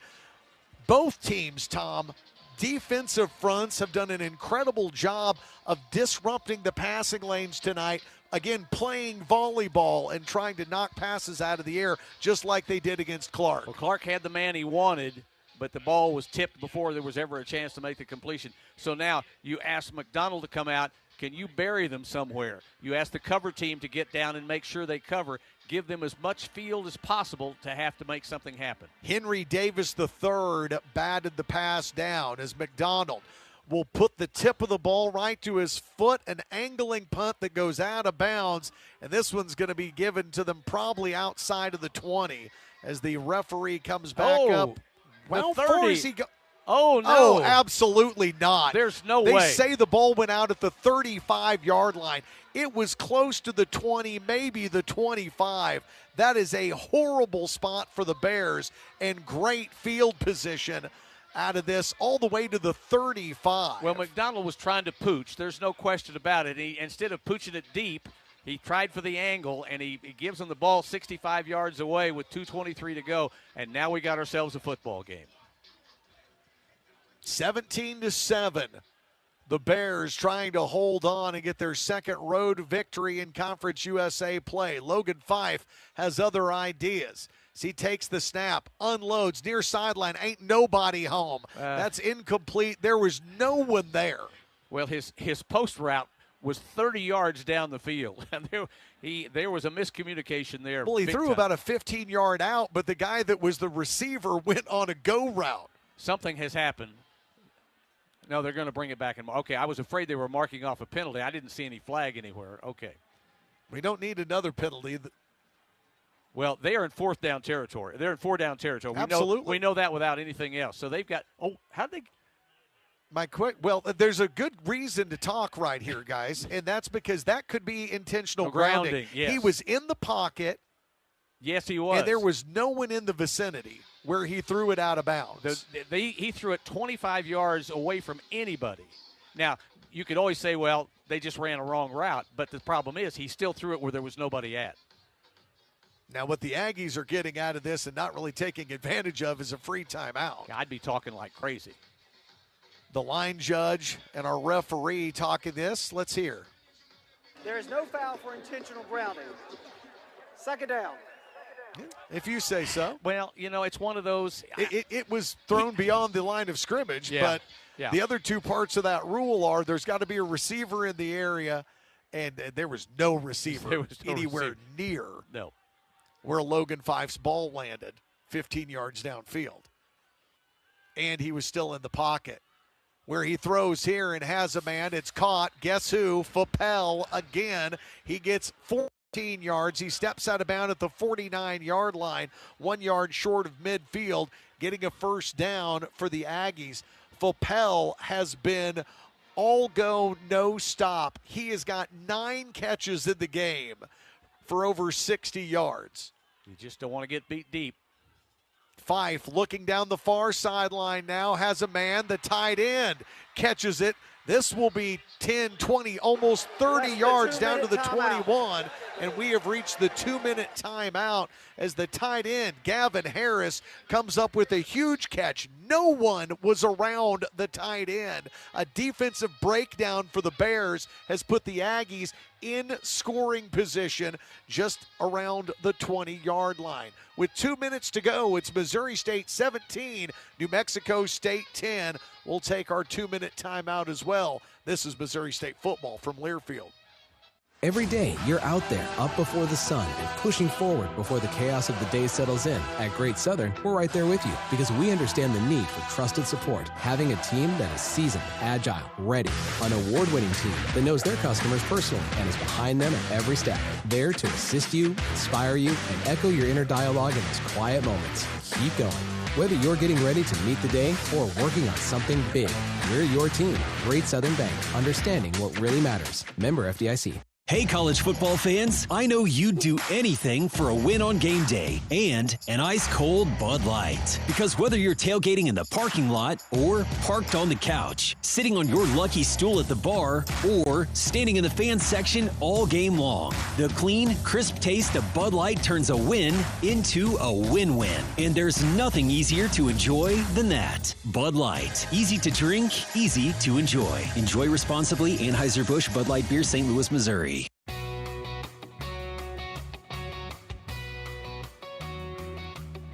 1 minute, 59 seconds to go in regulation. Missouri State trying to hold on the road here in Aggie land. The Bears lead New Mexico State 17-10. As we head down to the field one more time to the Great Southern Bank sideline to talk to Tom Ladd. Well, guys, interesting situation. The wheels are turning. We talked with Ryan Beard earlier today about a similar situation in another game like this. Of course, New Mexico State driving. They still need at least a touchdown. Do they go for 2 for the win at home? We saw that earlier this week in a game. A team attempted to. Ryan Beard said yes. If he was in that situation, he would go for 2 in the win. That's true. I remember having that conversation with him, Tom. The difference is sometimes the home team doesn't play like that. Tom Mass, a lot of times the conventional wisdom says when you're the home team, you play for the tie, you'll win it in overtime. Yep. Well, but right now you've got 21 yards to negotiate. They've got 1 timeout left, and your secondary and your linebackers have got to be heads up because Fife is rolling. He'll send TK King in motion to the slot. Take the shotgun snap. Pressure coming from Tony. Throw on a 10-yard out is complete. It's going to be another first down for New Mexico State. Another catch for the junior tight end out of San Antonio, Gavin Harris. He's one of the best receiving tight ends in Conference USA, and they have now ridden him for about 30 yards down the far sideline, and they are knocking on the door of the Aggies. And at the 12, they can get a first down. A minute 54 now. Fife with a good pocket around him. Throws. It is caught back in the end zone. Touchdown, Aggies. Fappel finally gets to the end zone on his 10th catch of the game. And we're an extra point away from being tied unless Tony Sanchez is thinking like Tom Ladd is right now. We'll see. I can't imagine you would do that because if you don't make it, there's not enough time. You can't get the ball back. You play for the tie if you're him right here. And it looks like they will. They will line up in a standard point after formation with the holder, Max Dean, and the kicker, Ryan Hawk. Hawk has only missed 1 PAT all season, as he will try and chip this one toward the $20 million building. That one is up and good as it bounces in front of some of the expensive seats. And just like that, the Aggies have pressed the reset button on weekday CUSA. We are tied at 17 all. The 2 games on Tuesday night The first of which went to Kennesaw State 45-26, but that second game between the Hilltoppers and the Bulldogs, it had to go to overtime before Western Kentucky, Ryan Beard's alma mater, got a 1-point win over Louisiana Tech, 28-27. Could we be setting up for that here? Missouri State with Jacob Clark. Boy, the Bears could really use a big swing on special teams. Two of the fastest guys you got will go back there. Well, Hawk's done a really good job of kicking the ball deep. I'm sure he'll do that again. They don't want to risk any kind of return. The Bears unable to utilize Dash Luke in the return game. Send Jamarie Robinson and Ronell Johnson back. If you could get a return and get that ball out past 30 or 35, you'd give Clark some room to start to work. The Bears have 2 of their 3 timeouts to work with. And 1:49 as we wait. Hawks kickoff. He will drive this one to the end zone. Robinson will bring it up the near hash. He brings it to the 15, tries to sidestep a man, will get to the 20, and he will get no further. He will hit the Aggie wall then. Yes. He is suplexed. German release suplex of Jamarie Robinson, and the flag is thrown. That'll be 15 yards. The Bears will bring the ball all the way out to the 35-yard line. Personal foul. That is the dumbest thing a player can do. You had a great cover. You had him wrapped up. It was done, and the player is going to get, I guarantee you, that he doesn't want to go to the sideline.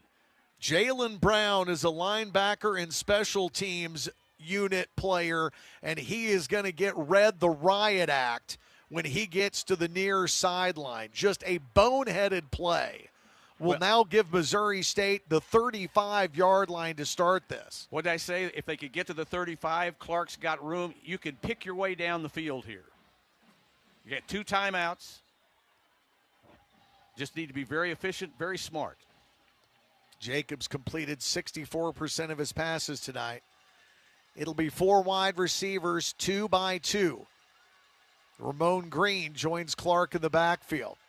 On 1st and 10, Jacob feels the pressure coming, checks it down on a 5-yard in route to Tristan Gardner. He then tracks to the far side of the field, steps out of bounds right at the line to gain, and should be very close to having a Missouri State first down. Well, he's short, but I thought he had it. I'm going to look up here on the board and see if they show it. I thought he had gotten across the 45. We'll see where he goes at. Nope. No, they tripped him up right there. Him up a yard short. Yep. 95 seconds to go in regulation.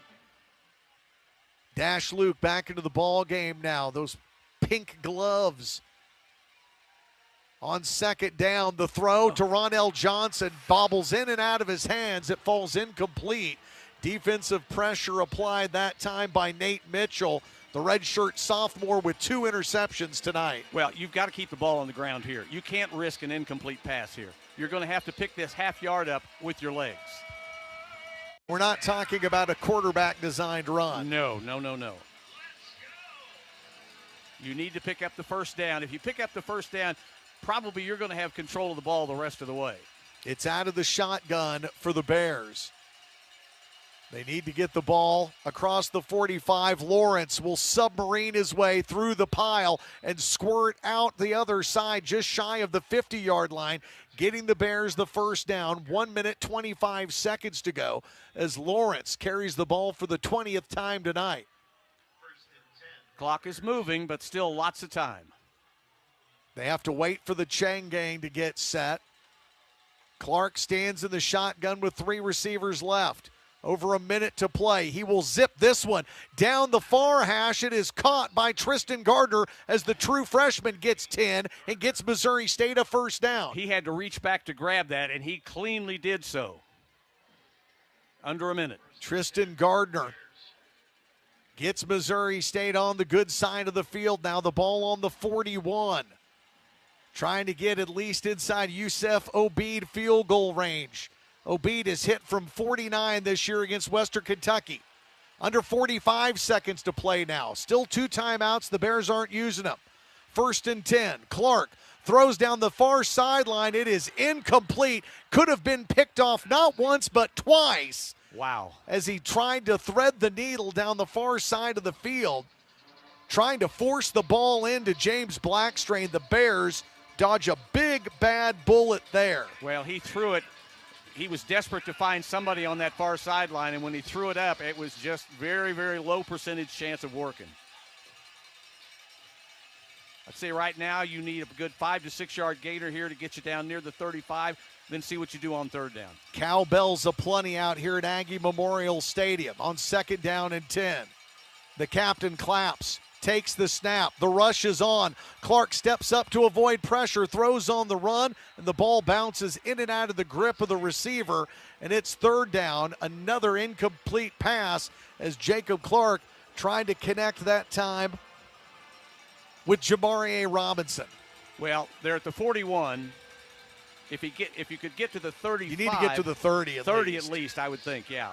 So got to try to get to the 30, which would get you a first down, but anything close to it makes it about a 47-yard field goal. What fans are still in the stands are on their feet.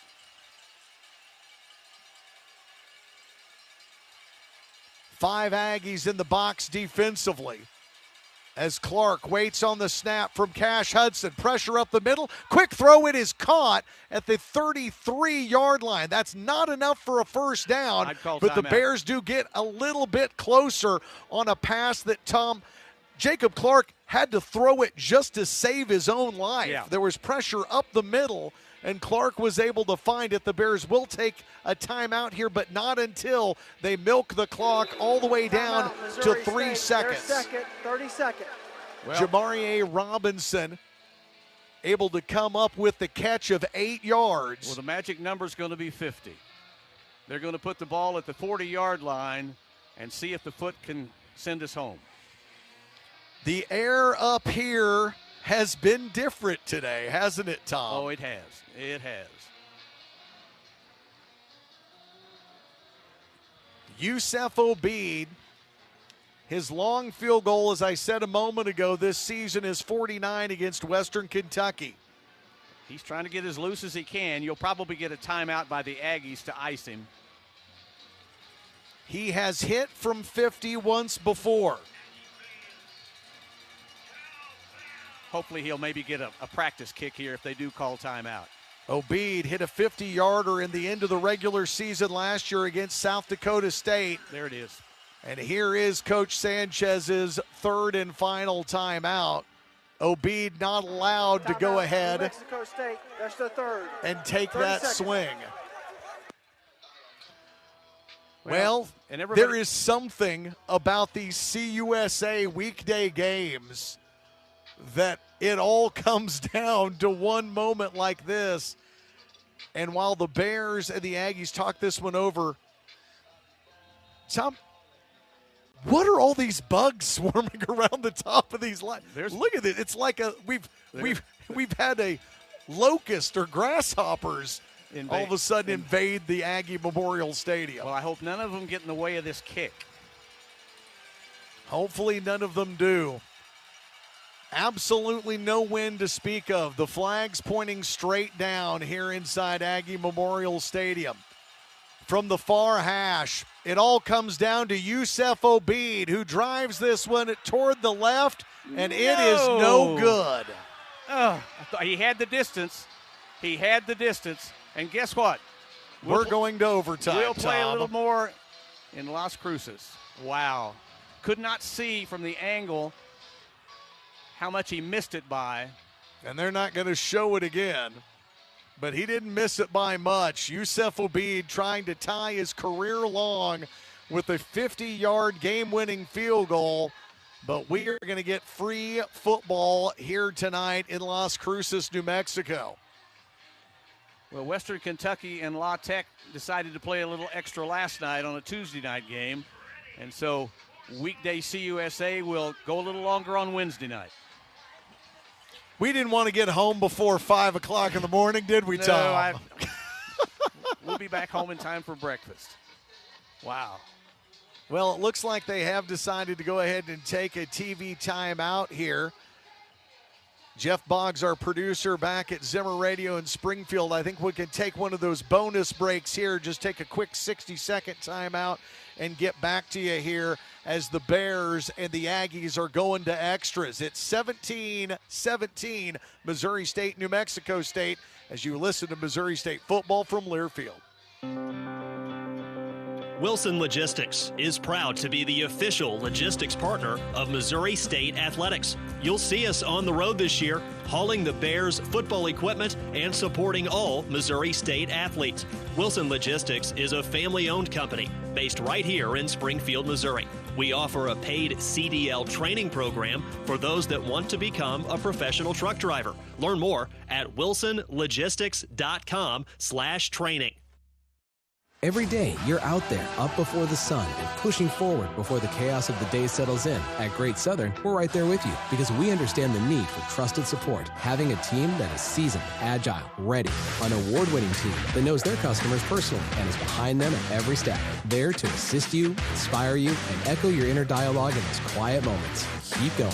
Whether you're getting ready to meet the day or working on something big, we're your team. Great Southern Bank, understanding what really matters. Member FDIC.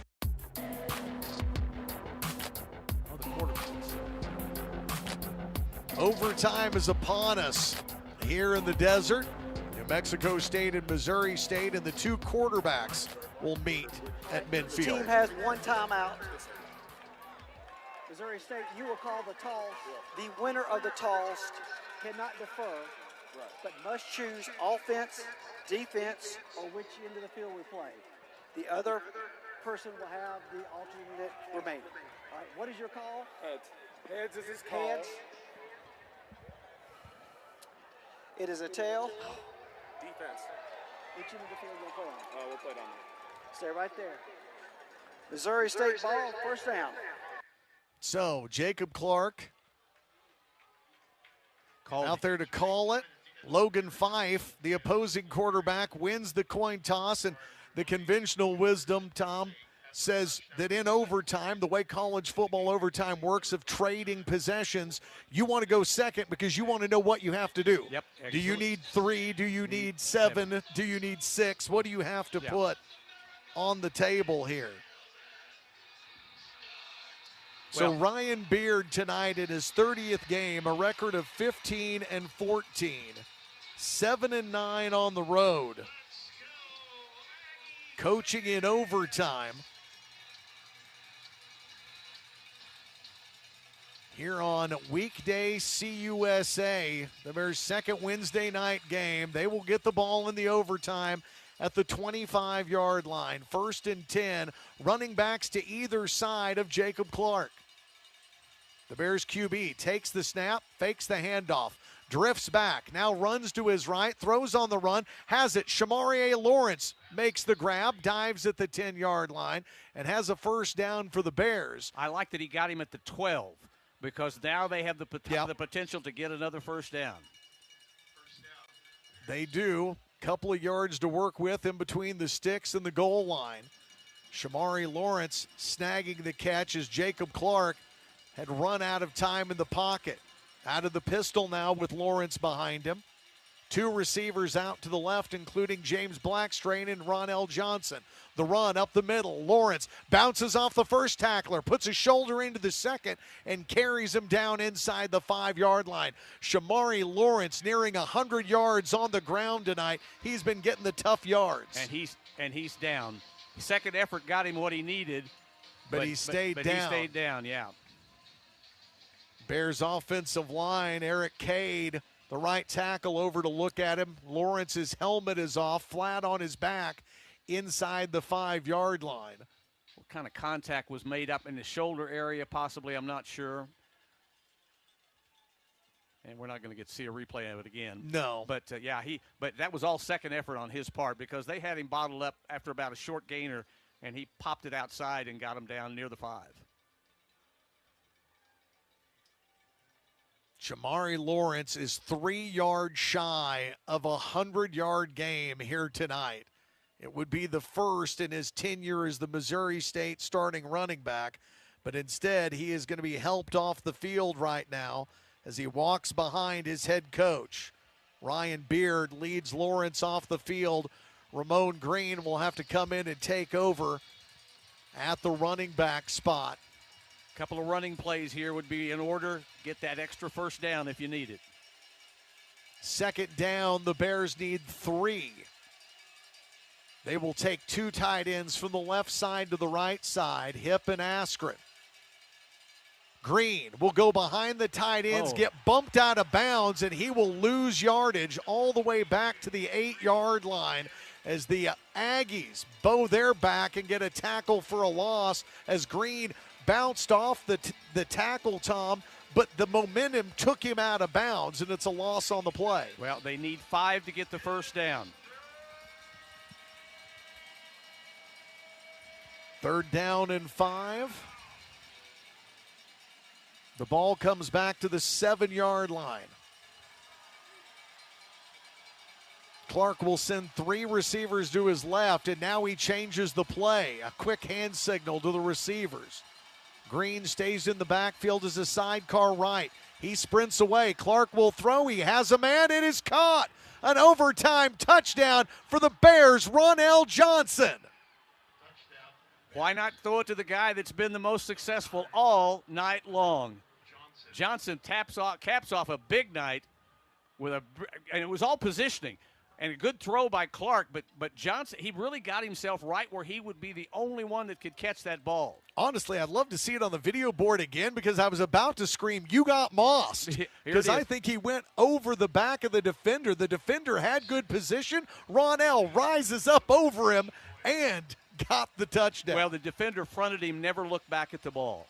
That is 6 catches, 99 yards, and a touchdown tonight for Ronell Johnson, having his best night in a Bears uniform. And Yusef Obeid has to shake off that missed 50-yard field goal and drill this here in overtime. Good snap, good hold. The kick is up and through, and the Bears go up 24-17, forcing the Aggies to have a touchdown answer here on their possession. The touchdown pass will give Jacob Clark a share of the career passing touchdown mark as his name now goes alongside Cody Kirby's. The next touchdown he throws, which hopefully will be in Springfield Wednesday night. Next Wednesday, if the defense can get their job done here. Here we go. Will be a new record for him as that was career touchdown pass number 47 in his return tonight. And there are flags to start this one as this should be a false start against the Aggies. Yeah, Fife had the left side of the line all snapped and jumped up. Snap infraction. Number 61, 5-yard penalty, remains first down. And I'm going to tell you that's the center, B.J. Tolo, with the snap infraction. What's the one thing we haven't talked about in the last few minutes? No penalty flags. Right now, if you're Missouri State, you've got to avoid giving them anything that will advance this ball because you've really got them where they're going to have to push and press now. 1st and 15 as they back up to the 30-yard line to the Aggies. They will send a man in motion to put 3 receivers on the left side. Westlock has the pass. It is batted up and intercepted, then fumbled by the Bears. There are flags on the play. Flags. Did Missouri State win this one? Hold on. Hold on. The Bears are sprinting down the field. They got the interception, but there were flags on the field. How is this going to end? I don't know. They're going to Dylan Dixon grabbed the ball out of the air, Tom. Well, they're pleading some sort of a case down there. The Bears are. Don't know what it's going to be. This would be a monumental call against Missouri State if they make something against them. It would be the 13th penalty against Missouri State tonight and rob them of ending the game with their 4th interception of Logan Fife. Bears are hanging their head like they don't like what they're hearing in that huddle down there. Ryan Beard palms up is not a good sign as he steps out to the 25-yard line asking for an explanation. The only thing I can think, defensive holding or an interference. That would be the only thing they could throw down there. Beard yelling to the white hat, to our referee tonight. And it's only 2 officials talking. They're not involving any of the other officials in this. Just the official that threw the flag and the white cap. Thomas Anderson, the Bears quarterback, has inserted himself into the conversation. Bears are claiming the ball was tipped, and if it was tipped, what would that mean? Can't believe the drama just keeps dragging out in this thing. Unbelievable. Welcome, my friends, to the show that never ends. Bears are holding their hands up like they think they're going to enjoy the call here. Rodney Burnett has been our white hat. He has been very busy tonight against Missouri State, who have been penalized 12 times for 110 yards. They're going to make a call that's going to decide this game. That's right. I mean, either a second chance Which for the is why Aggies. I'm shocked they haven't gone to the video monitor yet. Exactly. And I don't know that you can on that particular play what they can utilize. Now the other officials are getting involved. The Bears are staying as tight as they can. Ryan Beard's trying to get as close as he can. Hold on. After discussion, there is no foul on the play. The game is over. All right, let's go home. Let's go home with a win, Tom Mast. The Bears with an interception by Dixon to end the game, pick up the flag, head up the tunnel. Missouri State has gotten another road win in weekday CUSA. Wow. Overtime this time for Missouri State, but they are able to upend the Aggies by the final of 24-17 in a Wild West shootout of a finish. You couldn't have drawn up a more dramatic ending, a discussion, and now we've got some tempers and some emotions out there, unfortunately. And unfortunately, we've got a lot of fans in the middle of it, too. But a lot of kids is the problem. Yeah, that's the problem. So hopefully that gets cleaned up here really quickly. But Missouri State, in just a wild West way to finish this game, comes up with a overtime win, their first of the season. They go to extras. Post-game fireworks coming up, and I mean literally, not figuratively, as we are going to see a show over the desert. Jacob Clark is now tied with Cody Kirby for the touchdown record at Missouri State, and in his return, he guides the Bears to the overtime victory, 24-17. Put your feet up. This one's going to take a minute. The Bud Light Locker Room post-game show is next. This is Missouri State football from Learfield. Holy. For 48 straight years, Ford F-Series have been the best-selling trucks in America. We got here by engineering breakthrough technology, redefining built Ford tough, and never settling for second best. But what's really made Ford F-Series the #1 selling trucks in America is you. Ford F-Series, built Ford tough. Based on 1977 to 2024 calendar year total sales. Every day, you're out there, up before the sun, and pushing forward before the chaos of the day settles in. At Great Southern, we're right there with you because we understand the need for trusted support. Having a team that is seasoned, agile, ready. An award-winning team that knows their customers personally and is behind them at every step. There to assist you, inspire you, and echo your inner dialogue in those quiet moments. Keep going. Whether you're getting ready to meet the day or working on something big, we're your team. Great Southern Bank, understanding what really matters. Member FDIC. Which schools will take home the prestigious Learfield Directors Cup for the top college athletic programs for the 2025-26 college athletic season? Check out the criteria and follow the year-long standings of your favorite team at L Directors Cup on the X platform or online at thedirectorscup.com. Trophies will be awarded in June 2026 to the winning institutions in all college sports divisions. The Learfield Directors Cup, powered by NACTA, the crowning achievement in college athletics.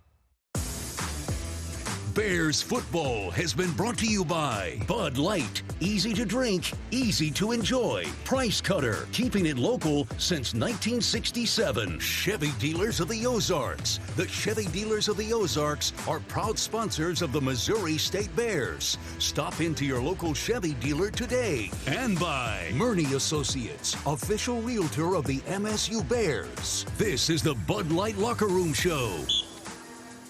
Boys and girls, we welcome you to the Bud Light Locker Room post-game show on the Missouri State Radio Network. Your final in overtime at Aggie Memorial Stadium. Jacob Clark and the Bears defeat New Mexico State in their first ever meeting by the final of 24-17. Missouri State able to get win number 4 on the season. The Bears are on the good side of 500. 4-3 overall, 2-1 in league play. Meanwhile, the Aggies fall to 3-4. They are now 1-3 in Conference USA play in a game that was played in front of a reported 8,790 fans here in Las Cruces. Missouri State needs 4 interceptions of Logan Fife to be victorious. The 4th and final INT taken and earned by the Bears secondary. And it goes to Dylan Dixon, who finishes this game off after what I can only describe, Tom Mast, as one of the most protracted officials meetings we will see all season. Well, and I would never guess what was going on in that discussion, but it was almost like someone had to be convinced to pick up that flag. You throw a flag because you think you see something, and then to wave it off, you have to be convinced, and I think that's probably what happened there. Your Wilson Logistics drive of the game tonight, well, what else? It's got to be the 7 points in overtime. Jacob Clark takes the Bears on 4 plays, 25 yards, and gets his touchdown pass to Ron L. Johnson, who had a career night here tonight, coming up 1 yard shy of 100 yards receiving as he gets the overtime touchdown. And then Missouri State's defense gets the turnover to secure the 24-17 victory. That's your Wilson Logistics drive of the game. Meanwhile, we take you inside the final statistics. Those are a presentation of Big Shots Golf. Big Shots Golf is proud to be your entertainment destination for a tech-driven golf and elevated food and beverage experience. Join the E-Club to receive special promos at BigShotsGolf.com. I've always wanted pyro while I do a live read. Select the Springfield location and play on. Military Appreciation Night, post-game fireworks. Thank you, Aggies. But, Tom, as you look at this, first things first, the return of Jacob Clark after the injury. We didn't know what may be going on. We didn't know if he would play tonight.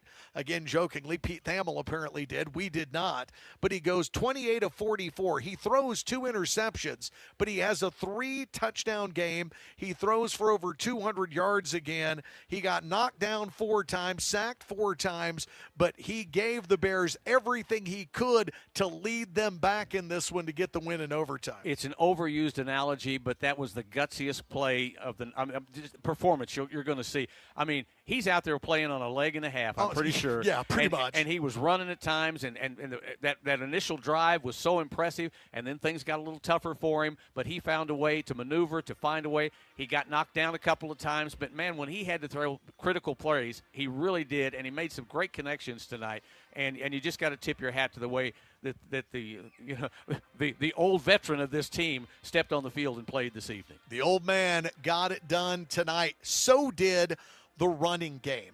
Shamari Lawrence gets jobbed out of a 100-yard night. He lost 3 yards all night. He gained 100. He ends up with a total of 97 on 21 carries. He averaged, Tom, over 4.5 yards a touch. An outstanding performance by him, but when you talk about the running game, look at what the Bears defense did in the second half.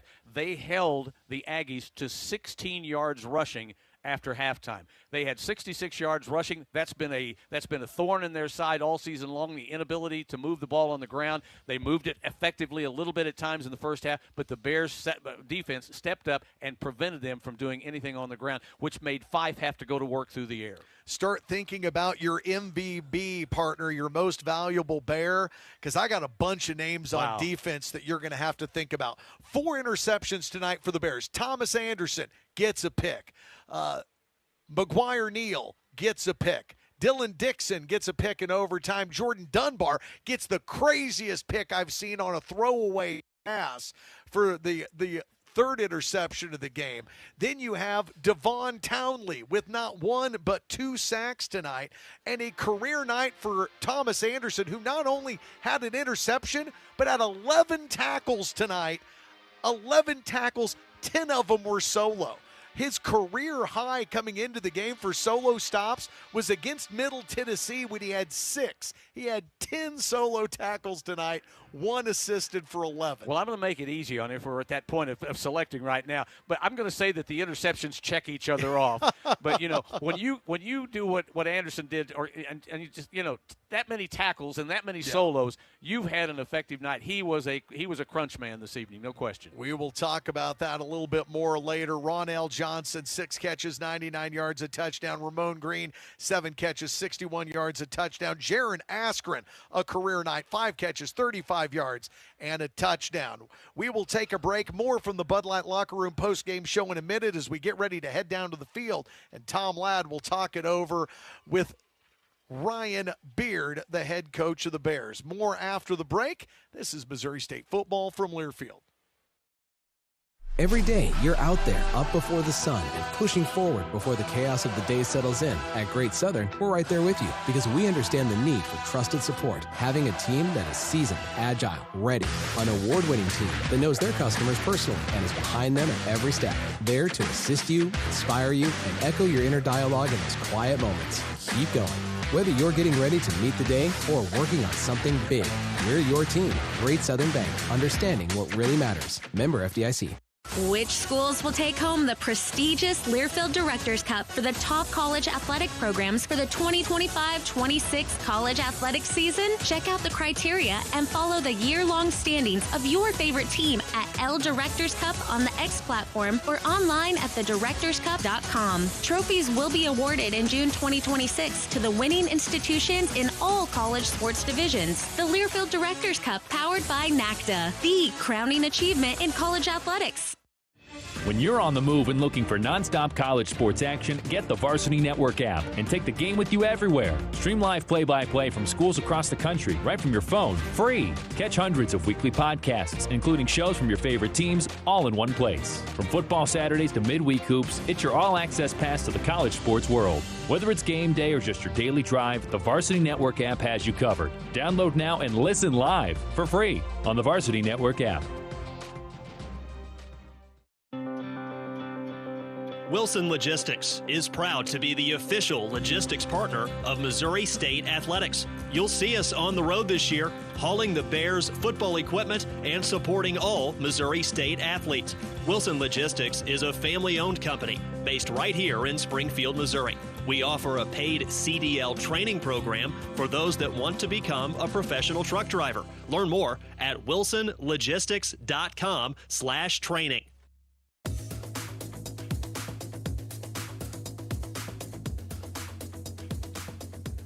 Oh, welcome back to the City of the Crosses, the home of the Aggies. But tonight, the Bears made it their house with an overtime win, 24-17, to collect their 4th win on the season.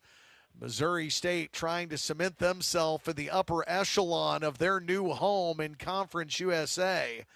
As Missouri State gets it done, the first meeting ever, but won't be the last, between New Mexico State and Missouri State. As we welcome you back to the Bud Light Locker Room postgame show. Bud Light, a proud sponsor of Missouri State Athletics. Easy to drink, easy to enjoy. Again, those defensive numbers, just eye-popping. A career-high 11 tackles tonight for Thomas Anderson. We had him on the Coaches Show Inside the Den earlier this week. Got to see his baby girl, and he was one of those guys, and Tom, you've done this a lot of years, a little nervous to sit down and do an 8-9 minute interview. Did a great job on the interview. Did the job of his life tonight. Well, and I'll tell you what, you have nights like this, and it just invigorates you. It takes you to the next level. You can't. If you would ask him if he's ready to play again tomorrow, he'd say, "Yeah, let's suit up, let's play again tomorrow." He doesn't want to wait a week. When you have a night like this, you're more than excited to get out there and do it again. Well, we are waiting for the arrival of Missouri State head coach Ryan Beard, who I'm sure is counting up all 24 of his offense's points here tonight. Tom Ladd down on the field waiting for him. While we do, we'll go ahead and give you the final Parkcrest Dental scoreboard of the night as everything has gone final in midweek in weekday CUSA action. Last night, Kennesaw, the Owls defeat FIU 45-26. Western Kentucky defeats La Tech by 1 in overtime 28-27. Delaware was able to get past the Blue Raiders as the Blue Hens beat Middle Tennessee 31-28. And of course, now the Missouri State Bears get the second weekday CUSA win of the week here in Las Cruces by the final of 24-17. Hey, I'm going to make a prediction for you. Okay. Dylan Dixon's going to be in the top 10 plays of the night because they're always searching for a great play out of these midweek games. A pick like that to end the game with the drama that followed, don't be surprised if that's not one of the top 10 plays of the night. And remember, a 2-sack night for Devon Townley. What a way to celebrate your birthday. Oh, yeah. Let's give him a cupcake on the plane home. If I could find one, we would. Think Coach Beard is getting close here.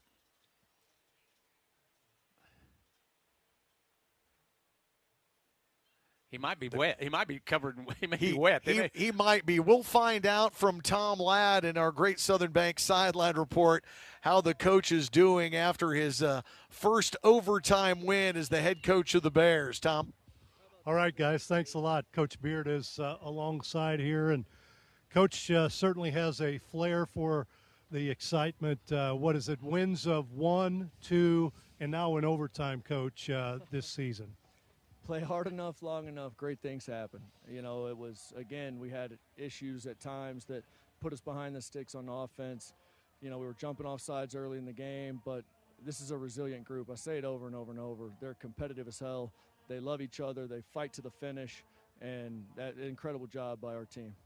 Your first overtime game as a head coach? I think so, yeah. Hey, not bad going 1-0 in overtime. I'll take it. Absolutely. How about the gutsy performance by Jacob Clark? Didn't know if he was going to start today. I know you had to have a conversation with him, but he was out there. He wasn't at full strength, but he was out there and looked good. Yeah, absolute warrior.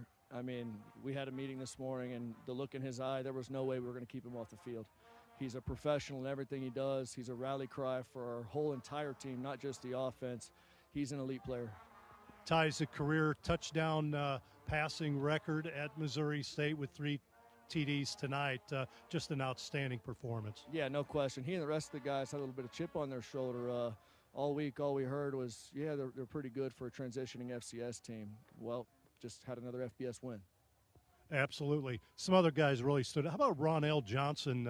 Big touchdown there in overtime, but just his entire game. Yeah, Ronell Johnson's gotten better every week. You saw it coming through camp. He did a phenomenal job there. And then I got to talk about the secondary. I mean, the defense was able to create pressure, get turnovers when we needed it. The secondary shut down a really, really elite wide receivers group. I mean, again, it took every single player on our football team tonight and every single second on the clock. I thought I was watching Oprah for a while. You get an interception and you get an interception, everybody across the board. 4 interceptions tonight, some of them very athletic. Yeah, it was great. It was great on our part causing them. I'd rather stay away from, giving the ball to the other team. But, again, such is life. It's not going to be perfect, just like life. It's never perfect. You continue to fight. You continue to stay together. And we have these fun radio interviews with you in the Bears Nation. You had a couple running backs that did some big things for you at big times. Yeah, I felt like we ran the ball down their throat when we wanted to at times. Shamari has great vision. I mean, how about the run from Ramon Green on that 3rd down? We had to have it. He gets up the field, just a gritty, powerful run. Man, I wish we had all day to sit here and talk about the team because they are a special group. Thomas Anderson limping off the field, and then he comes back and does some big things for you. Career night for him, just an outstanding performance. Yeah, Thomas has been, I say it all the time, he is playing the best football he's played right now, and we match him up with their best guy. And he knows that he's got to have broad shoulders because we're going to lean on him and be able to roll coverage to other people, and he's showed up when the spot's brightest. Another defensive player stood out, Davon Townley Jr., couple sacks for him. I think he got his hand on a missed extra point or a missed field goal. I have been waiting on D for his coming out party, and this was it. I mean, it's his birthday. What a special day to have your best performance ever. And I think he's going to continue to trend up. When you have a game like this, you find that courage and you find the gumption you need to continue getting better. Well, you went 1,000 miles to pick up this win. Next one's at home next Wednesday night. Big one coming up for you. Yeah, absolute road warriors. The way we travel, the professionalism of our football team, we're a first-class organization. If you want to win football games at the FBS level, you want to compete for conference championships in Conference USA, come right here to Missouri State University. Coach, congratulations. Go Bears. Thank you, sir. Go Bears. Ryan Beard, guys, victorious head coach of the Missouri State Bears. Big win here in overtime. Absolutely. The song is These Boots Are Made for Walking. Tonight in Las Cruces, the boots were made for winning. They were worn by the Missouri State Bears. We've got more Bud Light Locker Room show coming up after this. You're listening to Missouri State football from Learfield. A true teammate takes on every day with a winner's attitude, gets up when they fall down, and leaves it all on the field. There's a group of teammates who do all these things every single day. But they're more than your typical athlete. They're kids facing unthinkable medical circumstances. Team Impact matches children facing serious illness and disability with college sports teams, creating a long-term, life-changing experience for everyone involved. Join us in the movement to get all kids in the game. Visit teamimpact.org to learn more. Team Impact. All in, all together. Wilson Logistics is proud to be the official logistics partner of Missouri State Athletics. You'll see us on the road this year, hauling the Bears football equipment and supporting all Missouri State athletes. Wilson Logistics is a family-owned company based right here in Springfield, Missouri. We offer a paid CDL training program for those that want to become a professional truck driver. Learn more at wilsonlogistics.com/training. For 48 straight years, Ford F-Series have been the best-selling trucks in America. We got here by engineering breakthrough technology, redefining Built Ford Tough, and never settling for second best. But what's really made Ford F-Series the #1 selling trucks in America is you. Ford F-Series, Built Ford Tough. Based on 1977 to 2024 calendar year total sales.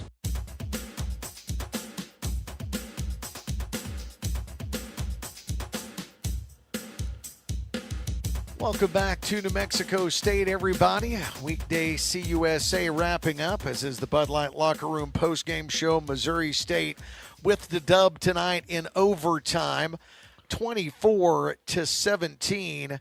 The Bears outgaining New Mexico State tonight, 409 yards of total offense to 289 for the Aggies. And I'm still trying to dig through the book here, Tom, and I'm doing a poor job of it just because I'm so excited. But I think it's going to be a Rick Kindheart question here in a few minutes when we get on the bus to head to the airport of the last time Missouri State's had a 4-interception game. Oh, it's been a while. You can count on that. That's there's no question about that. I mean, just the way to take advantage and find the balls. And when you think about the one that was a throwaway ball that they steal on the sideline, the one that seals the game at the end. I mean, just really, really unbelievable picks tonight. Now, the defense, as Ryan Beard told Tom Ladd just moments ago, absolutely rising to the occasion. The birthday boy with 2 sacks, and then 4 different Bears DBs coming up with 4 interceptions. And these are guys, too, Tom, that we're talking about that were in and out of the lineup tonight. Yeah. There was a lot of toughness and grit shown tonight to be able to stay in the fight and stay in the game with guys going in and out of that blue medical tent like it's got a revolving door at Macy's. Well, and that's what always worries you, especially when you're on the road. You know, if you lose a key player here or there along the way, you know, someone has to step up, and if you're not ready to step up, things can happen. But I think tonight they weathered the storm, they weathered the bumps and bruises, and they got through it in pretty good shape. Well, we'll see how many people need to come in the booth here. We'll try to wrap up our post-game show, but we're trying to get out of here as fast as we can. It is going to be a long trip home back to Springfield, but the Bears victorious tonight in a big midweek matchup against New Mexico State, 24-17, the final. We'll come back and run through more of the numbers in this one and get you ready for the Bears' next midweek matchup against the FIU Panthers. As the Bears win in OT 24-17, here's the Bud Light Locker Room post-game show continues on the Missouri State Radio Network from Learfield. Touchdown Tuesday is back at the Missouri State Bookstore. After today's big game, keep the celebration going this Tuesday. Shop in-store or online at shop.MissouriStateBookstore.com for all your bearwear and tailgate needs. Because when the Bears score, you score. For every touchdown the Bears put on the board, you get 6% off your purchase, up to 30% off. So stock up, show out, and rep the Bears all season long. The Missouri State Bookstore, proud sponsor of Missouri State Athletics. Go Bears! For 48 straight years, Ford F-Series have been the best-selling trucks in America. We got here by engineering breakthrough technology, redefining Built Ford Tough, and never settling for second best. But what's really made Ford F-Series the #1 selling trucks in America is you. Ford F-Series, Built Ford Tough. Based on 1977 to 2024 calendar year total sales. Which schools will take home the prestigious Learfield Directors Cup for the top college athletic programs for the 2025-26 college athletic season? Check out the criteria and follow the year-long standings of your favorite team at L Directors Cup on the X platform or online at thedirectorscup.com. Trophies will be awarded in June 2026 to the winning institutions in all college sports divisions. The Learfield Directors Cup, powered by NACTA, the crowning achievement in college athletics.